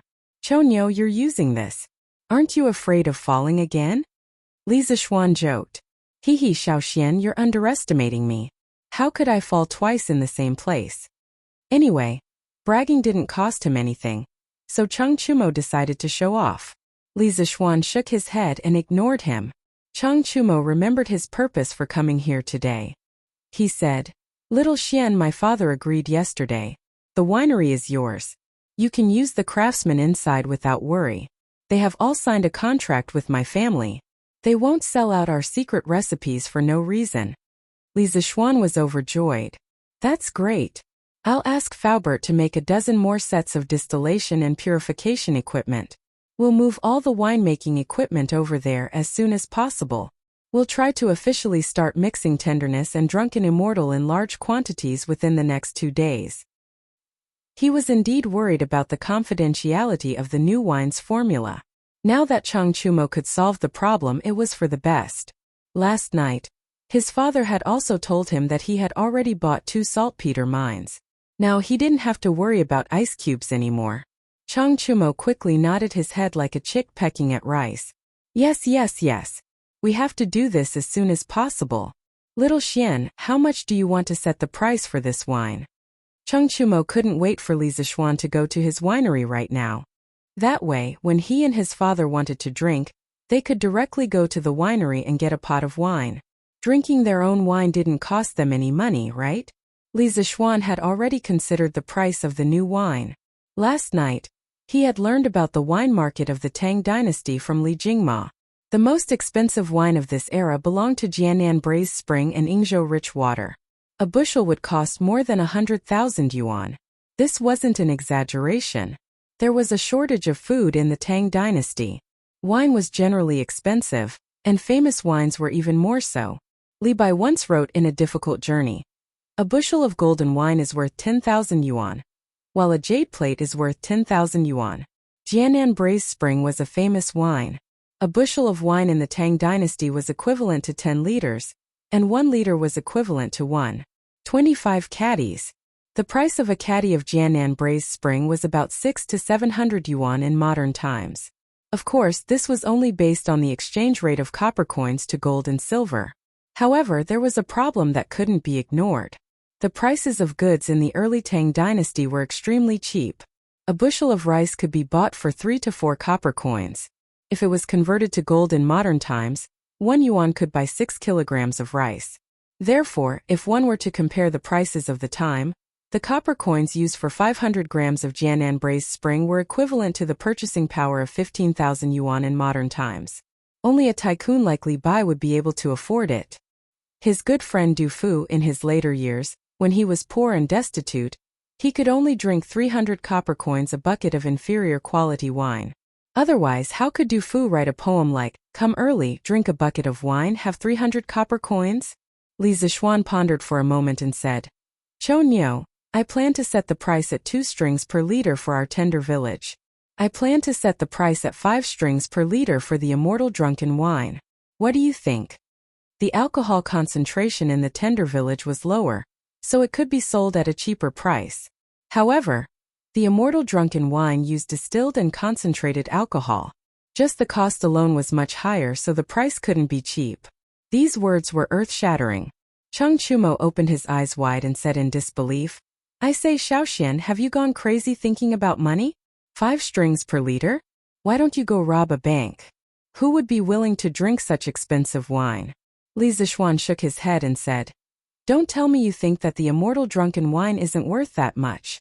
Upon hearing this, Chang Chumo couldn't help but recall the taste of the immortal drunken wine. The moment he recalled it, his gluttonous bug was hooked. He smacked his lips and said with difficulty, "The taste of the immortal drunken wine is indescribable. I'm afraid that we won't be able to find such a good wine in Tang. However, the price of 5 strings per liter is too high. Ordinary people really can't afford to drink it." Li Zishuan smiled and said, "This wine is not for ordinary people to drink in the first place. Moreover, the wine used in the immortal drunken wine is a famous wine that has been concentrated several times. 3 caddies of Jianan roasted spring is only enough to condense 1 caddy of the raw spirit we need. After mixing in other ingredients, the cost of 1 liter of immortal drunken wine is more than 3 strings of cash. Therefore, the price of 5 strings per liter isn't expensive." After Li Zishuan said this, Cheng Chumo understood. He quickly said, "It seems that it's not expensive. Let's set it at this price." The Cheng family also had 10% shares in the winery. The more the immortal drunken wine made, the more money they would get. After agreeing on the price of the new wine with Cheng Chumo, Li Zishuan sent someone to inform Faubert of the workshop to get another 20 sets of distillation equipment. Then he brought Cheng Chumo to the Drunken Immortal Inn. The conditions to launch the new wine were ripe. He needed to inform manager Liu. Cheng Chumo followed Li Zishuan because he wanted to have a free meal at the Drunken Immortal Inn. "Uncle Liu, why is it so quiet here today?" Li Zishuan walked into the Drunken Immortal Inn, and was shocked to find that there were only 3 or 4 tables of people eating in the main hall on the first floor. "Sai, young master, you don't know. Although the Yunqi restaurant launched the nibbling chicken to compete with us in the past, there were still some diners who were willing to stay and eat at our Drunken Immortal Inn. But yesterday they found an imperial chef and launched many famous imperial dishes. Our already few diners became even fewer. Now, those who are willing to eat here are those who live close to us." Manager Liu frowned and sighed as he poured out his grievances. The Drunken Immortal Inn's performance was not good. He was somewhat ashamed to meet his boss. Li Zishuan patted Manager Liu's shoulder with a smile and comforted, "Uncle Liu, don't worry. I've brought a few new things to the Drunken Immortal Inn. The Drunken Immortal Inn will soon become popular again." Cheng Chumo, this clown, also winked and said, That's right. Shopkeeper Liu, you can rest assured. I Old Cheng guarantee that in 2 days the Drunken Immortal restaurant will be hard to find, huh?" Apart from Li Zixuan, perhaps no one was more confident than Chang Chumo in the land of warmth and immortal drunken immortal inn. Chapter 111. Drunken Immortal Restaurant. Chang Chumo sat alone in the main hall of the first floor, waiting for something in boredom. He was waiting for Li Zixuan. More accurately, he was waiting for Li Zixuan's new dishes. As there were not many customers in Drunken Immortal Restaurant today, Li Zixuan did not plan to go to the private room upstairs. When Li Zixuan told manager Lu that he had brought a few new things to Drunken Immortal Restaurant, he did not only refer to Gentle Fragrance and Drunken Immortal. He also wanted to teach Wang Eru a few new dishes to compete with Yunqi Restaurant's palace delicacies. Inside the kitchen of Drunken Immortal Restaurant. Eru, do you have pork here? Li Zixuan wanted to make some red braised pork first, but he remembered that in the transmigration novels he had read in his previous life, the pigs of the Tang dynasty were not castrated and were extremely smelly. The pigs were seen by the nobles as cheap meat that only the commoners could eat. Lord Zhu, of course we have pork. Wang Eru replied curiously. Li Zixuan was a little surprised. Then go get me 4 pounds of pork belly. Yes, Lord Zhu. A moment later, Wang Eru walked over with a large piece of pork belly. Lord Zhu, do you think this is enough? Li Zixuan nodded and leaned over to smell it curiously. He then frowned and muttered, "There's no smell. This doesn't make sense." Wang Eru was dumbfounded.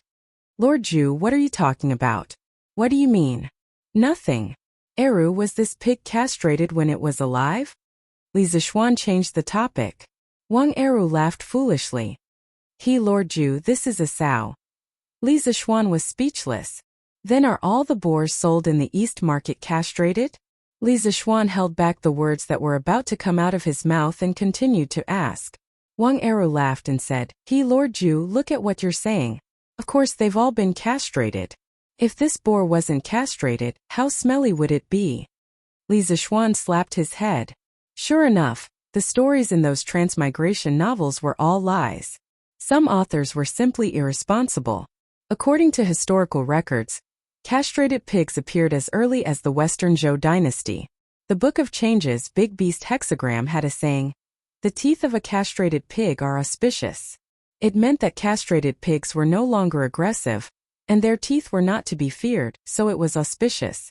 The reason why pork had declined to become a cheap meat was due to specific historical reasons. After the fall of the Western Jin dynasty, a large number of nomads from the north went south.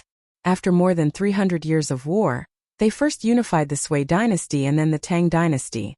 Although the Li clan that founded the Tang dynasty was Han, they had already been heavily Hu. The royal family was like this, and so were the nobles and bureaucrats who could afford meat. The Hu naturally preferred to eat mutton, and pork gradually declined. It wasn't until the Northern Song dynasty when Su Shi invented dongpa pork that pork became popular again. Since pork didn't have that kind of fishy smell, Li Zixuan planned to make a few more famous pork dishes. He had been in the Tang dynasty for so long, but he had never eaten pork before. The Li clan was a wealthy clan, so of course, Mrs. Li wouldn't let her son eat pork. 2 hours later, Li Zixuan looked at the 4 famous pork dishes in front of him. Red braised pork, red braised lion's head, dongpa pork, and twice cooked pork. He nodded with satisfaction. The only thing lacking was that the Tang dynasty didn't have vermicelli, so he couldn't make pork stewed with vermicelli. Eru, I heard that Yunqi restaurant offered twice the price to poach you. Why didn't you leave? Li Zixuan saw that Wang Eru was tired and sweating, so he asked casually. When Wang Eru heard this, his expression immediately became serious. He was no longer laughing and joking like before. He used his sleeve to wipe the sweat off his face and bowed his fat body seriously. Lord Zhu, although I Wang Eru didn't study, I definitely can't do something ungrateful. In the past I was just an ordinary cook. Lord Zhu, you thought highly of me and taught me how to make gnawing chicken. Later on, shopkeeper Lu also increased my salary by a lot. My wife and children at home all have new clothes to wear. My mother also has meat to eat. All of this was brought to me by Lord Zhu. If I were to do something ungrateful, would I, Wang Eru, still be human? Not only me, but there are so many chefs in Drunken Immortal Restaurant. If one of them dares to betray Lord Zhu, I, Wang Eru, will be the first to fight him to the death. Wang Eru became a little emotional as he spoke. Every word he said was powerful and resonant. Li Zishuan was also a little touched by this simple man. He quickly patted Wang Eru on the shoulder to calm his emotions and said, "Don't worry about it. Eru, you're a good man. Don't worry, you won't suffer if you follow this Lord Ju. Your family's days will only get better and better." Wang Eru nodded heavily and said, "Lord Ju, Eru understands." Li Zishuan brought a few servants and brought out the 4 pork dishes. Of course, there was also a pot of ice-drunken immortal wine. This was something that Chang Chumo took from his house. According to him, how could there be no good wine in drunken immortal restaurant? "Little Xian, what meat is this?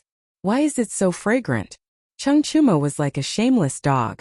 He used his nose to sniff around the plate. Li Zishuan quickly pushed him away. He was afraid that this idiot's saliva would fall into the plate. If that happened, how could he eat? "This is all pork. Choax, you don't eat pork, right?" "Ah, this is pork? How can pork be so fragrant?" Chang Chumo said in disbelief. "That's right, this is all pork. Our Lord Ju's eldest son definitely wouldn't eat this cheap meat, right?" Li Zishuan ridiculed. Chang Chumo immediately shouted, "Bullshit, I don't care what kind of meat this is. This is such fragrant meat. Even if it was rat meat, I would still eat it. F***ck, will this bastard die if he doesn't spoil my appetite when eating?" Li Zishuan really wanted to kick him out. "Uncle Lu, come and try this meat and this wine. In 2 days, our drunken immortal restaurant will release this." Li Zishuan called out to shopkeeper Lu.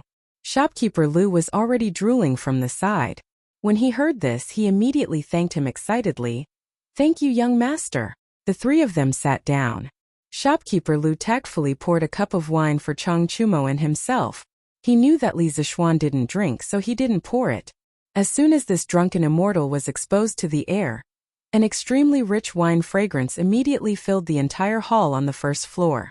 The fragrance was so strong that it even overshadowed the dompa pork and other famous pork dishes on the table. The few diners sitting next to him were already craving after smelling the aroma of the pork when it was served. At this time they smelled the rich aroma of the wine. They put down their chopsticks one by one and looked over, swallowing their saliva. They wanted to come over and ask for something to eat, but they all knew Li Zishuan. He was a Lord Ju. They really didn't dare to offend him, so they could only look on enviously from the side. The hall suddenly fell into a strange silence. At this time, the sound of the diners swallowing their saliva was particularly ear-piercing. Li Zishuan looked up and saw the desire and fear in the diners' eyes. Only then did he understand. He said to shopkeeper Lu, "Uncle Lu, there are still some dishes in the kitchen that haven't been filled. Go and ask someone to share some with these diners. Also, give each of them a cup of our wine. These are the most loyal customers of our drunken immortal restaurant. This meal is my treat." Li Zishuan's words were very loud. The diners all heard it.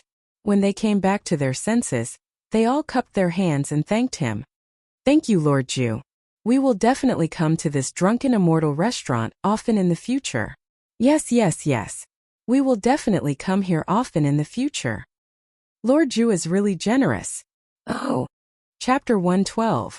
Inside the drunken immortal restaurant. Xiaoxian, this braised lion's head is really delicious.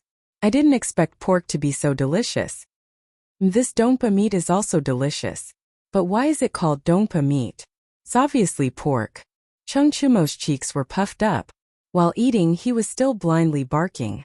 Unlike shopkeeper Lu, who had been silently eating, Li Zishuan wondered if all the food on the table would be enough to fill shopkeeper Lu's fat belly.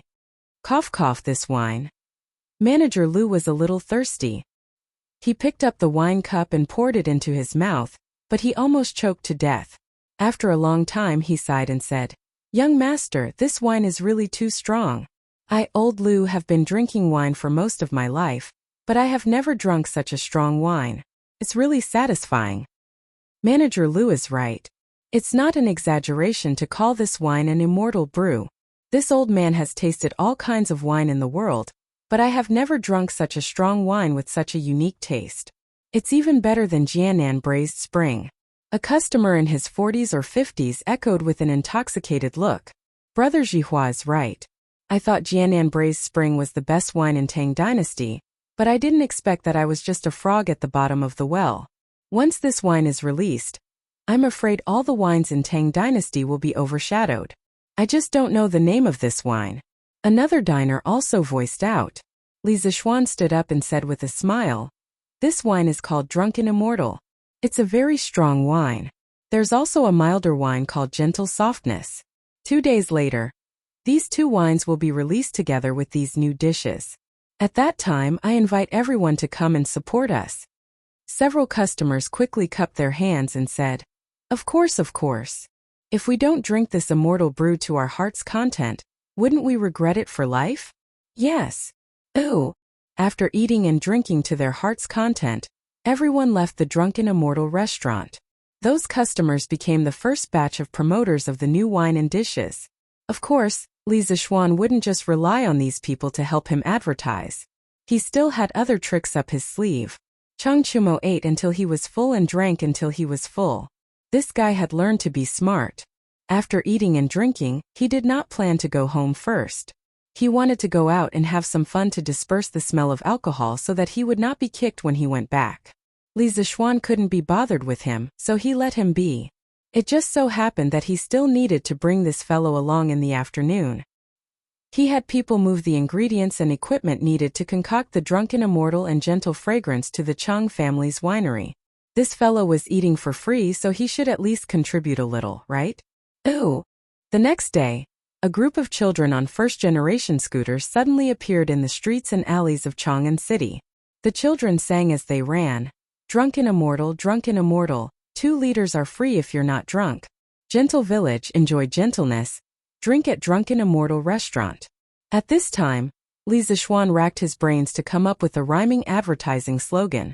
He instructed Sanbao to find some children and let them ride on scooters to run around Chang'an City, while singing the 2 lines of the advertising slogan. As for the reward, it was the scooters they were riding.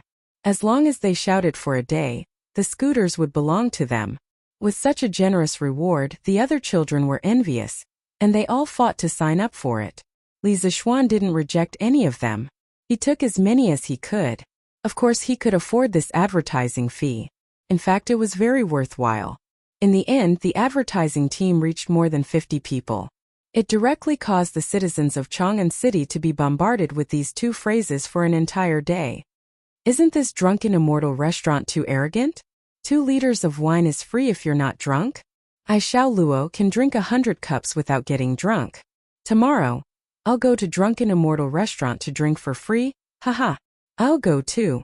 It'll be a waste if I don't drink this free wine. Let's see how Drunken Immortal restaurant will clean up this mess. I just don't know how the wine tastes. I hope it's not too bad. Hey, you little brats are just fooling around. This wine is delicious, but it's very strong. You won't even be able to get up after 1 liter, let alone 2 liters. At this time, an old man in his 40s or 50s interrupted. It was the old man from Drunken Immortal restaurant yesterday. What's wrong, old man Feng? Have you tried Drunken Immortal before? The man with the surname Xiao asked. Old man Feng twirled his beard and said with a smile, I had the honor of drinking a cup at Drunken Immortal restaurant yesterday. TSK. This wine is much better than Jiannan's spring braised wine. However, the alcohol is abnormally strong. You young people don't crawl to the ground after drinking 2 cups. Haha. Old man Feng, don't underestimate me. I'll let you drink 2 liters of wine tomorrow. Ooh. Wei Zheng had just finished the morning assembly. On his way back, he sat in the sedan chair and heard the children's voices outside. Drunken Immortal, 2 liters of wine are free if you don't get drunk. In the land of warmth, enjoy gentleness. Drink at Drunken Immortal restaurant. Wei Zheng loved brewing wine all his life, and he loved drinking even more. His alcohol tolerance was also extremely high. He wouldn't get drunk even after drinking 3 liters of Jiannan's spring braised wine. This Drunken Immortal restaurant is actually so arrogant? The last time I impeached Li Zixuan, I was actually rendered speechless by that sly brat. Since you dare to spout nonsense this time, this old man will go to Drunken Immortal restaurant tomorrow to drink for free, haha. The same situation was happening in almost every corner of Chang'an City. Those who thought that they could hold their liquor would naturally feel indignant after hearing these 2 lines of advertising. They had the intention to give it a try. If they didn't get drunk, wouldn't they have earned 2 liters of wine for free? Li Zixuan was making use of the wishful thinking of most people to lure them to Drunken Immortal restaurant to try this Drunken Immortal. There was a gambler living in everyone's heart. As long as they were lured out by external conditions, they would be like a scourge that couldn't be stopped. Xianer, you were the one who got someone to release those 2 lines of doggerel in Chang'an City today, right? After dinner, Li Jingma called his son into the study and asked with a smile. I can't hide anything from father. That's exactly what this child wants. Li Zixuan chuckled. Li Jingma asked doubtfully. Then aren't you afraid that someone will really drink 2 liters of wine and not get drunk? Father, we can't rule out such a person, but such people are extremely rare. If he really can't get drunk, what's wrong with giving him 2 liters of wine? After all, our Drunken Immortal restaurant's reputation would have already spread by then. That Drunken Immortal restaurant was equivalent to a 40-degree white wine. If there really was someone who could drink 2 liters of wine and not get drunk, then Li Zixuan, would admit defeat. Li Jingma shook his head helplessly. I just realized that you're better at doing business than me. You brat, instead of being a noble, you just have to blindly do these things. Li Zixuan smiled. Father, this is almost the last time I'll help Drunken Immortal restaurant. Once the new wine status is established, so will Drunken Immortal restaurants. At that time we'll just have to stay at home and count the money.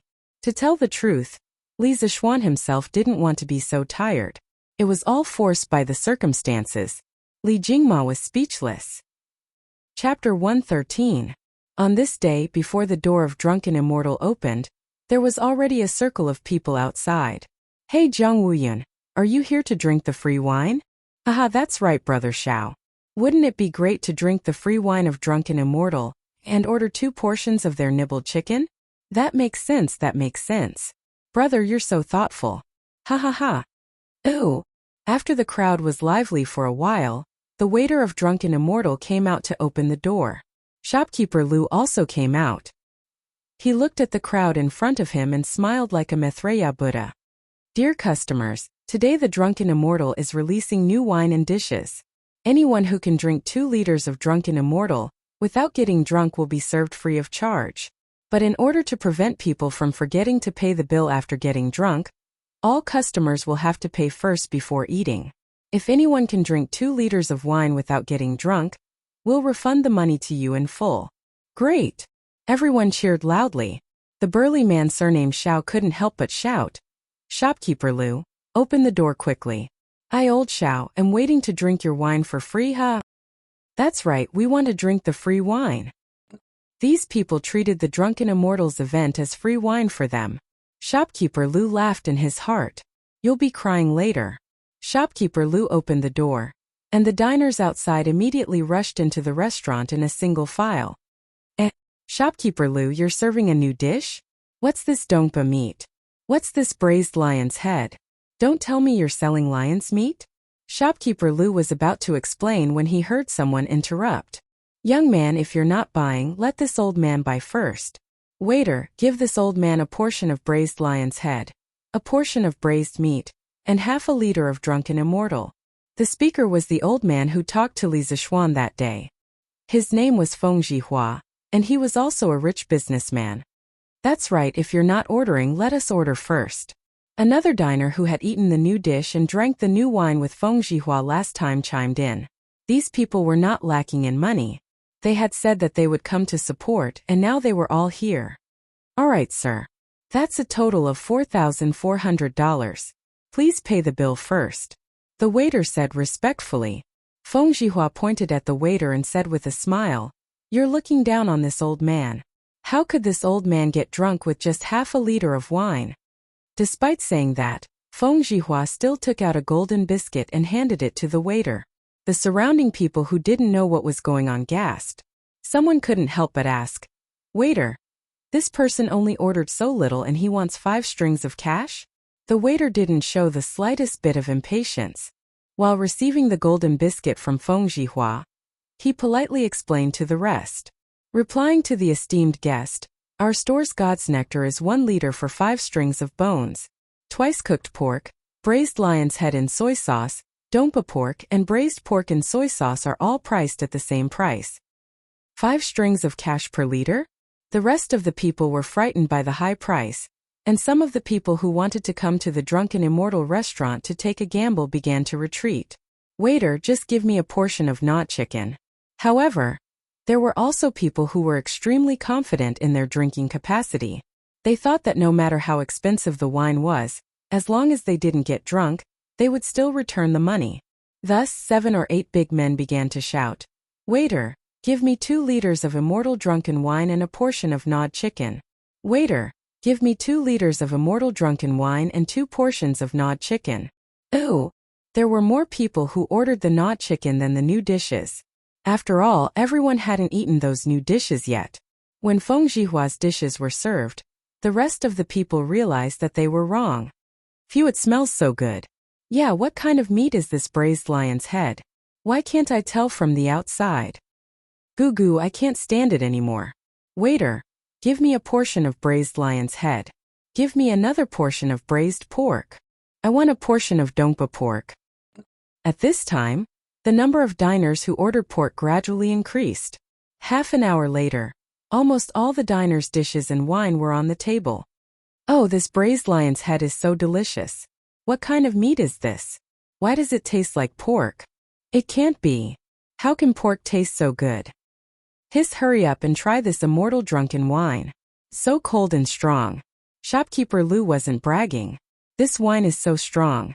I've never tasted such strong wine in all my travels. Not only that, it even has the taste of mountain fruits. This is too strange. It's even better than Jiannan's spring braised wine. A burly man with a full beard took a sip of the wine and suddenly exclaimed, "Hiss, cough cough, this immortal drunken wine is really strong. This name is really apartment. If a deity were to drink this, he would probably be drunk as well. However, this shopkeeper is quite generous. He added ice cubes in such a hot day. Otherwise, drinking such strong wine would really burn people to death. Yeah, this shopkeeper sure is extravagant. This wine is 5 strings of coins per liter. It's not that expensive. Holy shit, what a strong wine. It's even stronger than Jiannan's spring braised wine. Looks like I, old Xiao, will have to hand over my 200 jin of meat to this drunken immortal inn." The burly man with the surname Xiao said with a tragic expression. He just took a sip and knew that it was impossible for him to drink 2 liters without getting drunk. Haha, Xiao Qixiong, didn't you just say that you can do it? Haha. A middle-aged man in his 30s laughed. Miao Lauer, don't just laugh at me. Didn't you also order 2 liters of wine? If you have the guts, don't get drunk after drinking it. Haha, I don't plan to finish it. I'll take the rest home and slowly drink it. It's a pity that I don't take this wine home and slowly taste it. Xiao Qixiong slapped his head and said, "Yeah, I'll take it home and slowly drink it." He knew that he would get drunk if he drank too much and was destined to lose this bet. Why would he drink it all at once? He might as well take it home and slowly taste it. After all, this wine was 5 strings of coins per liter. It wasn't cheap. Many of them felt that this was a good idea and secretly planned to do it. But these people were too perfect. Good wine was like opium. Once you drink it, you will get addicted. How could you stop? Half an hour later. Why is this wine cup moving? Ugh, don't pull me. I'm not drunk. Help me up. I want to drink more. Ugh, who hit me? I'll hit your mother. When Wei Zheng finished the morning court, it was close to noon. He remembered that he was going to the Drunken Immortal restaurant to drink free wine today, so he quickly asked the old servant to drive the carriage to the Drunken Immortal restaurant. Outside the Drunken Immortal restaurant, there were still 2 lines of doggerel hanging on the door. Drunken Immortal, 2 liters are free if you don't get drunk. In the land of tenderness, enjoy tenderness. Drink at the Drunken Immortal restaurant. Wei Zheng smiled disdainfully and walked into the Drunken Immortal restaurant with his hands behind his back. As soon as he came in, he saw a floor full of drunkards. Wei Zheng immediately understood that this group of people probably came with the same idea as him to drink free wine. It was just that their skills were a little worse. Wei Zheng looked at the floor full of useless people and his heart was filled with pride. He thought, young people nowadays really have no fighting power. Today, this old man will let you all see what is called an immortal in wine. Waiter, Give me 2 liters of drunken immortal and a portion of nibbled chicken. Wei Zheng shouted heroically. "Okay, this guest, please pay first. It's a total of 10 strings of coins. Why does your restaurant have to pay first today? What, you said a total of 10 strings of coins?" Wei Zheng stamped his feet and said, "Yes, guest. Today, our Drunken Immortal restaurant is having a promotion. Those who can drink 2 liters of Drunken Immortal without getting drunk can get a refund. In order to prevent some people from forgetting to pay the bill when they get drunk, we have to pay first. Our Drunken Immortal costs 5 strings of coins per liter. Do you still need it?" Wei Zheng instantly lost his pride. This was 11 strings of coins, which was almost equivalent to his monthly salary. However, Wei Zheng had brewed wine his whole life. He really wanted to see what this wine that cost 5 strings of coins per liter looked like. If it didn't live up to its name and was still so expensive, then he would find trouble with Li Zishuan. Wei Zheng gritted his teeth and took out a gold biscuit and said, "Here, quickly bring me the wine and dishes." He secretly said to himself, "I can't get drunk. If I get drunk, this month's salary will be gone and I will be scolded when I go home." Ooh. Chapter 114. Inside the Drunken Immortal Inn, the waiter served Wei Zheng 2 pots of wine and a portion of chicken before retreating. Wei Zheng looked at the dishes that cost him a month's worth of his salary and swallowed his saliva guiltily. He wasn't like the other officials who had other sources of income other than the salary from the royal court. This was his first time spending so much money on a meal. As long as he didn't get drunk, he would be able to earn 10 strings of coins. Wei Zheng lifted the wine pot and poured himself a cup of wine. The Drunken Immortal had a bright red color and was exceptionally alluring. There was even a slight chill on the surface of the cup. This Drunken Immortal sure is extravagant. They even added ice. Wei Zheng couldn't help but mutter to himself. One must know that in ancient times, in order to prevent the ice from melting, one had to dig 5 to 10 meters deep. Furthermore, the scale was usually relatively large, costing tens of millions. Generally speaking, only the royal family and wealthy clans could afford it. After sighing for a moment, Wei Zheng lifted the cup and took a light sniff. In an instant, a rich aroma of wine and fruits assaulted his nose. He couldn't help but close his eyes and immerse himself in the intoxicating aroma. Good wine. There's the aroma of Jianan roasted spring in it. However, the aroma is even richer than that of Jianan roasted spring. Coupled with the fragrance of the fruits, the two actually don't clash at all. The person who mixed the wine has a perfect grasp of the situation. He can be considered a master wine mixer. One could tell whether an expert was a master the moment he spoke. It had to be said that Wei Zheng's research in winemaking had already reached the level of a master. With just a light sniff, he was able to determine the composition of the wine. His sweet, such a sweet wine in the world. To be able to drink such a divine wine in my lifetime, my life has truly not been in vain. As an old drunkard, what else could attract him more than fine wine?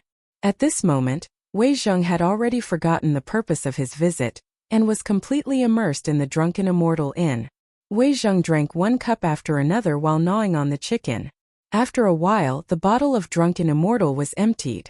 It had to be said that Wei Zheng's alcohol tolerance was really good. After drinking more than a caddy of Drunken Immortal, he actually didn't collapse. It should be known that the alcohol content of ancient times was generally lower.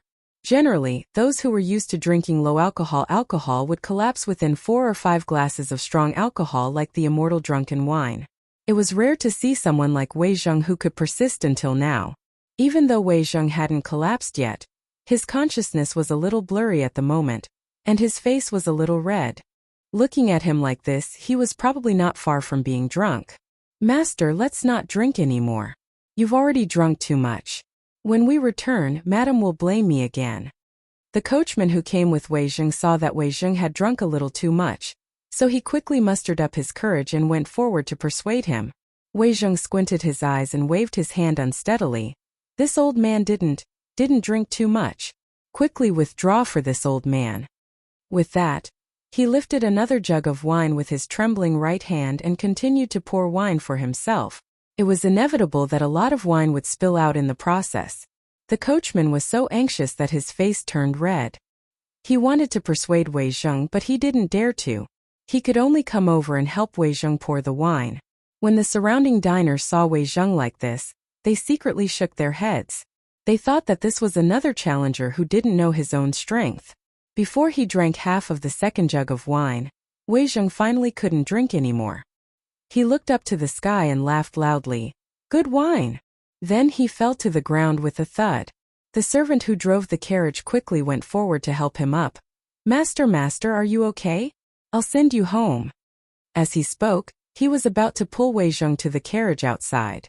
Unexpectedly, Wei Zheng suddenly straightened his body, opened his eyes and shouted, Bring me more wine. This old man can still drink. The servant was about to cry. He quickly said, Master, there's no more wine. Let's go home quickly. Madam is waiting anxiously. Wei Zheng ignored him and suddenly pushed the servant away with his arm. He shouted, Get out of the way, Lai Fu. How dare you not listen to this old man today? Burp, eh? This is... At this time he suddenly staggered 2 steps and walked in front of a diner. He stretched his head forward and his eyes were almost touching the diner's face. The diner was shocked and quickly said, Brother, what can I do for you?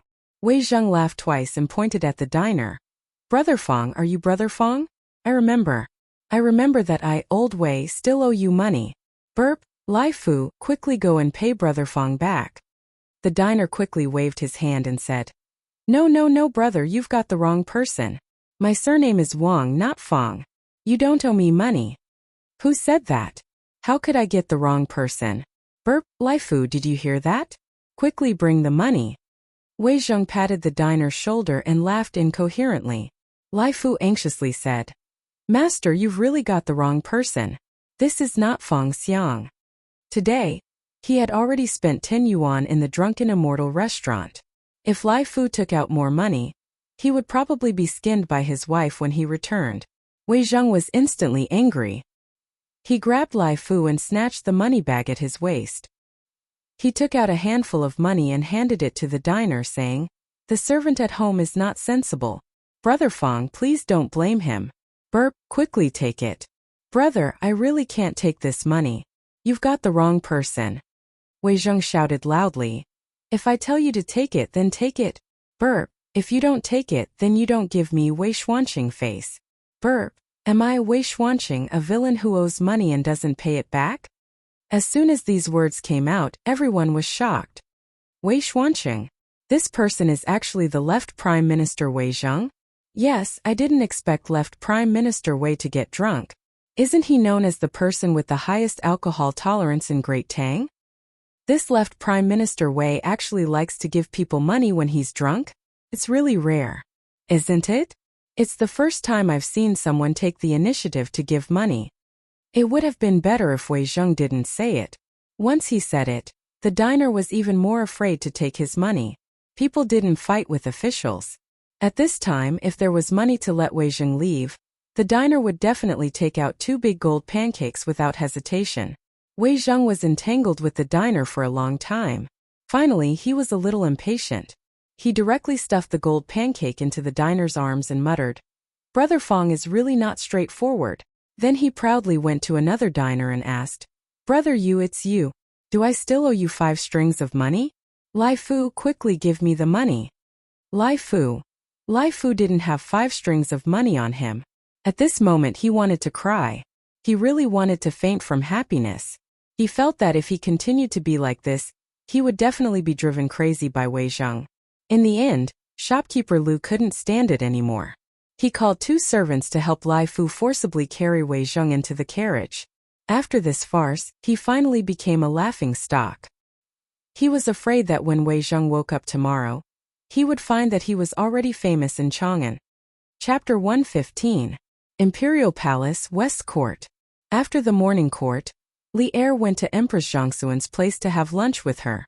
Your Majesty, this is the chicken I had the royal chef imitate. Try it and see what you think. Zhang Sun gently picked up a piece of chicken for Li Er and said with a faint smile, Oh, Guanyin is so thoughtful. Aha, let me try it. Li Er picked up his chopsticks in surprise and tasted a piece of chicken. Then he praised, Oh, not bad, not bad. It's 90% similar to the Drunken Immortal restaurant. Guanyin is so thoughtful. If Li Zixuan were here, he would definitely complain about Li Er's casual imitation. However, the Tang Empire did not seem to have the intention of protecting the original creation. Your Majesty, the Crown Prince is here. An eunuch stepped forward and cautiously reported. Oh, then let him in, Li Er said casually. A moment later, Li Changqian entered the palace, followed by a servant carrying 2 wine jars. This son greets Imperial Father and Imperial Mother. Li Er nodded with a smile and asked, Changqian, why are you here instead of having lunch in the Eastern Palace? Li Changqian bowed and said, Father, I just received 2 types of wine that are popular in Chang. One is warm and mellow and the other is spicy and sweet. Their flavors are unique in the Tang Empire. I brought them here to show my filial piety to father and mother. Yesterday, when the winery made the first batch of wine, Li Zixuan used ice to seal 4 jars of wine. Today, he had someone send them to Li Changqian. He had borrowed the name of the Cheng family's winery to brew wine, but in the end, it was still a skirmish. If he really wanted to investigate further, it could be considered a violation of the law. Therefore, he gave a few jars of wine to Li Er as a sign of goodwill in advance, lest Li Er continue to hold on to his little tail and refuse to let go. Li Er's interest was piqued by Li Changqian's extravagant description. He asked curiously, This is new. There's wine in Chang and that I haven't tried before? Changqian, bring it up for your mother and me to see. Li Changqian took the wine jars from the servant and personally poured a cup of drunken immortal for Li Er. The bright red liquid flowed down the sides of the cup, and the fragrance of the wine filled the entire palace. Zhang Sun said in shock, Changqian, what wine is this? The aroma of the wine is actually so strong? Although she didn't know how to drink, this was the first time she had seen wine with such a strong fragrance, so she couldn't help but ask. A trace of astonishment flashed through Li Er's eyes, and he also cast an inquiring gaze towards Li Changqian. Li Changqian hurriedly replied. Replying to Imperial Mother, this wine is called Drunken Immortal. Using a special method, Jianan Braised Spring was condensed and mixed with mountain fruit wine, according to a certain ratio. The alcohol is extremely strong. When Imperial Father drinks it, please enjoy it slowly. Zhang Sun couldn't help but chuckle and say, Immortal Drunken. The person who named it sure talks big. I wonder if this wine can really make immortals drunk? Your Majesty, please have a taste. This is Changqian's filial piety. Li Er nodded, picked up the wine glass and took a sip. He could not help but grin and praise. Maid Guanyin, I'm afraid that this wine can really intoxicate an immortal. I have never drunk such a strong wine before. It's really delightful. Zhang Sun covered her mouth and laughed. As long as your Majesty likes it. At this time, Li Changqian picked up another jar of wine and poured a glass for Zhang Sun. He smiled and said, Imperial Mother, there's another type of wine here. The alcohol is mild and mellow. It's specially prepared for people who don't know how to drink. Imperial Mother, please have a taste. It won't make you drunk. The wine glasses used in the palace were colored glass cups offered as tribute by foreign countries. After the pink and soft wine was poured into the colored glass cup, it reflected the sunlight like a pink spring. Zhang Sun was somewhat moved just by looking at the beautiful color. She couldn't help but ask, just looking at the color of this wine, it's exceptionally enchanting and charming. Changqian, what wine is this? Li Changqian replied. Replying to Imperial Mother, this wine is called gentle and soft wine. It's taken from the meaning of warmth and softness. It's not easy to get drunk. Li Er couldn't help but clap his hands and laugh. Gentle and soft wine, this name is good. This wine is most suitable for a gentle and refined woman like Maid Guanyin to drink. Zhang Suan's pink face immediately reddened, and she glanced charmingly at Li Er. How could Li Er show off his love in front of his son like this? Li Changqian was caught off guard and fed a mouthful of dog food by his parents. He hurriedly lowered his head and stood to the side, pretending that he hadn't heard anything. In order to hide her embarrassment, Empress Zhangsun hurriedly raised the wine cup and said, Since Changqian says this wine is not intoxicating, then Imperial Mother will try it. Li Changqian hurriedly bowed and took his leave, saying, Imperial Father, Imperial Mother, please take your time. I will leave first. He was afraid that if he stayed, Li Er would drink too much and hear something he shouldn't hear. This drunken immortal wine made people drunk very quickly. Li Er was also a bit embarrassed. Hearing this, he waved his hand and said, "Go." Li Chengqian felt like he had been pardoned. He hurriedly bowed and left. 15 minutes later, in the main hall. "Oh, good wine. This reminds me of the wedding night with Maid Guanyin. So many years have passed. Maid Guanyin, you are still as beautiful as before, but I have grown old." Li Er was clearly drunk. At this moment, he grabbed Zhang Xuan's hand and said emotionally, "Your Majesty, you are in the prime of your life. How can you say you are old? You have drunk too much. I will help you to rest." Zhang Sun was a bit embarrassed by the first half of Li Er's words. She hurriedly dismissed the palace maids and eunuchs in the hall and supported Li Er, comforting him gently. Li Er waved his hand stubbornly and leaned on Zhang Sun. He closed his eyes and recalled, "No, I wasn't drunk. It was still the best back then. I was still very close with big brother and third brother, talking about everything.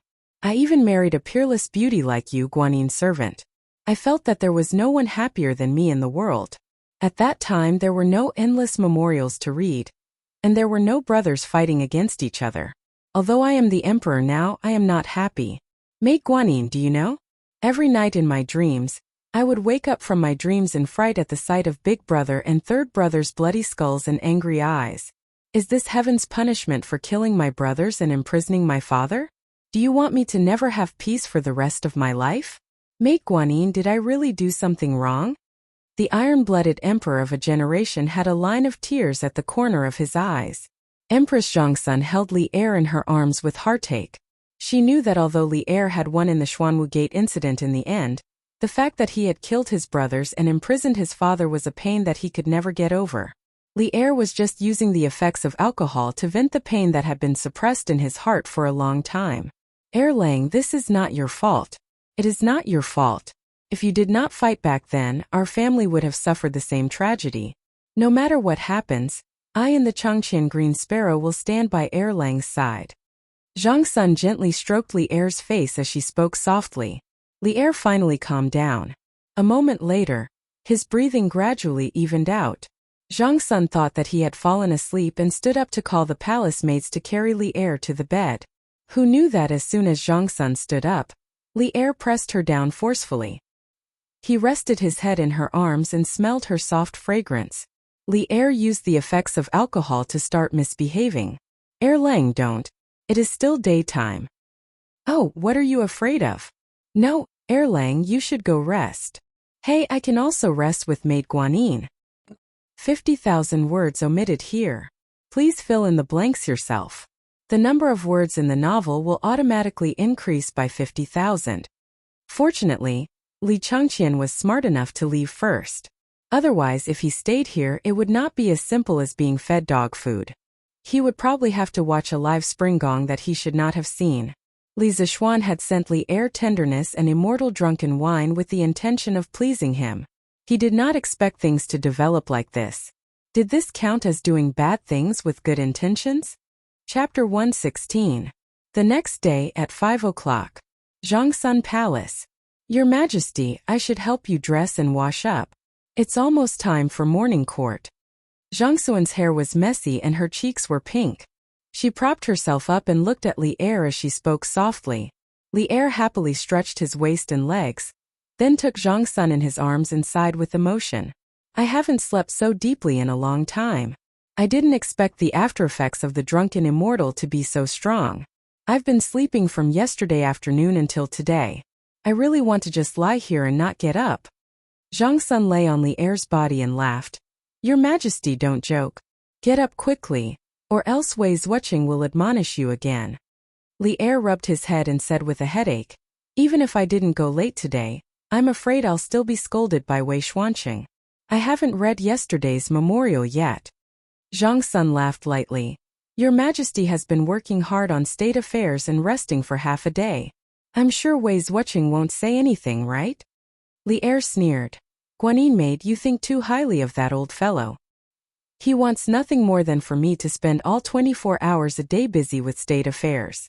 "That's right. Where did Changqian get the drunken immortal and the land of warmth from yesterday?" He thought to himself that the names of these two wines were really good.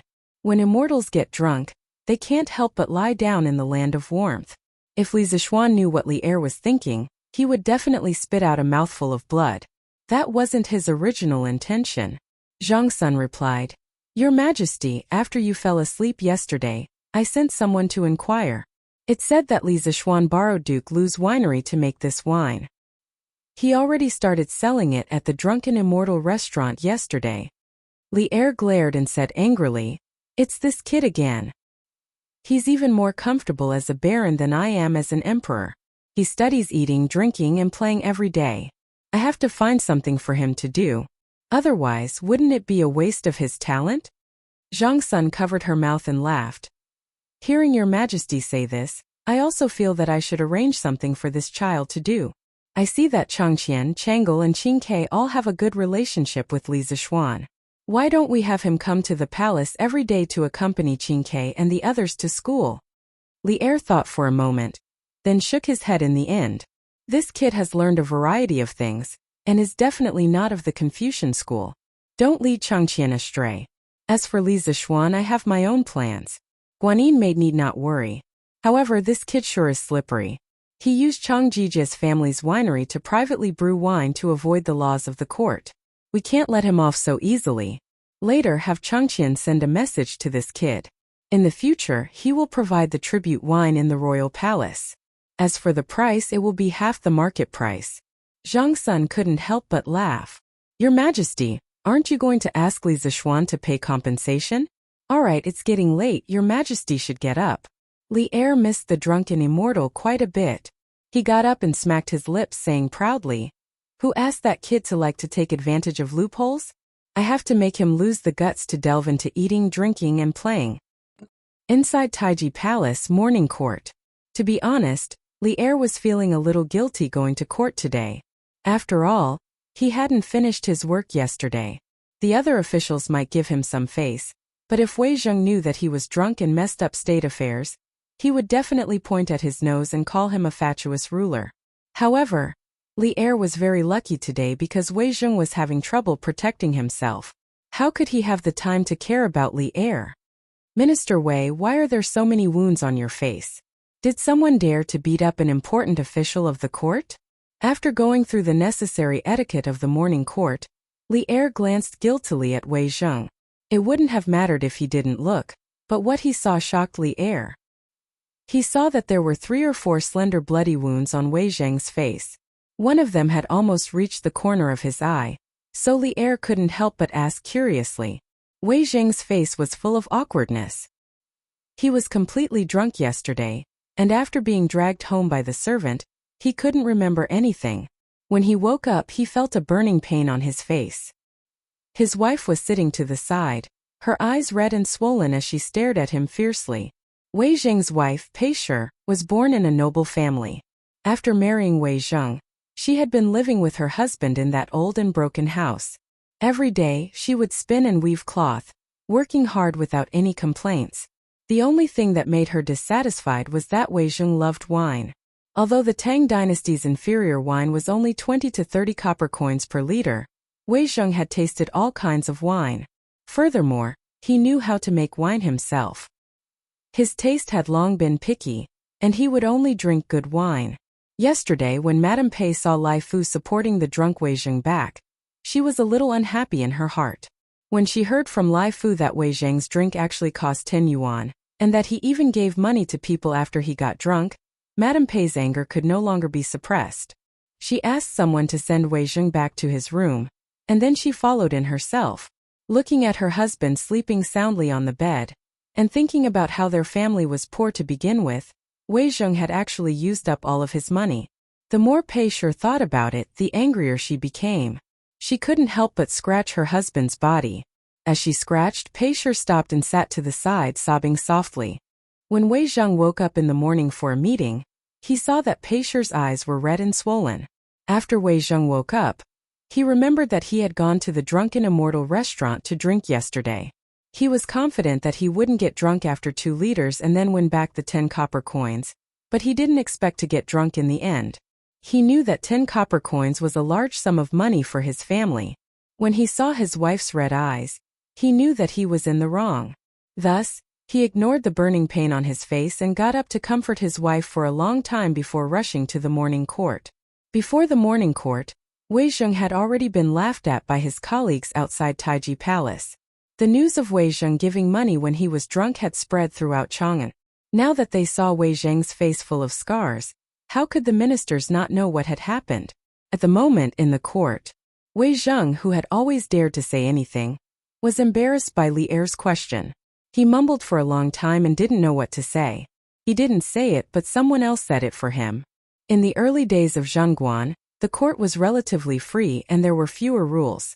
As long as it was not too presumptuous, no one would hold it accountable. Chang Yaojin came out of the crowd and laughed. Your Majesty, I heard that Wei Zhuqing was drunk at the Drunken Immortal restaurant yesterday, and took the initiative to give money. I guess that the injury on his face was caused by a fall on the way home. Haha. The ministers in the court were amused by Chang Yaojin's obvious teasing words. Wei Zheng blushed and glared at Chang Yaojin. Li Er thought about it carefully and instantly imagined the whole thing.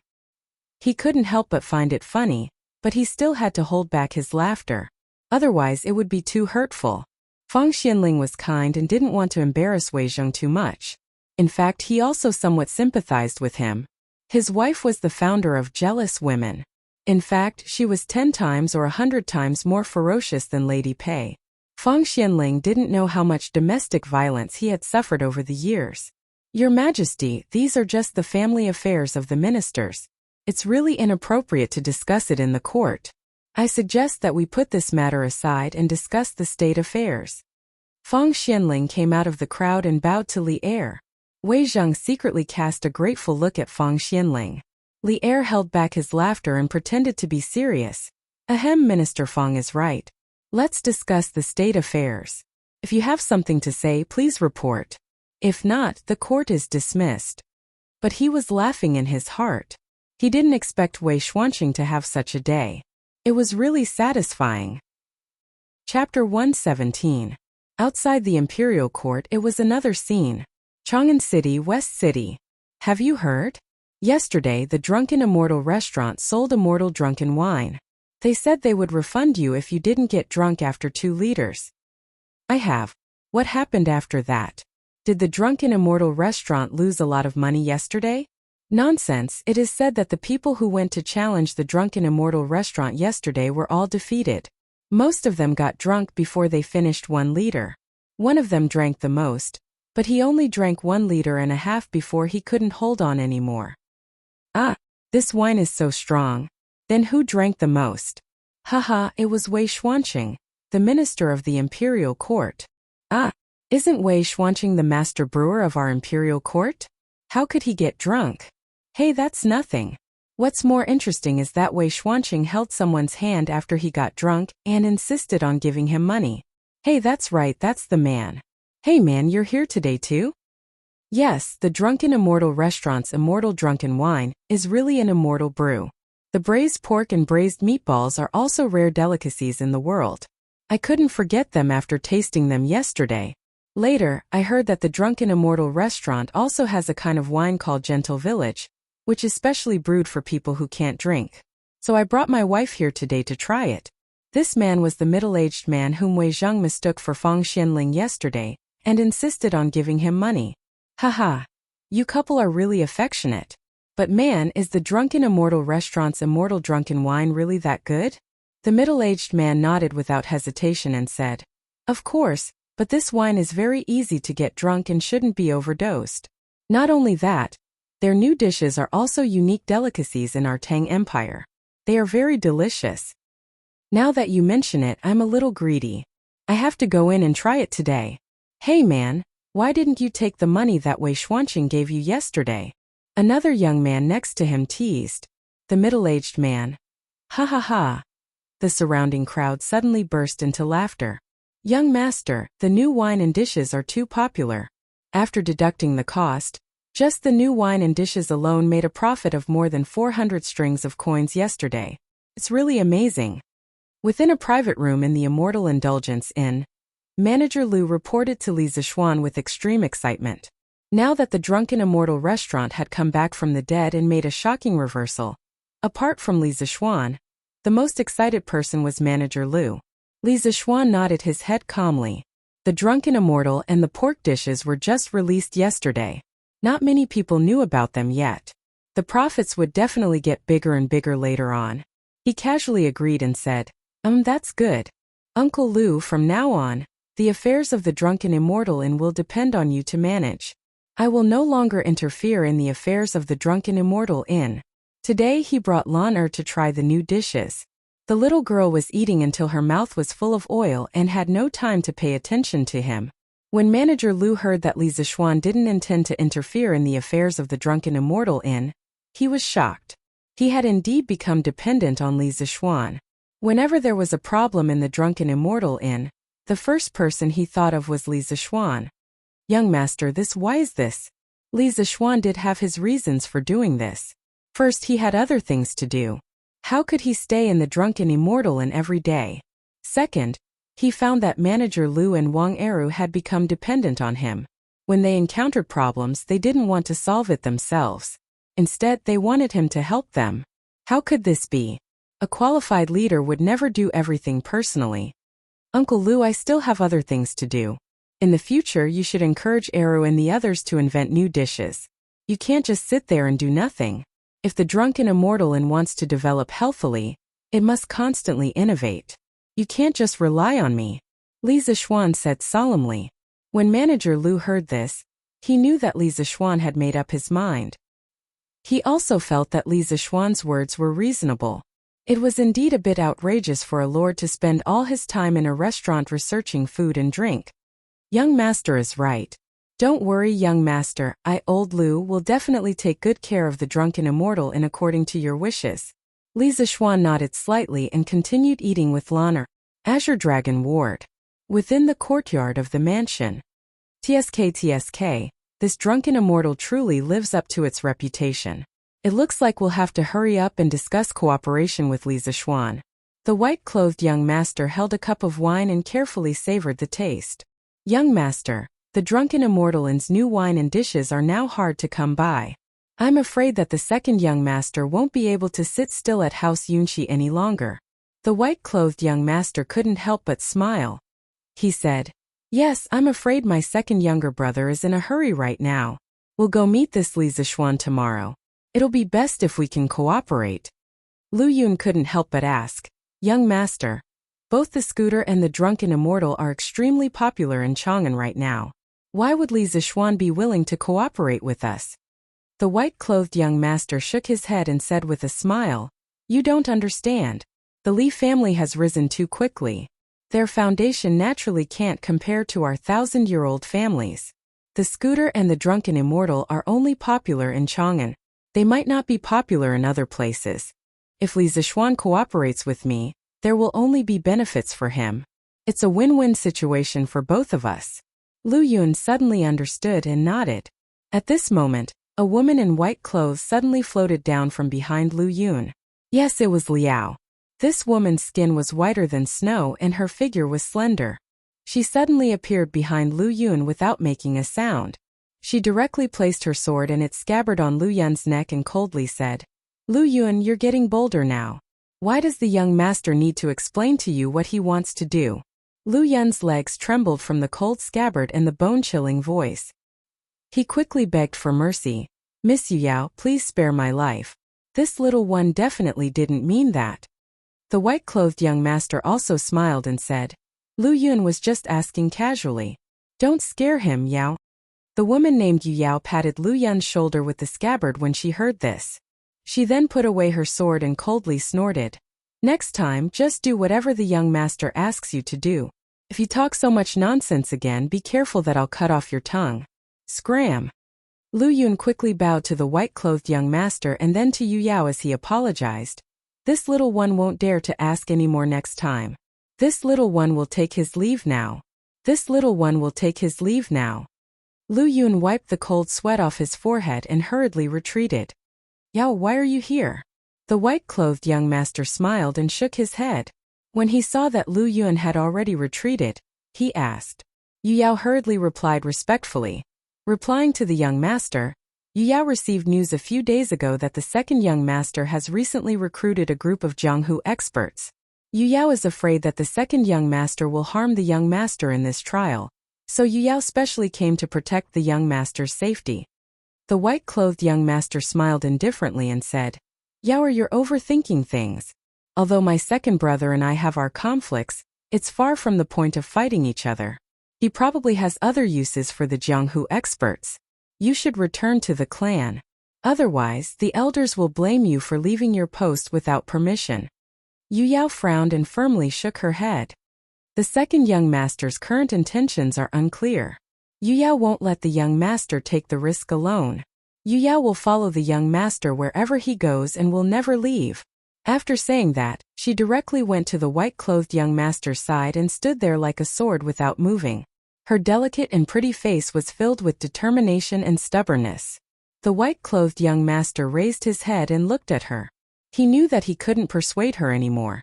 So he stood up and gently stroked Yu Yao's beautiful face. He smiled helplessly and said, "It's been so many years, why are you still so stubborn? Since you insist on following me, then follow me. I'll send a letter to my father later, and tell him that I've transferred you over to do some errands." Yu Yao looked at the white-clothed young master's hand that was inches away from her, and a faint blush flashed across her cold face. When she heard that the young master had finally agreed to let her follow him, a smile finally appeared on her face. She said, "Thank you, young master." Her voice carried a trace of joy and was clearly not as cold as before. The white-clothed young master shook his head and smiled. This young master really doesn't know what to do with you. Since that's the case, Yao, you can stay here. Tomorrow you can come with me to meet that Li Zishuan." Yu Yao softly agreed and asked, "If the young master wants to cooperate with that Li Zishuan, Yu Yao can just go and capture him. Why bother the young master to personally make a trip? If that Li Zishuan dares to not agree to cooperate, I'll kill him." The white-clothed young master unhappily flicked Yu Yao's forehead and said, "Why do you only know how to fight and kill? This is Chang'an. In the future, don't mess around without my orders. Moreover, this matter can only be cooperated. Don't let your emotions affect your decisions." "Yes, young master." Yu Yao rubbed her forehead and whispered in agreement. Chapter 118. In the afternoon, when Li Zishuan and Lana returned home, Wang Zhong told him something strange. "Young master, a chicken seedling merchant came to the eastern market today. He wants to sell 80,000 chicken seedlings in one go, but his price is a little high. One chicken seedling costs 120 copper coins." This old servant thought about it and bought all 80,000 chicken seedlings. This way, the 150,000 chicken seedlings that young master wants to buy will all be gathered. The moment Li Zishuan entered the house, Wang Zhong came over and carefully reported to him. Li Zishuan let Lana go find Iron Egg, Xiaohe, and the others to play. Then he pondered for a moment and asked, "Uncle Wang, what is the background of this merchant? Why does he have so many chicken seedlings?" Wang Zhong replied, "This old servant has also inquired about this. It is said that they transported a batch of chicken seedlings from the south through the Grand Canal." Li Zishuan nodded thoughtfully. Being able to solve the chicken seedling problem in one go could also be considered as solving a problem in his heart. Thus he said, "All right, then buy it. That merchant probably wants to resell the chicken seedlings from the south to make a fortune. Chang'an's chicken seedlings might be even more expensive in the future. Uncle Wang, quickly send these chicken seedlings to Plum Village and the Han Village. Instruct them to take good care of them." "Yes, young master. This old servant will arrange it immediately." Wang Zhong heaved a sigh of relief. After all, spending so much money in one go had put a lot of pressure on him. Yunxi Pavilion. "Young master, the 80,000 chicken seedlings from the south have all been bought by the Li family. This trip, excluding the cost of the journey, we can probably make a profit of 5,000 strings of cash." The young master in a green robe stood by the window and nodded. "Yes, although 5,000 strings of cash is not a lot, it is better than nothing. Xiaoying, put your focus on Yunxi Pavilion. If Yunxi Pavilion is managed well, it is not impossible to make a profit of 1,000 strings of cash in a day. This young master has heard that the Drunken Immortal restaurant has released new wine and new dishes these past 2 days. Our customers are already showing signs of leaving. Quickly think of a way to make Xiao Xinyuan imitate their new dishes. Xiaoying. This middle-aged man was actually the shopkeeper of Yunqi restaurant, Xiaoying. Xiaoying hurriedly replied respectfully, "Yes, young master. This subordinate will do it immediately." Oh!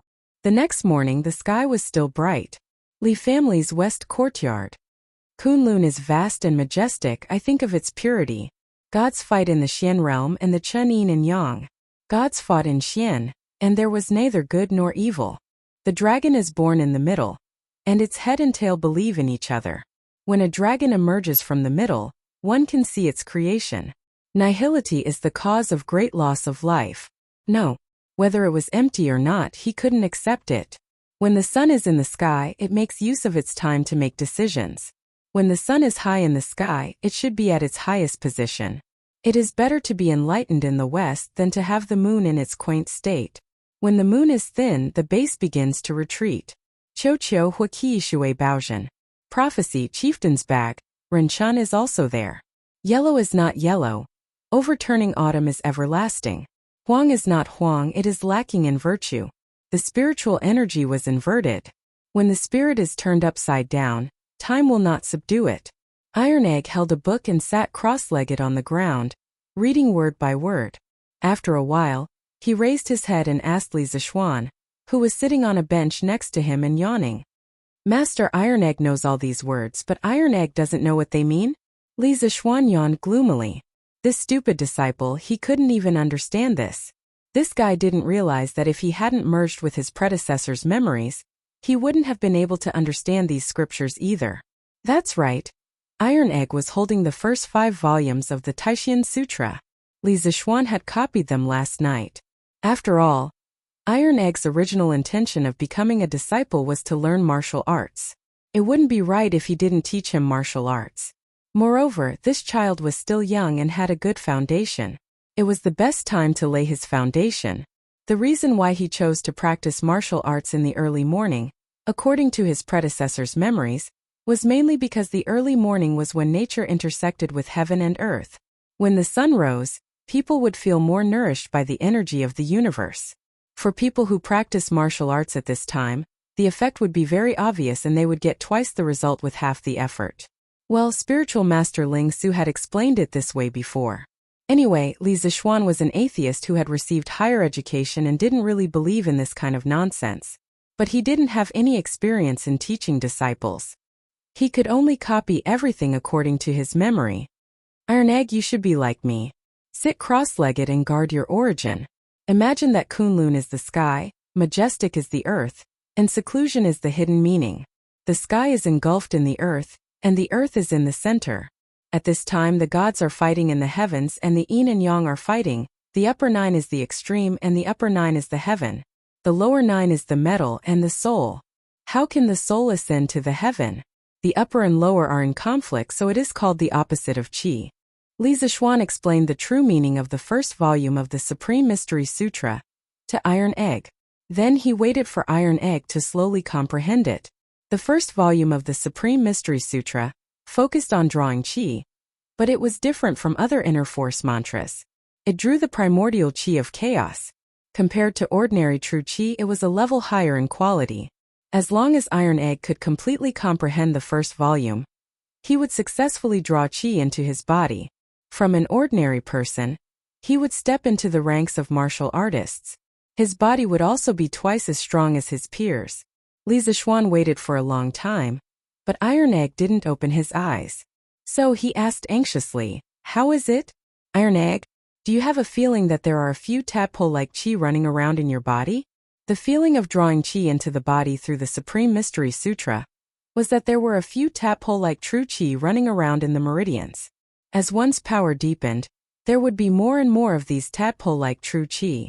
In his memory, spiritual master Ling Su once said that when the Supreme Mystery Sutra was practiced to the 10th level, the tadpole-like true qi would become a giant frog. The 100 acupoints would become 1, and one's inner force would grow and multiply endlessly. Unfortunately, it seemed that no one had been able to practice it. Iron Egg heard this and opened his eyes. With a sad face he said, "Master, Iron Egg didn't feel anything." Well, he was still too impatient. If drawing chi was so easy, then wouldn't the world be filled with martial arts masters? Iron Egg, from now on, you will wake up every morning at Mausher, around 5 in the morning. Meditate for an hour, stand still for an hour, then run 10 laps around our house. Only then can you eat. After eating, you will go with Lawner to listen to the teacher's lecture. Do you understand? Ah. Iron Egg was immediately dumbfounded. Meditating and standing still was fine, but running 10 laps around the Lee Mansion was a bit difficult. The Lee Mansion occupied a large area. Running 10 laps around the mansion would be more than 20 miles. Wouldn't that be exhausting? Li Zixuan said seriously. What? You can't do it? Did you forget what you said to me when you first became my disciple?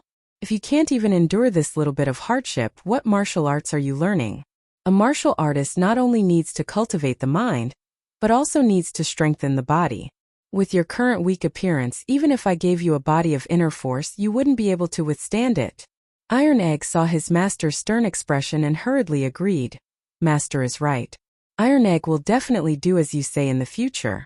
I definitely won't be lazy. Li Zixuan nodded and said, That's more like it. You practice martial arts on your own. I won't keep an eye on you all the time. But if I find out that you're lazy, then our relationship as master and disciple will come to an end. Do you understand? Iron Egg heard this and his body trembled. He had enough of the days of being weak. He didn't want to be weak again. He clenched his teeth, clenched his fists, and said in a clear voice, Master, don't worry. Iron Egg definitely won't be lazy. Li Zixuan nodded with satisfaction. As a master, of course, he couldn't always be amiable.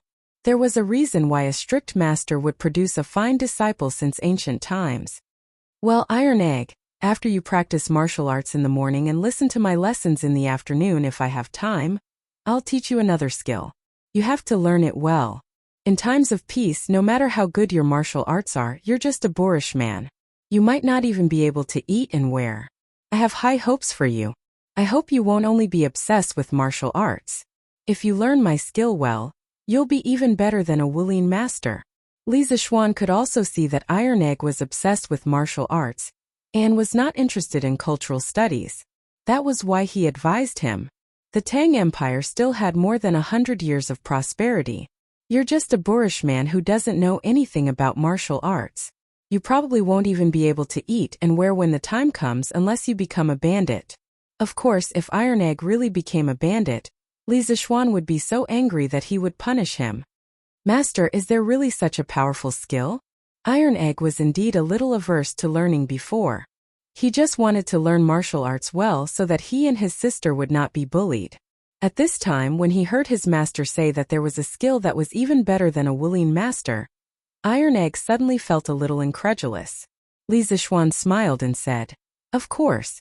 I call this skill engineering. The previous scooters, roller bearings, and curved plows were all made with this skill. If this skill is studied deeply, an ordinary person can lift a 10,000-kilogram boulder by himself. Anyone can even fly above the 9th heaven. Don't you think this skill is amazing? Iron Egg's eyes widened. He was deeply shocked by the scene described by Li Zixuan. At this time he quickly nodded and praised. Amazing, of course it's amazing. Li Zixuan laughed and said, Then you have to learn it well. Don't embarrass me in the future. You practice first. I'm going back to sleep. After that, Li Zixuan actually walked to the room. Iron Egg hurriedly said respectfully behind him, Goodbye, master. Li Zixuan waved his hand and laughed. He thought to himself, It's fun to be someone's master and teach his disciple when he has nothing to do. Iron Egg sat down cross-legged again but wondered in his heart, Why is master so lazy every day but his skill is so good? Ooh. Chapter 119. Li Zixuan went to sleep, but Iron Egg was still sweating outside. He was only a 7-year-old child.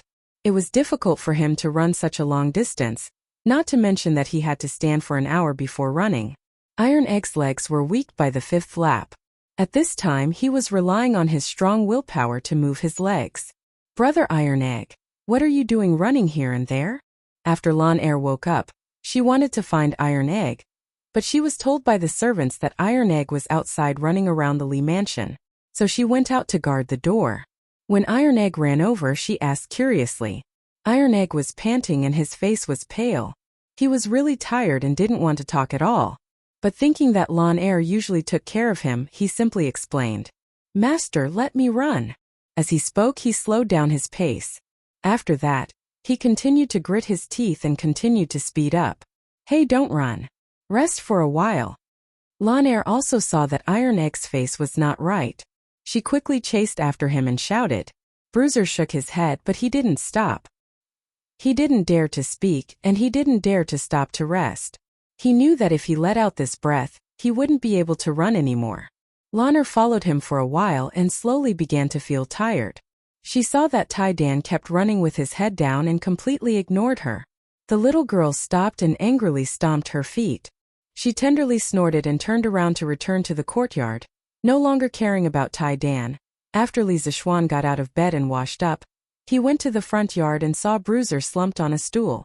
Bruiser's face was pale, and his entire body was drenched. He was holding a big bowl of water and drinking it. Lawn Air and his mother were sitting beside him. "Brother, what did Iron Egg do wrong? Why do you have to punish him like this? Brother, don't let Iron Egg run anymore, okay?" When Lawn Air saw Li Zixuan enter, she hurriedly went forward and pulled her brother's arm, acting coquettishly. "Xianer, you're too much. Iron Egg is such a young child. How could he withstand such training?" Mrs. Li also chimed in. She couldn't bear to see others suffer. Moreover, after being together for so long, she had already treated Iron Egg as half a son. Now seeing Iron Egg like this, she also felt a little distressed. Li Zixuan was a bit depressed that his little sister and mother treated him as a bad guy for no reason. He rubbed his nose and was about to explain when he saw Tai Dan hurriedly put down the bowl. He stood up and bowed to Mrs. Li. "Sure, Granny, the two terms master's mother and master's father are still missing in Chinese. Let's use them for now. If anyone has a better term, please leave a comment in the book review section." Iron Egg wanted to run. "It's not master's fault." Iron Egg thanks your Granny for your concern. Although Iron Egg had been running wild with the brats in the Han family village and acting lawlessly, after experiencing so many things and staying in the Li family for so long, he was very clear about the fickleness of human nature and the good and the bad. The current Iron Egg was no longer the ignorant brat from before. To the elders who truly cared for him, he respected and appreciated them from the bottom of his heart. Li Zixuan rubbed Lawn Air's head and continued Iron Egg's words. "Mother, Iron Egg is learning martial arts. How can he not endure hardships? As the saying goes, a sword's edge is sharpened, and plum blossom's fragrance comes from the bitter cold. When I was practicing martial arts with Master, I was also like this. A sword's edge is sharpened, and plum blossom's fragrance comes from the bitter cold?" Madame Li murmured twice. Her eyes lit up and she said in surprise, "Xianer, you can compose poems?" Madame Li was considered a lady of a respectable family when she was young. Naturally, she was educated. She could also tell that these two lines were of high quality, which was why she was so shocked. "Ahem, I heard this from my master. I didn't do it. Li Zixuan quickly waved his hands awkwardly. He was only an engineering student and only remembered a few poems. If he was regarded as a talented poet, what if he couldn't compose a poem when others asked him to? Madame Li looked at her son suspiciously. She said a few words of concern to Iron Egg and then turned to leave. 1 gets 1, 1 2 gets 2, 1 3 gets 3. In the afternoon, Li Zixuan found a room in the west courtyard and used it as a classroom to teach Iron Egg Elementary School mathematics. Lawn Air also listened from the side. In his previous life, it was always others who taught him. Now it was his turn to teach others. This feeling was quite refreshing, even though it was only 2 children who were listening to him. There was no blackboard or chalk. Li Zixuan was still not used to it. He could only use the 2 elementary school mathematics books that he copied in the morning and gave each of them one by one. Of course, this book only contained the most basic knowledge of addition, subtraction, multiplication, and division. In fact, as early as the spring and autumn period and the Warring States period, there was a multiplication table called the Jiuzhougu. The original Jiuzhougu started with 9981 and ended with 22 is 4. There were a total of 36 lines. However, in order to let Iron Egg better understand other mathematical knowledge in the future, Li Zixuan let him learn the modern multiplication table and Arabic numerals. Master, what are these words? Why do we need to use these words to count? This is the Arabic language. It is much more convenient to count with them in practical calculations. Once you get used to it, you will understand its benefits. Oh. At this moment, Xiaohe's voice came from outside the door. Young master, there is a white-clothed gentleman surnamed Wang outside the residence. He said that he wants to discuss a big business with you. Li Zishuan was puzzled. Why would someone want to discuss business with him? However, now is not the time to think so much. He said to Lanner and Iron Egg, "You two memorize the multiplication table here and learn Arabic numerals. I will check it when I come back." Oh, Lanner replied with a pout. She was still angry at Li Zishuan for what happened in the morning. "Yes, master." Iron Egg was more obedient. Li Zishuan nodded and pushed open the door. As he walked out, he asked Xiaohe, "Xiaohe, what business does that person want to discuss with me?" Xiaohe said angrily, "Young master, that person did not say. There is a woman holding a sword beside him. That woman's face is cold, as if she wants to kill someone. Young master, you must be careful." Li Zishuan was even more puzzled when he heard this. Among the people he knew, there was no such strange combination. "Well then, let's go and meet them. This is the foot of the emperor, and your young master is a baron personally conferred by his majesty. Are you still worried that the woman will eat your young master?" Since he could not figure it out, Li Zishuan did not think too much about it. He wanted to meet that person personally. Then he would know everything. Xiaohe lowered her head and thought, "Yes, the young master is now a baron and can be considered as a member of the imperial court. Not everyone dares to harm the young master." When the little girl thought of this, she stopped worrying about Li Zishuan and went to the front yard with Li Zishuan. Chapter 120. Li Zishuan walked out of the west courtyard and met little Shi. When the little maid saw him coming out, she quickly went up to greet him. Young Master Wang, and the others are waiting for you in the front hall." Little Shi bowed. It turned out that Wang Zhong saw that the white-clothed young master outside the residence was elegant and had a noble aura. He didn't seem like an ordinary person, so he brought the two of them to the front hall to serve tea and wait. Li Zishuan nodded and walked towards the front hall. Front hall. "Young master, that Li Zishuan is so rude. That little baron actually dares to make young master wait for so long. Wait for Yower to take that guy's head and vent your anger for young master." Seeing that 15 minutes had passed and Li Zishuan still hadn't arrived, Yu Yao couldn't help but feel angry. She felt that Li Zishuan was purposely putting on airs to humiliate her young master. After saying that, she was about to leave with her sword. Actually, this couldn't be blamed on Li Zishuan, who asked him to be teaching his disciple. Of course, he had to take some time to explain before leaving. "Wait." The white-clothed young master put down the teacup heavily. There was a trace of anger in his voice. Yu Yao's body trembled and stopped in place. This baron wants to see who has the guts to assassinate a baron personally conferred by his majesty in broad daylight. Li Zishuan's hearing was very good. When he was about 7 to 8 feet away from the front hall, he heard a woman speaking arrogantly. He couldn't help but shout angrily and quickly walked in. The atmosphere in the room suddenly became tense. Yu Yao was still feeling sad because of her young master's scolding. Now that she saw the person in front of her, she started to feel angry. She felt that it was all because of this person that she was in this situation. If it wasn't for the fact that she was afraid of angering her young master, she would have drawn her sword.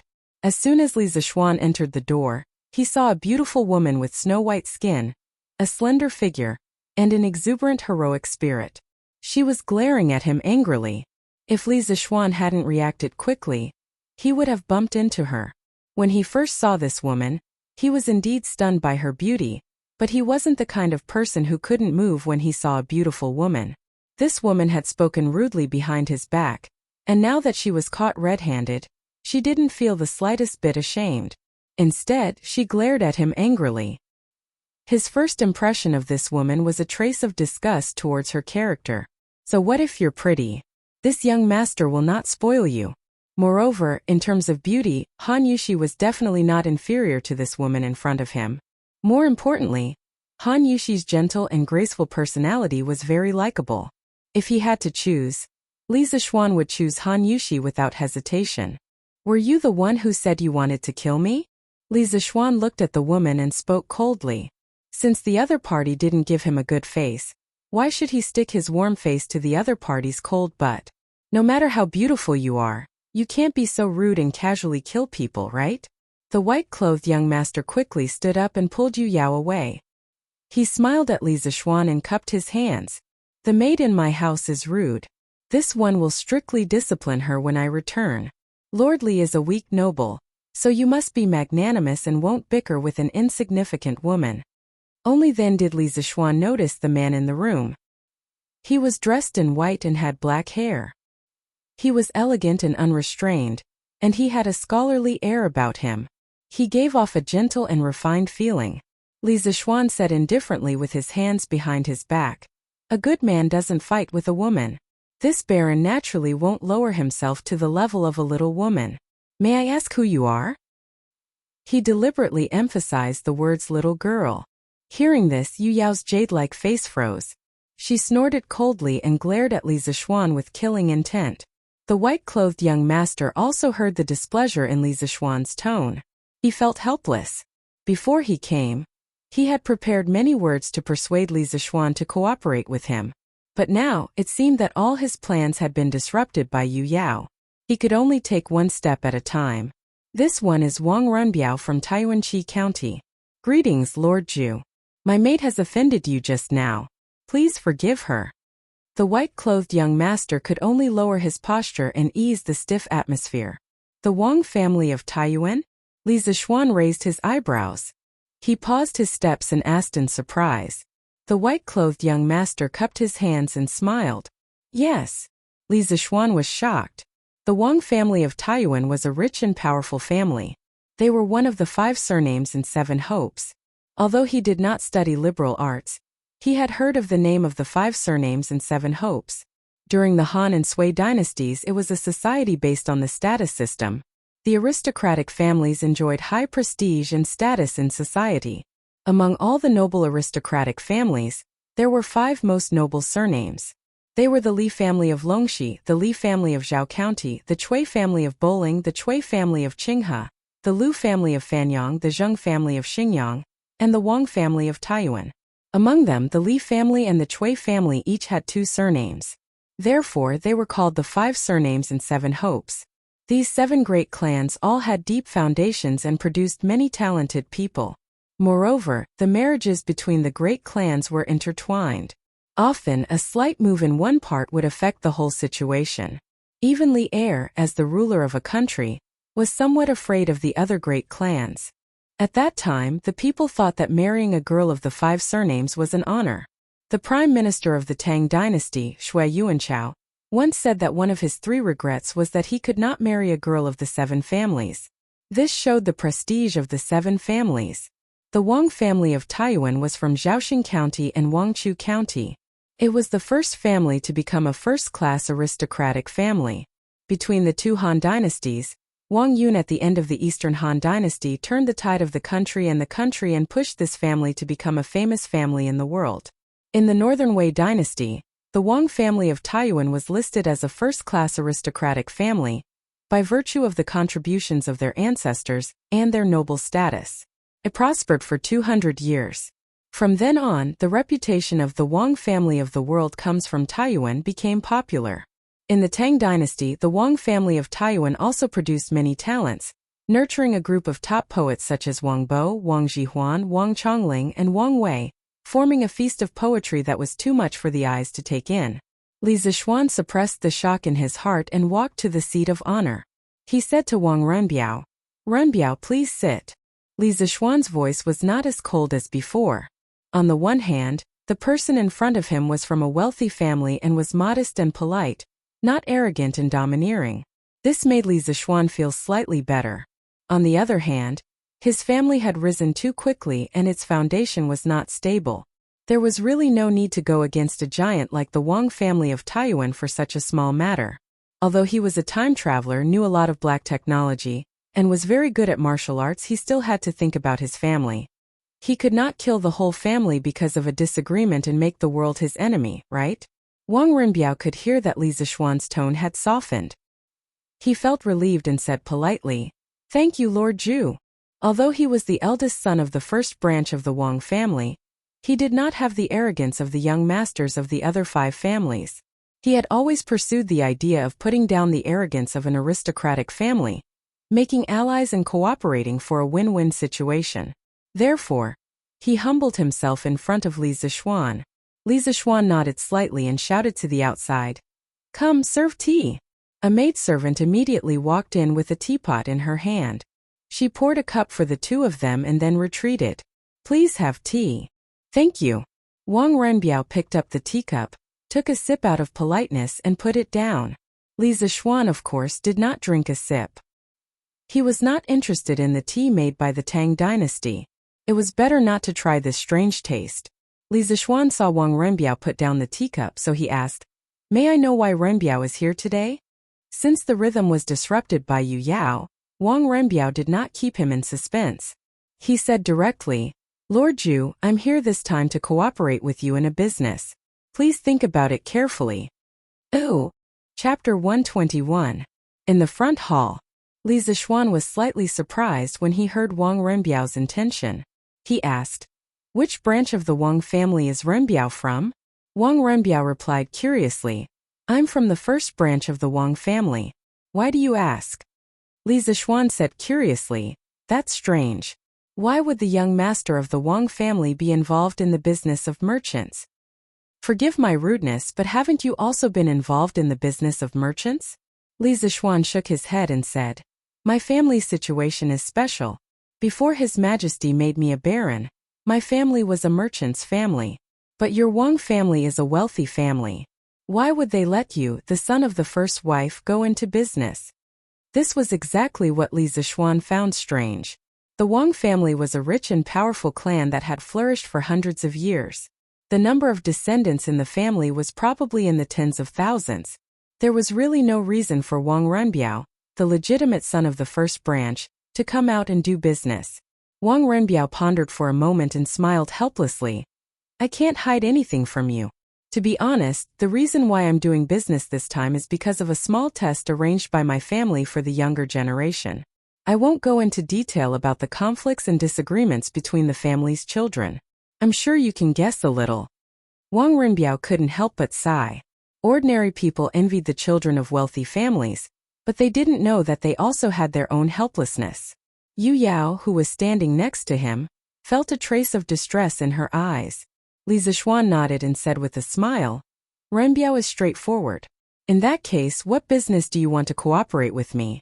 How do you want to cooperate?" Wang Renbiao pondered for a moment and said, "I want the distribution channels of the scooter, the land of warmth, and the drunken immortal in your hands. Can you name a price?" Li Zixuan was shocked. He didn't expect these aristocratic families to target his strange taste pavilion and the drunken immortal. He shook his head and said, "That won't do. Renbiao seems to be a straightforward person, so I won't beat around the bush with you.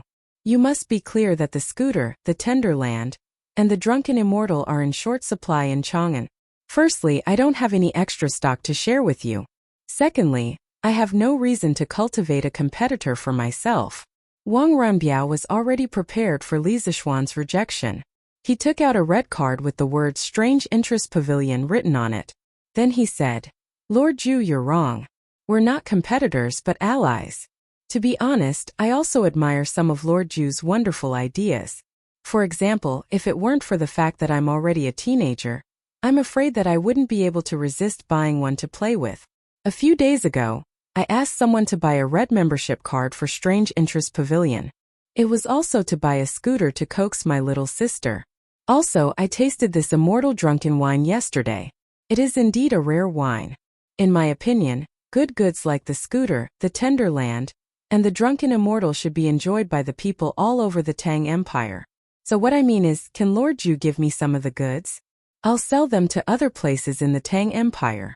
I'll definitely not sell them in Chang and compete with Lord Zhu." Li Zixuan looked at the red card Wang Renbiao took out and his eyes flashed. Sun Huiyuan had told him before that a person surnamed Wang had asked a servant to get a red Supreme membership card. At that time he was slightly surprised. After all, 500 strings of coins was not a small amount. He didn't expect that the person who applied for the card was Wang Renbiao. At the same time, he felt that this Wang Renbiao was somewhat interesting. Before talking about business, he would praise someone and put on a look of worship. No matter if the other party was sincere or not, this kind of attitude would make one unable to feel any ill will towards him. Li Zixuan pondered for a moment and said, "What Renbiao said is somewhat reasonable. But have you ever thought that if you want to distribute these goods to other places, my family can do it too?" He really didn't think of expanding the market in other places before. Now that Wang Renbiao said this, he really had such thoughts. Wang Renbiao shook his head and said with a smile, "Lord Ju can do it, but it's not worth it. There's a saying that a strong dragon can't suppress a local snake. Every place has its own balance. If Lord Ju brings these goods to other places, you'll have to pay a high price to open up many joints. It's not worth the loss. To be honest, your goods are all very profitable. As the saying goes, wealth moves people's hearts. It's inevitable that other aristocratic families will covet it. What I said is definitely not an alarmist or a malicious threat. I'm just telling you with sincerity. I hope Lord Ju can reconsider." Li Zixuan heard the sincerity in his words and acknowledged Wang Renbiao more in his heart. It had to be said that Wang Renbiao's words were very reasonable. The Li family's foundation couldn't be compared to the aristocratic families. If they wanted to forcefully expand the market in other places, they would have to pay a high price and cause a lot of trouble. Cooperating with Wang Renbiao was a good choice. Li Zixuan smiled and nodded. "I have to say that Renbiao, you're a successful lobbyist. You've successfully convinced me. Now let's talk about how we should cooperate." Wang Renbiao was overjoyed when he heard this and breathed a sigh of relief. After losing at the beginning, he finally turned the situation around. It was really not easy. He smiled and said, "I've prepared a plan. Lord Ju, please take a look and see if it's feasible. I plan to use a 20% discount to buy 70% of your goods every month. What do you think, Lord Ju?" Li Zixuan's fingers tapped the table rhythmically. He closed his eyes and thought for a while, then said, "No, I'll allow you to use 95% of the market price and give you 50% of the goods." The 20% discount price was really a bit low. Li Zixuan was of course unwilling. Wang Renbiao smiled bitterly and said, "Lord Ju, your price is really too high. Excluding the cost of the journey and the rent of the shop, we can't make any money at all." Li Zixuan didn't even think and said, "Of course, these goods can't be sold at the same price as Chang'an and other places. Renbiao, you can raise the price." Wang Renbiao still shook his head and said, "This can't do. The price is still a bit high.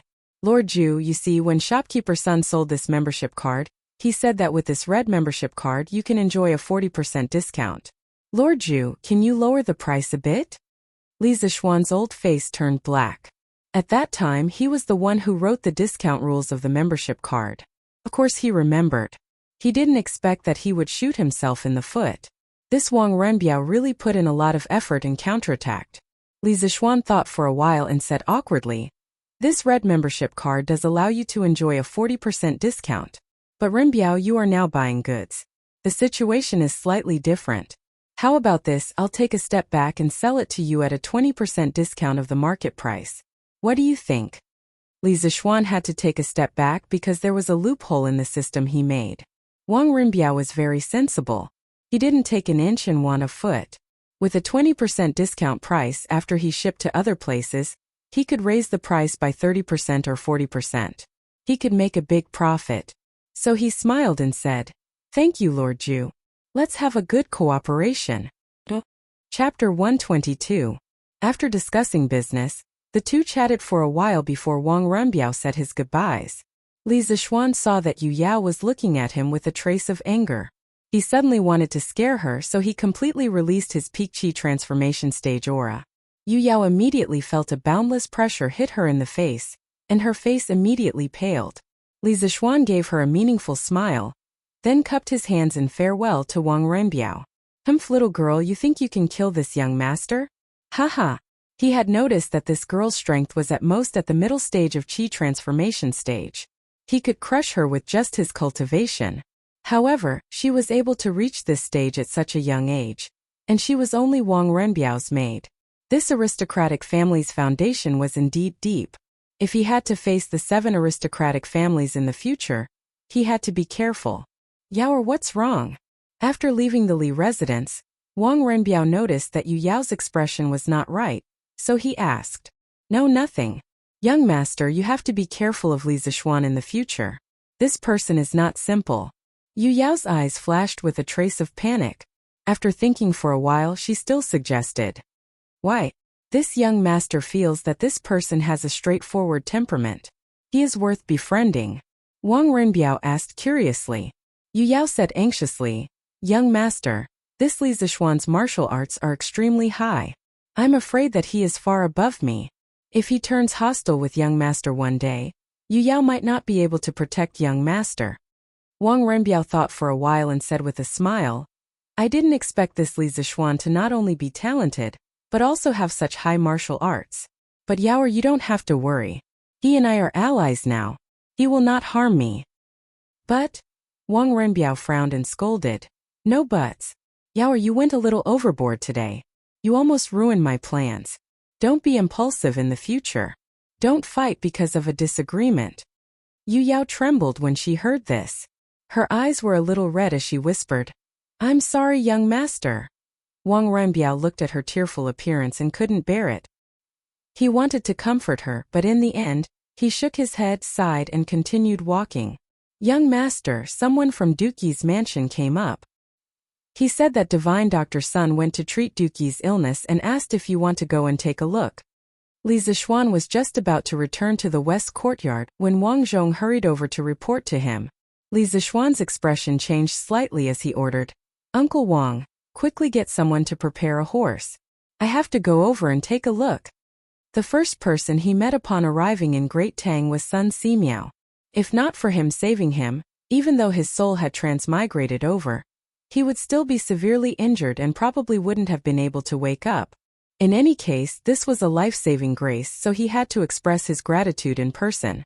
If it weren't for the fact that Sun Simiao had always been like a wild crane, his whereabouts unknown, he would have gone to look for him long ago.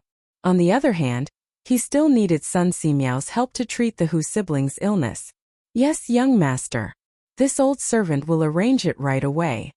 When Wang Zhong saw Li Zishuan's anxious expression, he quickly turned around and arranged for someone to prepare the horses.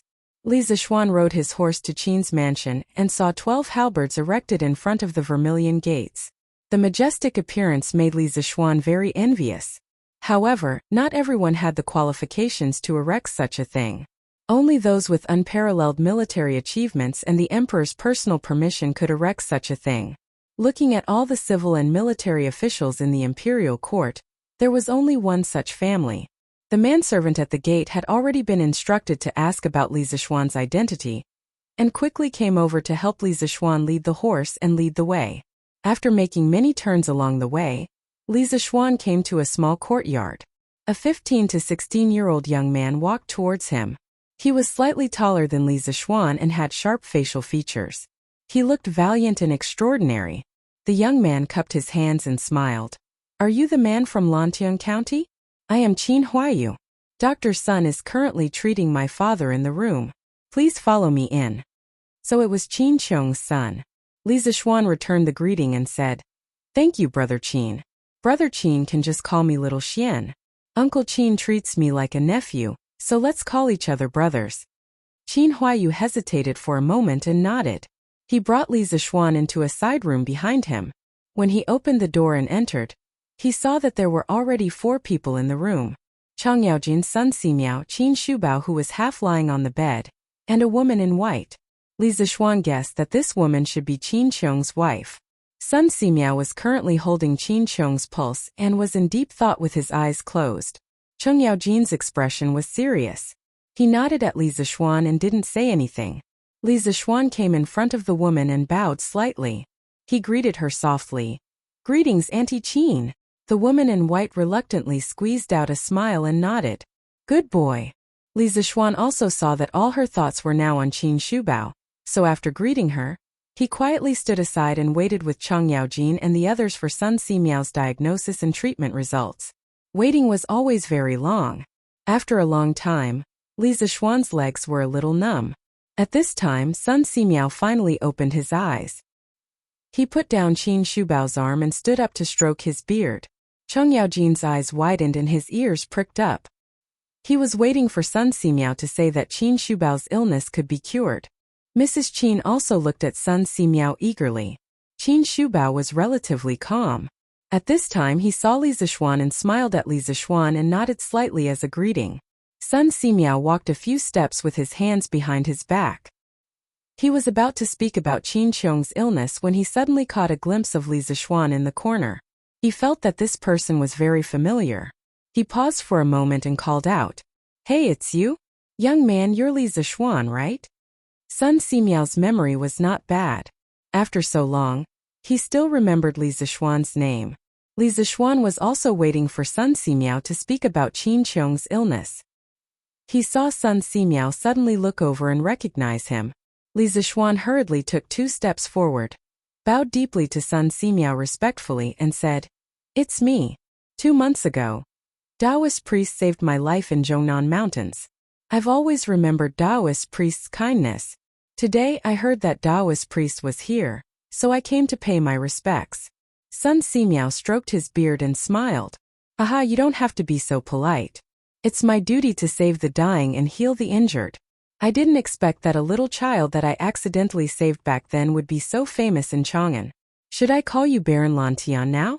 Sun Simiao's second half of the sentence was obviously joking. Li Zixuan hurriedly said, "Taoist priest, don't call me Little Xian. You can call me Little Xian." "Aha, then I'll call you Little Xian. I've saved countless people over the years with my medical skills. Little Xian, you've recently offered the Ziyuan plow to the imperial court so that countless people won't miss the spring plowing. It seems that I saved the right person when I painstakingly saved you. Haha. Doctors were benevolent." Sun Simiao was very happy to see that the person he saved later saved countless people of the Tang Empire. They were chatting happily, but Cheng Yaojin and Mrs. Qin were waiting anxiously. They were eager to know if Qin Shubao's illness could be cured. Li Zixuan also noticed Cheng Yaojin, who was anxiously staring at him. He hurriedly said, "Taoist priest, I'm flattered. Please tell me how Uncle Qin's illness is and whether it can be cured." Mrs. Qin looked at Li Zixuan gratefully and thought that this child was very sensible. Sun Simiao then remembered the important matter and apologized to Mrs. Qin. Then he said with a serious expression, "General Qin's illness is not easy to treat." Chapter 123. Qin Manor. In the room, Sun Simiao suddenly stopped halfway and glanced at Qin Qiong. He wanted to say something but hesitated. Qin Shubao laughed and said, "I've been in the military for my entire life, so I'm not afraid of death. Dr. Sun, if you have something to say, please say it." Madame Qin's face was full of anxiety. She opened her mouth to say something, but in the end she didn't say anything. Li Zixuan and Cheng Yaojin were also very nervous. Seeing this, Sun Simiao said, "Then I'll be frank. General Qin has been in countless battles in his life, and he has been seriously injured many times. Although these injuries were treated at the time, they still damaged his vitality. As time passed, these old injuries became old hidden injuries, and they often made General Qin feel so much pain that he wished he was dead. Also, I'm guessing that every time General Qin is injured, he will lose a lot of blood. After a lot of times, his body will naturally collapse. Therefore, General Qin's illness is caused by the pain caused by the old hidden injuries. On the other hand, it is because he lost too much blood in his early years, causing a severe lack of blood in his body." Sun Simiao didn't say anything mysterious to everyone. He tried to explain Qin Shubao's illness as straightforwardly as possible. In modern terms, Qin Shubao had lost too much blood, and the blood he lost couldn't be replenished by his body's ability to produce blood. On the other hand, there were many hidden injuries on his body, which often caused him to suffer from the pain. Actually, in history, Qin Qiong was sick in his later years because he had been injured in many battles. Every time he was sick, he would say to others, "When I was young, I was in the military for more than 200 battles, and I suffered from severe sores. I also lost a lot of blood, so how could I not be sick?" What he meant was, "When I was in the military for more than 200 battles, I was seriously injured, and I lost a lot of blood, so how could I not be sick?" In the end, This general who had been in the military all his life died in 12 years of the Jingguan temple under the torment of his illness. It was a miracle that Qin Qiong was able to hold on for so long. In the Tang dynasty, 1 dendrobium was equivalent to 10 buckets, and 1 bucket was equivalent to 6,000 milliliters in the modern era. Qin Qiong said that he had lost quite a bit of blood from his injuries. The amount of blood loss was too terrifying. It should be known that the blood of a normal adult should be around 7% to 8% of their body weight. A person weighing 60 kilograms would have a total blood volume of about 4,200 to 4,800 milliliters. Generally speaking, if the amount of blood loss was less than 10% of the total amount, there would be no obvious impact on the human body's health. Qin Qiong had fought for his entire life, and the amount of blood he had lost was more than 100,000 milliliters. If it was anyone else, they would have died from blood loss. Divine Dr. Sun, can my master's illness be cured? Mrs. Qin hurriedly asked after hearing Sun Simiao's description. Chang Yaojin also looked at Sun Simiao nervously. This man was usually fearless, but now he could see a trace of worry and fear in his widened eyes. Sun Simiao sighed and said, "Alas, General Qin's illness can be cured, but it is very troublesome." When everyone in the room heard Sun Simiao say that it could be cured, they were all delighted. However, when they heard the second half of the sentence, they were all worried. Sun Simiao shook his head and walked a few steps with his hands behind his back. He then said, "I can give General Qin a few prescriptions to replenish his blood and qi. It might be able to slightly alleviate his blood loss. However, it has been too long since General Qin suffered from those internal injuries in his early years. Even if I use acupuncture, I can't completely cure it. This is a bit tricky." Mrs. Qin couldn't help but cry when she heard this. She said, "Then what should we do? My old master has just passed the age of 40. Li Zixuan also looked at Qin Shubao sadly. From his face, it was impossible to tell that he had just passed 40 years old. Instead, he looked like an old man in his 60s. He must have suffered a lot of pain over the years. Qin Shubao was displeased. "Madam, I'm not dead yet. What are you crying for? Don't let Taoist priest and Jija see you as a joke." Mrs. Qin hurriedly wiped away her tears, but she still looked sad. Chang Yaojin said anxiously, "Second brother, how can you say such discouraging words? Taoist priest's son, is there really no other way? As long as you can cure my second brother's illness, no matter what precious medicinal herbs you need, I can ask someone to find them for you." Sun Simiao still closed his eyes and shook his head. Qin Shubao said with an indifferent face, "Madam Jija, don't make things difficult for Dr. Sunday. In the past few years, I have been a little breathless and dizzy after playing with the golden mace twice. I am already very satisfied that Dr. Sun can alleviate my blood loss. As for those old injuries and old pains, it's fine if you don't treat them. This little pain is nothing in my eyes." Qin Shubao's words were indifferent, but Li Zixuan could hear the desolation of a hero past his prime. Back in the day, Qin Shubao had been a peerless hero, but in his later years, he could only struggle at death's door on a sickbed. For generals like him who did not fear death, this was the most painful torture. It was better to die on the battlefield. Sun Simiao sighed and shook his head. He respected Qin Qiong's character, but unfortunately, he could not do anything about this illness. His medical skills were not omnipotent. Sun Simiao sighed twice and walked to the table at the side. He sat down, picked up the brush, and began to write the prescription. As he wrote, he said, "Mrs. Qin, this prescription is mainly used to nourish the spleen and kidney, and nourish qi and blood. 1 dose a day, decoct it and take it 3 times a day. In addition, the ginseng powder is 2 grams per dose. Take it in the morning and at night. However, General Qin has lost too much blood these years. I'm not sure if this prescription can completely restore General Qin's lost qi and blood. I'll stay in Chang'an for a month. After that, I'll come to see General Qin every few days. When the time comes, I'll change the prescription according to the situation." Madam Qin hurriedly took the prescription and said, "Thank you, Dr. Sunday. I will definitely follow your instructions." Qin Qiong cupped his hands and said, "Thank you, Dr. Sunday." Sun Simiao shook his head with a smile and said, "General Qin, Mrs. Qin, please don't be so polite. General Qin, please lift up your shirt.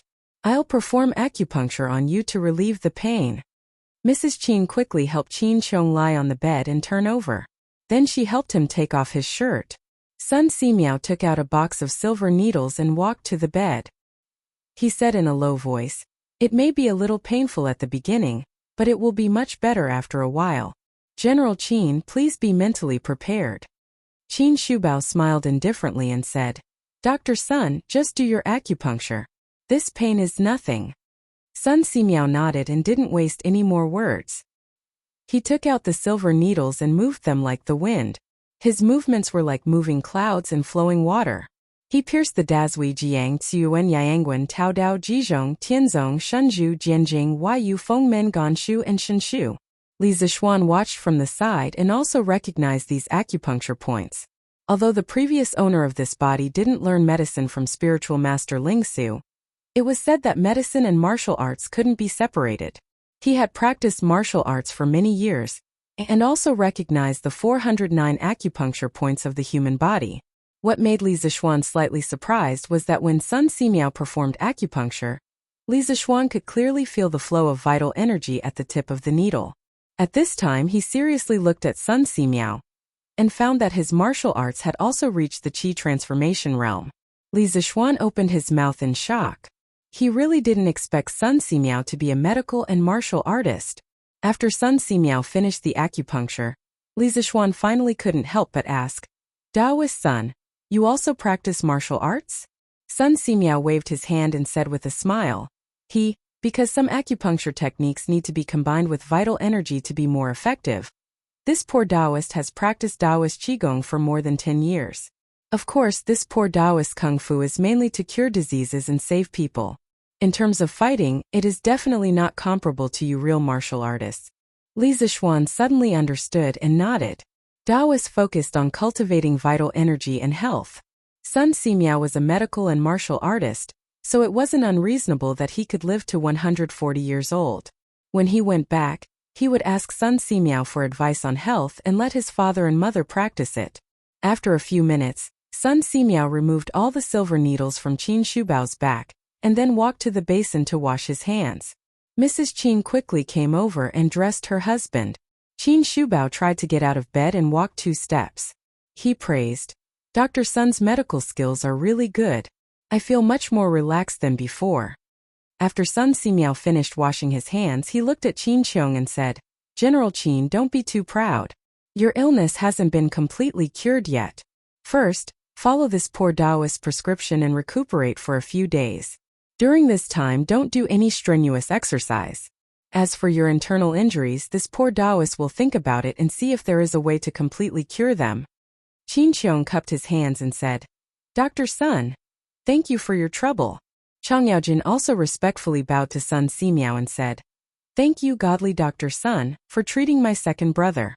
If godly doctor needs anything in the future, Chang Yaojin, will definitely do it for you." Sun Simiao waved his hand and said that it was nothing. Then he walked to the table and packed his medicine box, ready to leave. Li Zixuan hesitated for a moment before finally saying, "Taoist Sun, please wait. Perhaps I have a way to treat Uncle Qin's old injuries.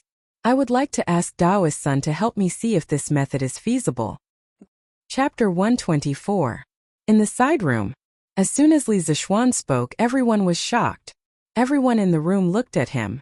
Chang Yaojin hurriedly ran over and grabbed Li Zixuan's shoulder. He said hurriedly, "Why didn't you say you had a way earlier? Your Uncle Qin and I are like brothers. I usually treat you like a nephew. How can you bear to see your Uncle Qin suffer from injuries?" Li Zixuan explained, "Uncle Chang, my method may not be easy to use. That's why I asked Priest Sun to study it together." Sun Simiao stopped what he was doing and turned to look at Li Zixuan. "Oh? Little Xian, you know medicine?" Li Zixuan cupped his hands and said, "I don't know medicine, but my master is very good at it." Sun Simiao asked curiously, "May I ask who your master is?" When they were in Mount Zhongnan, Li Zixuan only told Sun Simiao that he was weak and sickly when he was young. Later, he went to Mount Longhu to find a master. He didn't say who his master was. Chang Yaojin said, "His master is spiritual master Lingxiu. Dr. Sun must have heard of him." Sun Simiao said in surprise, "It's actually Senior Lingxiu. I'm very impressed by his medical skills. Little Xian, did you learn his medical skills? Li Zishuan shook his head and said, Master only taught me martial arts when he was alive. He didn't teach me medicine. Master said that I was still young and shouldn't bite off more than I can chew. Sun Simiao shook his head with regret. That's a pity. Oh, little Xian, you said that you have a way to treat General Qin's illness. Tell me what it is. Li Zishuan saw everyone looking at him and said, Everyone must have heard of the immortal drunken wine that's been popular in Chang'an recently? Cheng Yaojin laughed and said, Of course we've heard of it. But now we're talking about treatment. Why are you talking about this? The rest of the people were also puzzled. Li Zishuan smiled and said, The method I'm talking about is to mix some herbs used to treat internal injuries with strong alcohol according to a certain ratio. Then it will be used both internally and externally. I think it will have a very good effect on Uncle Qin's old injuries. Sun Simiao twirled his beard and smiled. Little Xian, aren't you talking about medicinal wine? I already have this thing, but I don't think this medicinal wine can cure General Qin's illness. The appearance of medicinal wine can be traced back to ancient times. In addition to wine, there was also wine. Black millet was used as the raw material for brewing wine, and tulip grass, also a type of Chinese medicine, was added to brew it. This was the earliest medicinal wine recorded in written records. However, it was worth emphasizing that most of the medicinal wines in ancient times were made from medicinal herbs. They were fermented together with the raw materials used to make wine. It was different from the soaking method that was commonly used in later generations. The main reason might be that the alcohol content of the wine in ancient times was relatively low. It was not easy to store, and the immersion method could easily lead to the deterioration of the wine. The use of wine decoction and wine immersion began at least in the Han Dynasty. What Li Zishuan was talking about was precisely the use of extremely high concentration spirits and the immersion method to make medicinal wine. Hearing Sun Simiao's denial, Li Zishuan explained with a smile, Taoist son, the medicinal wine this kid is talking about is brewed with extremely high concentration spirits. My master said before his death that the stronger the spirit used to brew medicinal wine, the better the final effect of the medicinal wine. Because the various active ingredients of medicinal herbs are easily dissolved in strong spirits, the medicinal wine uses the strength of the spirit and the spirit to fully display its efficacy and enhance its efficacy. Moreover, my master was troubled by his illness a few years ago. He left behind a medicinal wine prescription that can be taken orally and used externally. It can completely cure old injuries. As for whether it can cure Uncle Qin's illness, this kid is not too sure. A few days ago, after this kid finished arranging the matters of the winery, I personally concentrated several liters of high concentration spirits and concocted 2 bottles of medicinal wine according to the prescription left behind by my master. This kid came in a hurry today and forgot to bring them. I'll have to trouble Uncle Qin to send a servant to my house to fetch them. What Li Zishuan said was not nonsense. In fact, the alcohol concentration needed to concoct medicinal wine should be above 50%. According to modern scientific knowledge, alcohol is a good semipolar organic solvent. The various organic ingredients of medicinal herbs were easily dissolved in alcohol, but not in water. However, it was impossible to produce such strong alcohol in ancient times. Therefore, medicinal wine in ancient times was mainly nourishing. According to the theory of traditional Chinese medicine, prolonged illness would lead to a deficiency of vital energy and blockage of the meridians. Therefore, various chronic diseases often had different degrees of blockage of vital energy and blood and blockage of the meridians. Medicinal wine mainly nourished the vital energy and nourished the body. At the same time, the wine itself had the effect of refreshing and warming the body. As for the medicinal wine prescription that Li Zishuan mentioned, it was a prescription that his father often used in his previous life. When his father was young, he had a wild temperament. He had learned martial arts from several martial arts masters. Later on, after 2 years of learning, he began to wander around. His traveling expenses were all earned by his street acrobatics and magic tricks. At that time, Xianzhong had just been established for more than 10 years. Street acrobatics were still very common. Later on, after his father got married, his temperament gradually stabilized and he began to earn money to support the family. However, as he grew older, The internal injuries from his martial arts training and acrobatics when he was young began to flare up. His father found a prescription from somewhere and made his own medicinal wine. He found that it was quite effective, so he persevered until he was young. However, later on, Li Zishuan had to go to the pharmacy to get the medicine. Therefore, Li Zishuan had a deep impression of the prescription. On the day that Han Yushi mixed the wine at his house, Li Zishuan successfully purified white wine for the first time. After Han Yushi left, he distilled a portion of the purified wine several times. Li Zishuan estimated that the wine was at least 60% alcohol. Then, he asked someone to get the medicine according to the prescription and made 2 bottles of medicinal wine. He thought that if Sun Simiao couldn't cure Qin Shubao's illness, he would take it out and try it. It was a desperate attempt, wasn't it? When Mrs. Qin heard this, she said excitedly, "Xiaoxian, are you serious?" Qin Shubao's expression also changed slightly. He said it so indifferently before just to comfort his wife. However, if there was a chance to be healthy, who would be willing to be a sickly person every day? Li Zishuan nodded affirmatively. Mrs. Qin immediately went out and ordered the servants to get the medicinal wine from the Li family. Cheng Yaojin's face was full of excitement. He stepped forward and patted Li Zishuan's shoulder with all his strength, shouting, "Good boy, it turns out that you're already prepared. If your Uncle Qin's illness is cured this time, both the Qin and Cheng families will remember your kindness and will definitely not treat you unfairly in the future." Li Zishuan hurriedly said, "Uncle Cheng, what are you talking about? Uncle Qin is a great general of the Tang Empire and has made great contributions to the Tang Empire. Every citizen of the Tang Empire hopes that a hero like Uncle Qin will live a long life. Besides, I don't know if my medicinal wine will work." Cheng Yaojin laughed and said, "Since it's the prescription left by spiritual master Ling Su, I believe it will work." Li Zishuan secretly cursed. Cheng Yaojin was too excited. How could he praise another doctor in front of a doctor? Fortunately, Sun Simiao was not a narrow-minded person. He himself also admired spiritual master Ling Su's medical skills. At this time, Sun Simiao said, "Xiaoxian, since you haven't brought back the medicinal wine, can you write down the prescription for me?" He was also eager to find out. When he heard that the prescription was left by spiritual master Ling Su, he wanted to find out. Li Zishuan nodded and said, "I was just about to ask Taoist-san to help me look at it in detail so that I don't remember wrongly and make mistakes." Ooh. Chapter 125. It was a May afternoon and there was already a trace of heat.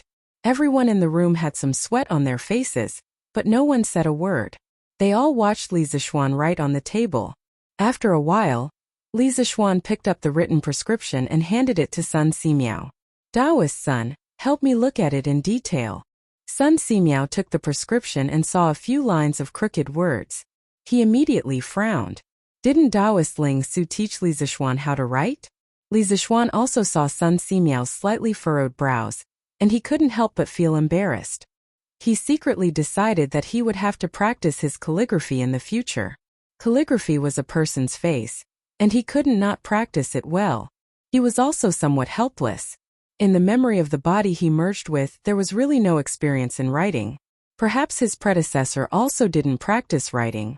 After Sun Simiao sighed at Li Zishuan's dog-like handwriting, he looked at the contents of the prescription and saw that it was written, orally, 2 liters of white wine strong, raw Rehmannia, cooked Rehmannia, made fleece flower, angelica, asparagus and Ophiophagon, 3 taels each of ginseng and wolfberry, 4 taels of yellow angelica, 2 taels of poria cocos, 5 taels of jujube, 4 taels of schisandra, 4 taels of peach bark, 8 taels of cinnamon and 6 taels of raw Rehmannia. External use. 2 liters of white wine very strong, 2 taels of daishianki, blood and leopa, 5 taels each of rhubarb, peach kernel, eupatorium, safflower, angelica, frankincense, myrrh, gentian and chuan dieback, 3 taels each of euchomia, bone suebu, upper turtle worm, sumu and womingii, 3 taels each of majianzi, fried yellow hair removed, 3 taels each of qi and 8 taels each. After Sun Simiao finished reading the prescription, he closed his eyes and muttered to himself intermittently.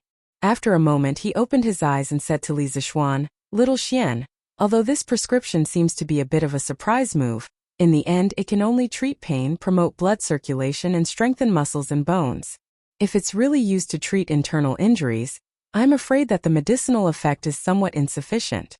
Li Zixuan smiled and said, what Taoist Sun said is reasonable, but this shows the key role of the strong wine. As the saying goes, medicine borrows the strength of the wine, and the wine helps the medicine. The two complement each other to maximize their effectiveness. Only in this way can Uncle Qin's internal injury be cured. Sun Simiao looked at Li Zixuan with some uncertainty and said, then let's wait until you bring out your medicinal wine to try. Oh! Qin's mansion and Li Zixuan's mansion were not far apart. In less than half an hour, a young servant knocked on the door and walked in, carrying 2 large porcelain vases. Li Zixuan took the porcelain bottle and handed it to Sun Simiao. Priest Sun, please take a look. Sun Simiao took the bottle of medicinal wine with the words external use written on it and opened the wooden cork. This was a strong wine with more than 60% alcohol. Immediately, the room was filled with the fragrance of wine and medicine. Chang Yaodan took a deep breath and praised, good wine, this is even more satisfying than the immortal drunken wine. Little Xian, do you have any more of this wine? Can you give me a jar as well? Damn, this old drunkard wanted to drink so much that he went crazy. If he drank such strong wine, wouldn't it burn him to death? Even if it didn't burn him to death, it would probably cause alcohol poisoning. Li Zixuan quickly shook his head and said, Uncle Cheng, this wine can only be used externally. It can't be drunk. Besides, it's extremely difficult to brew this kind of strong wine. There's only a little left. Chang Yaojin heard this and shook his head in disappointment.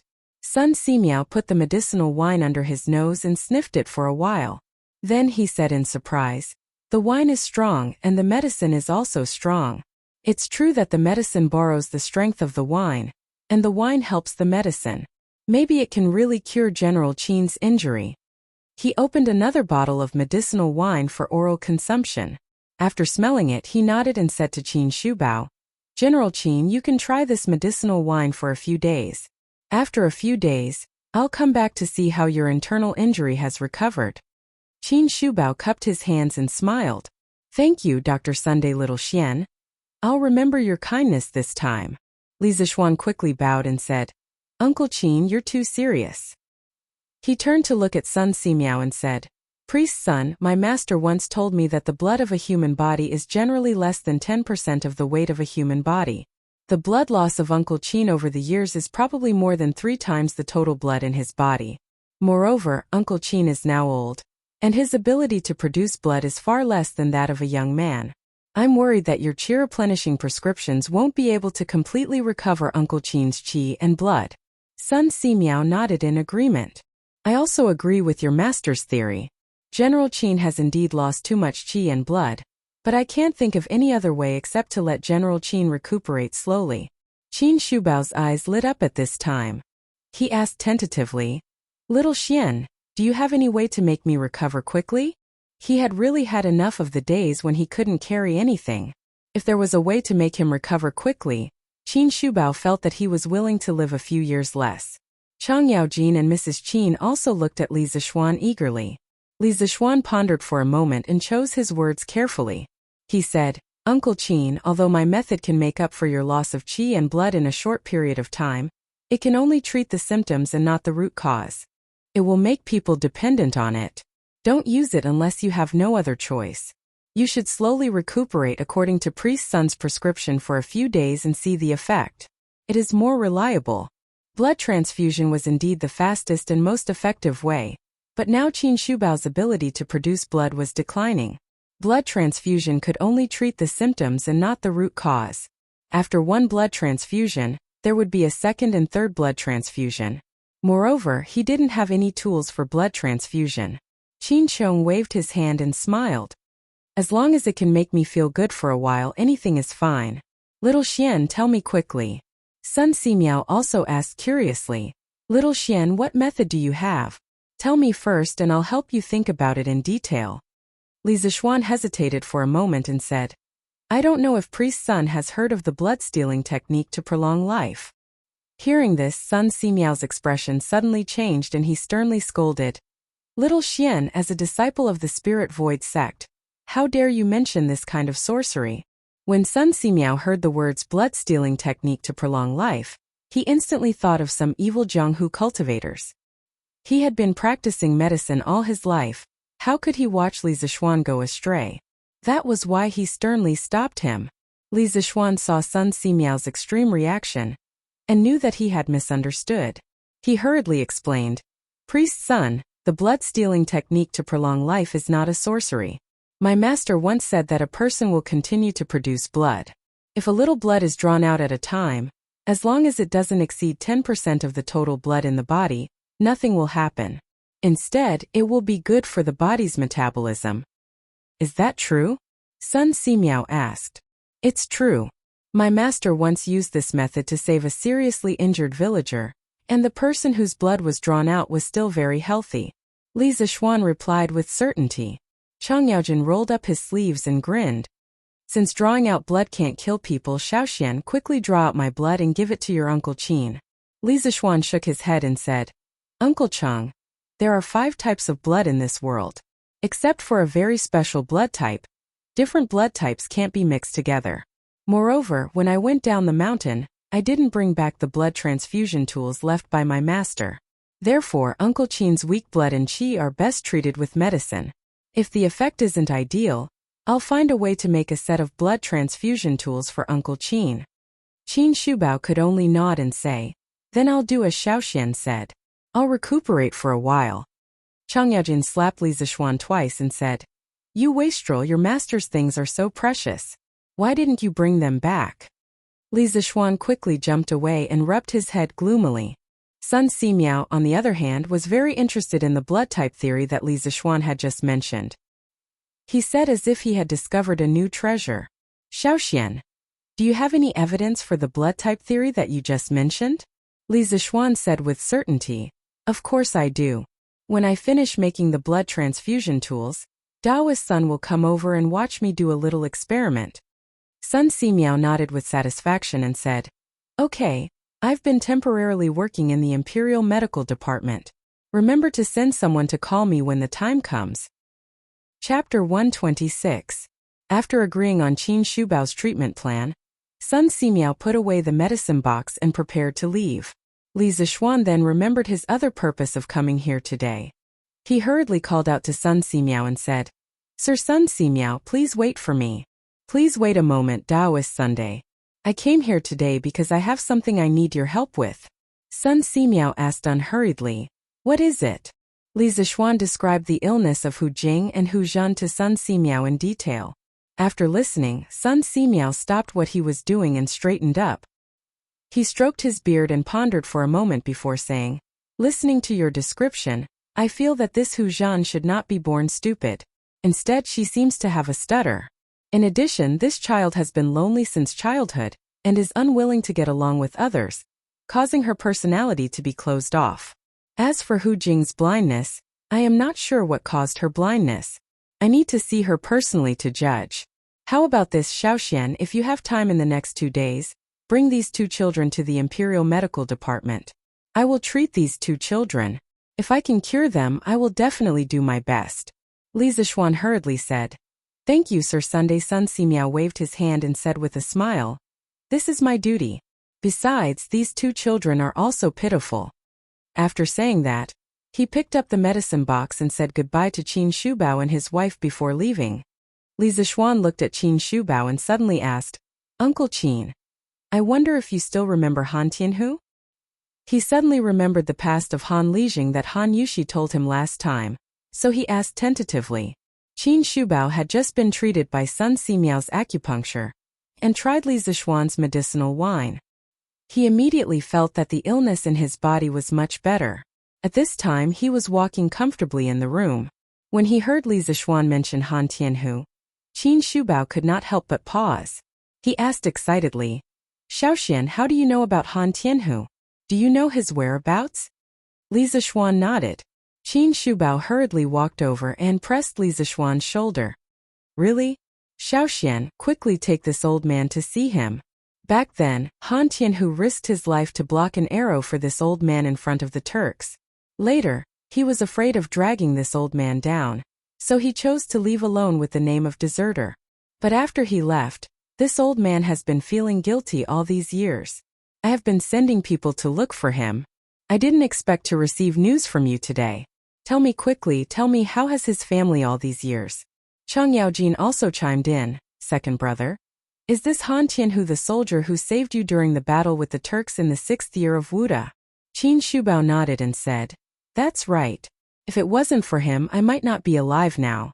Mrs. Qin said with a face full of fear. Little Xian, quickly tell us where this Han Tianhu is. He is our Qin family's benefactor, and we must properly thank him. To Tobias. Quickly tell me quickly where is this I quickly tell me this. I old Chang will treat him to a drink. He is a good man. Li Zishuan replied. Uncle Qin, Auntie Qin, Uncle Chang, this Han Tianhu is the Han village's Han Lijing. A few years ago, the Han village's fields were still owned by a landlord surnamed Lu. Those years, the people in the village did not have a good life. Li Zishuan then told Qin Shubao and the others about Han Tianhu's poor life after he returned to the Han family manor. After hearing this, Chang's Qin Shubao stood up angrily and scolded. Pei! What kind of dog is this Lu Shuren?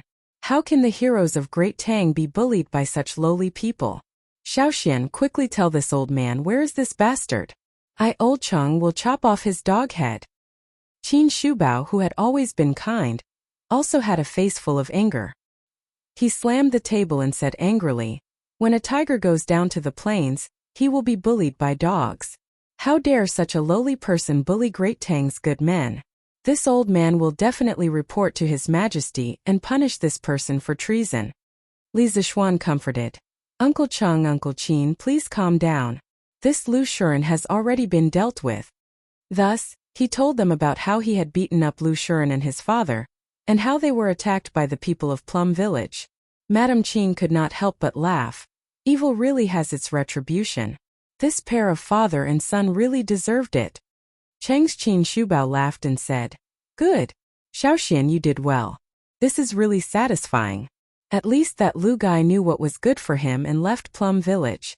Otherwise, old Chang would definitely go to his door and teach him a lesson. Li Zishuan secretly wiped the sweat on his forehead. He thought to himself that Lu Shuren and his father had hit the jackpot and escaped. Otherwise, if they were targeted by the devils incarnate, they would suffer more than death. Qin Shubao also looked at Li Zishuan with praise and said, You know right from wrong and know what's right from wrong. Good young man. Xiaoxian, bring this old man to the Han Manor tomorrow. This old man wants to see Han Tianhu personally. Chang Xiaojin patted his chest and said, I'll go too. You brat, bring 2 jugs of good wine tomorrow. This old man wants to have a good drink with Han Tianhu. Li Zishuan was speechless. He suspected that Chang Xiaojin was going to drink wine and not to see Han Tianhu. Yes, it just so happens that this little one is going to the Han Manor tomorrow to bring the Hu siblings into the city. When the time comes, I'll accompany the 2 uncles to Han Lijing's house. Li Zishuan nodded and agreed. Madame Qin said, Xiaoxian, Auntie heard you say that Han Tianhu's daughter was able to support a family by herself at the age of 7. This girl is really a miracle in Great Tang. Li Zishuan nodded and said, Yes, that's true. Han Yushi's character is very strong. Those years were not easy for her. Madame Qin looked at Qin Shubao in disgust. Lord, this Han Yushi is a good daughter. Han Tianhu is also our family's great benefactor. This concubine wants to take Han Yushi as my adopted daughter. This way this child can have a good identity and marry into a good family in the future. What do you think, Lord? Qin Shubao stroked his beard and pondered for a moment before agreeing. Madame's suggestion is very good. This old man will discuss it with Han Tianhu tomorrow. If he agrees, we will officially take Han Yushi as our adopted daughter. This child has suffered a lot these years. When Li Zishuan heard this, he was delighted. Although he did not care about status, it did not mean that others did not care. Han Yushi was now the adopted daughter of the current Duke of Yi. If he were to marry Han Yushi in the future, Han Yushi would not feel inferior because of the difference in status. In that case, it would be easier for them to be together. The joy that flashed through Li Zishuan's eyes was caught by the old and experienced Chang Xiaojin. Chang's heart instantly became lively as he thought, when this brat was talking about Han Tianhu, 8 out of 10 sentences were related to that Han Yushi. Now that he heard that second brother Qin wanted to take Han Yushi as his adopted daughter, he was secretly happy.